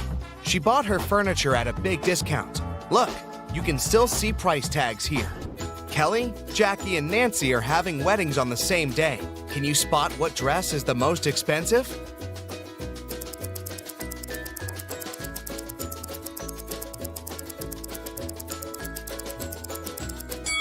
Although Kelly's dress looks fantastic, it's several sizes larger than she needs. She must have bought it at a sale, and there were no other sizes left. There are stains and holes on Jackie's dress, so it must be secondhand. Therefore, Nancy's dress is the most expensive. Let's check how good you are at spotting small details. Which bill is fake?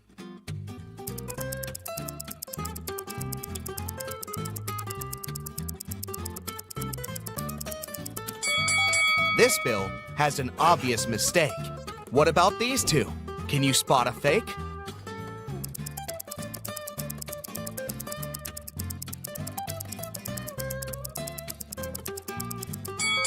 This one. The portrait doesn't belong here. What about euros? Can you see any difference?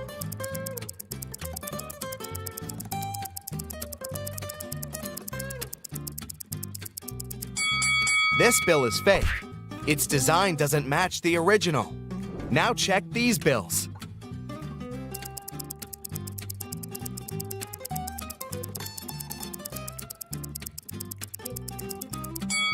This one is fake. Look at the words. They don't belong here. Diana is a young and ambitious entrepreneur. She wanted to find investors for her business project, but she spent all her savings on research and didn't have enough money even to afford a ticket for a business conference. So she climbed through the toilet window. The conference manager caught her on camera and sent a guard to one of the rooms where Diana might be hiding. Help the guard determine which woman is Diana.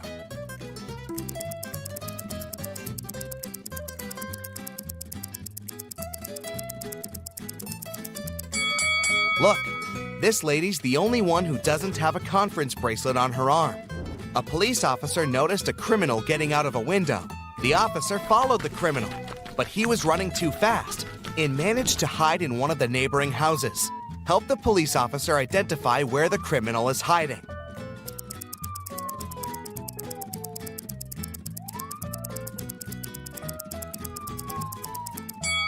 There are no fresh traces around this house. No one walked around it for a while. There's a family in the second house. It would be impossible for the criminal to blend in. So, the criminal is probably hiding in the third house. Look at this house very attentively. How many ghosts do you see?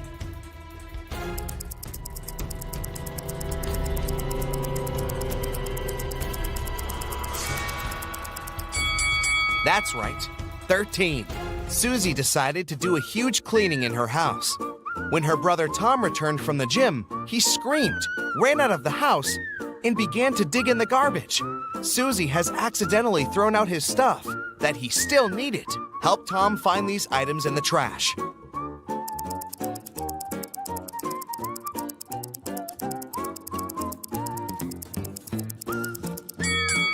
That's right, here they are.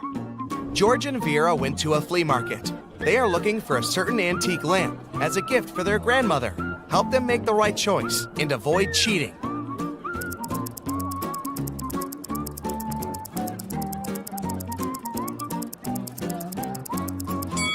This lamp fully corresponds to the photo they have. Can you spot a ghost at this stage?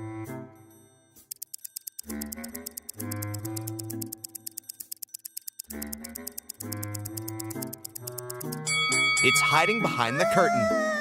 Fred got a puppy and brought it to his home, which he shared with 4 other people. 6 months later, Fred left for a weekend to visit his parents. When he returned, the puppy was gone. He questioned his roommates. Lily said she had spent the entire weekend at her boyfriend's place. Jack said he'd been allergic to animals and couldn't stay around them even for an hour. Henry, who was to take care of the puppy, just couldn't find the pet in the morning. Who's lying?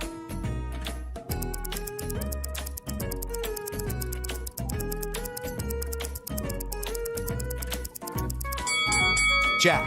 How did he live with the puppy for 6 months with his allergy? Can you guess the country?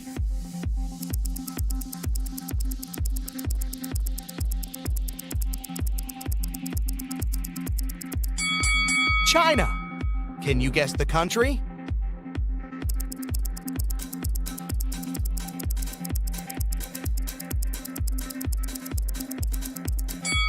That's right, it's Belgium.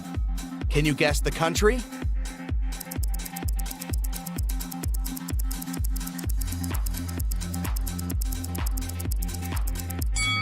It's Spain.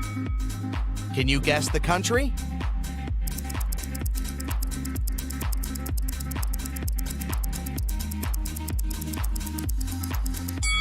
Japan. And one more. Can you guess this country?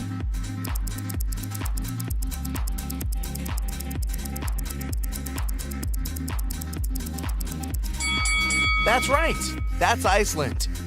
Lisa and Mia are two sisters who usually spend their vacation together on the beach because they adore surfing. But this time, they decided to go on a secret snowboarding adventure in the mountains right after Mia's birthday. The sisters didn't say a word to their family and friends. Soon after, they arrived at the ski resort. They disappeared. The police examined the car and found some gifts for Mia. Which gift is suspicious?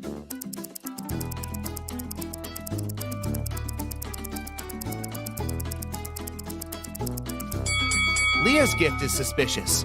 Nobody knew that the sisters had headed to the ski resort. Can you read this quote?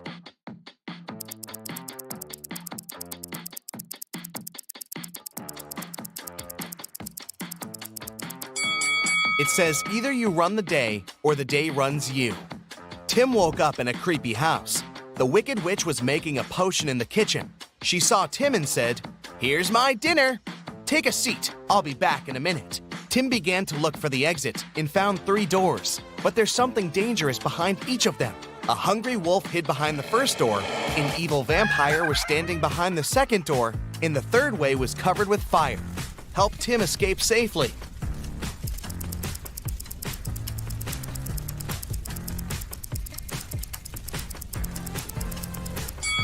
He needs to grab the garlic and walk through the second door.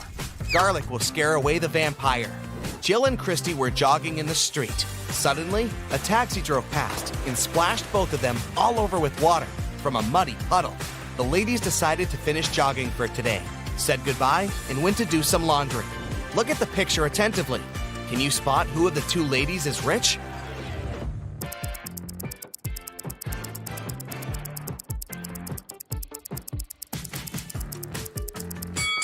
Jill is rich. Her clothes say Prada, while Christy's clothes say Prada. Can you see any number in this picture?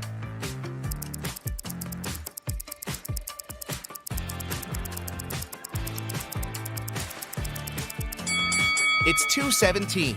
See? Well done!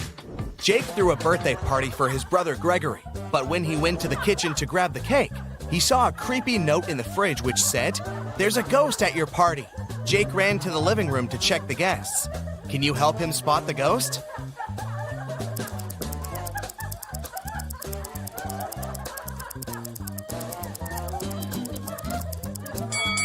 This woman over here doesn't stand on her feet. Can you read this?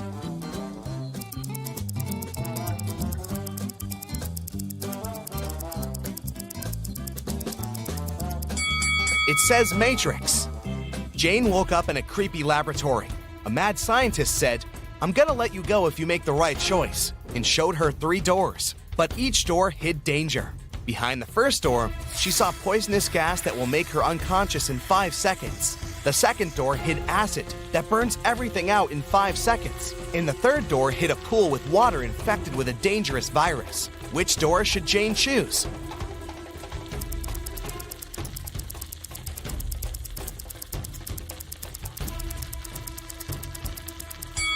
The third door. She can walk across the water on her high heels without touching the water. Look at these people. Can you place an apple in such a way so all the people but one see it? Where do you place the apple? Do you see any secret spots in the room? You have 10 seconds to figure it out.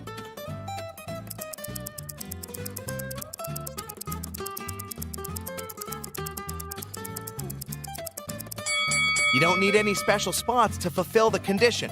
Just place an apple on someone's head. Let's have a brief personality test. Can you see any weird elements in this picture?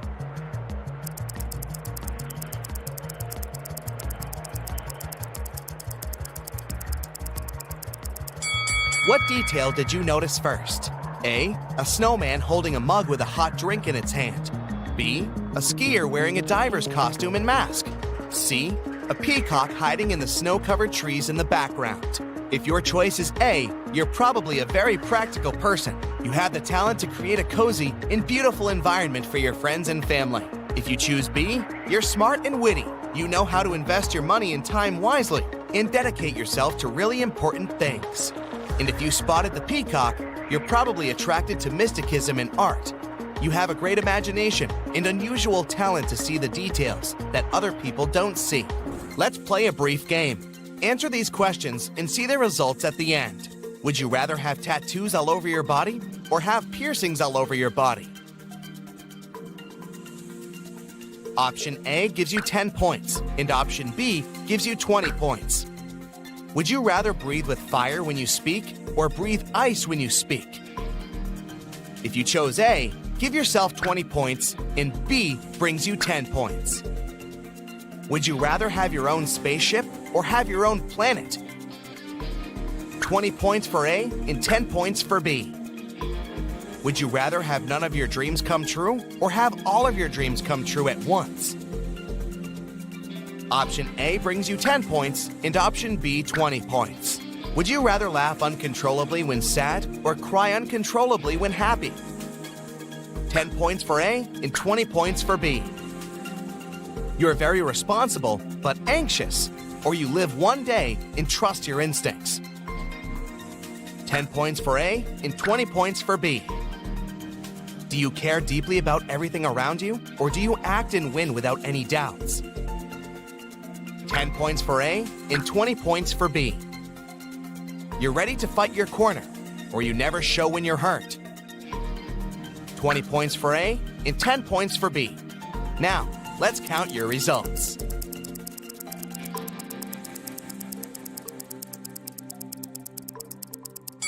If your score is between 80 to 120 points, you have a calm and grounded personality. You can settle any conflict and bring peace, which is why your friends love you very much. It seems like you were born to lead, be responsible for others, and make things done. 120 to 160 points, you love adventures, and adventures love you. People admire your bright personality, even if they don't show that. A job in the field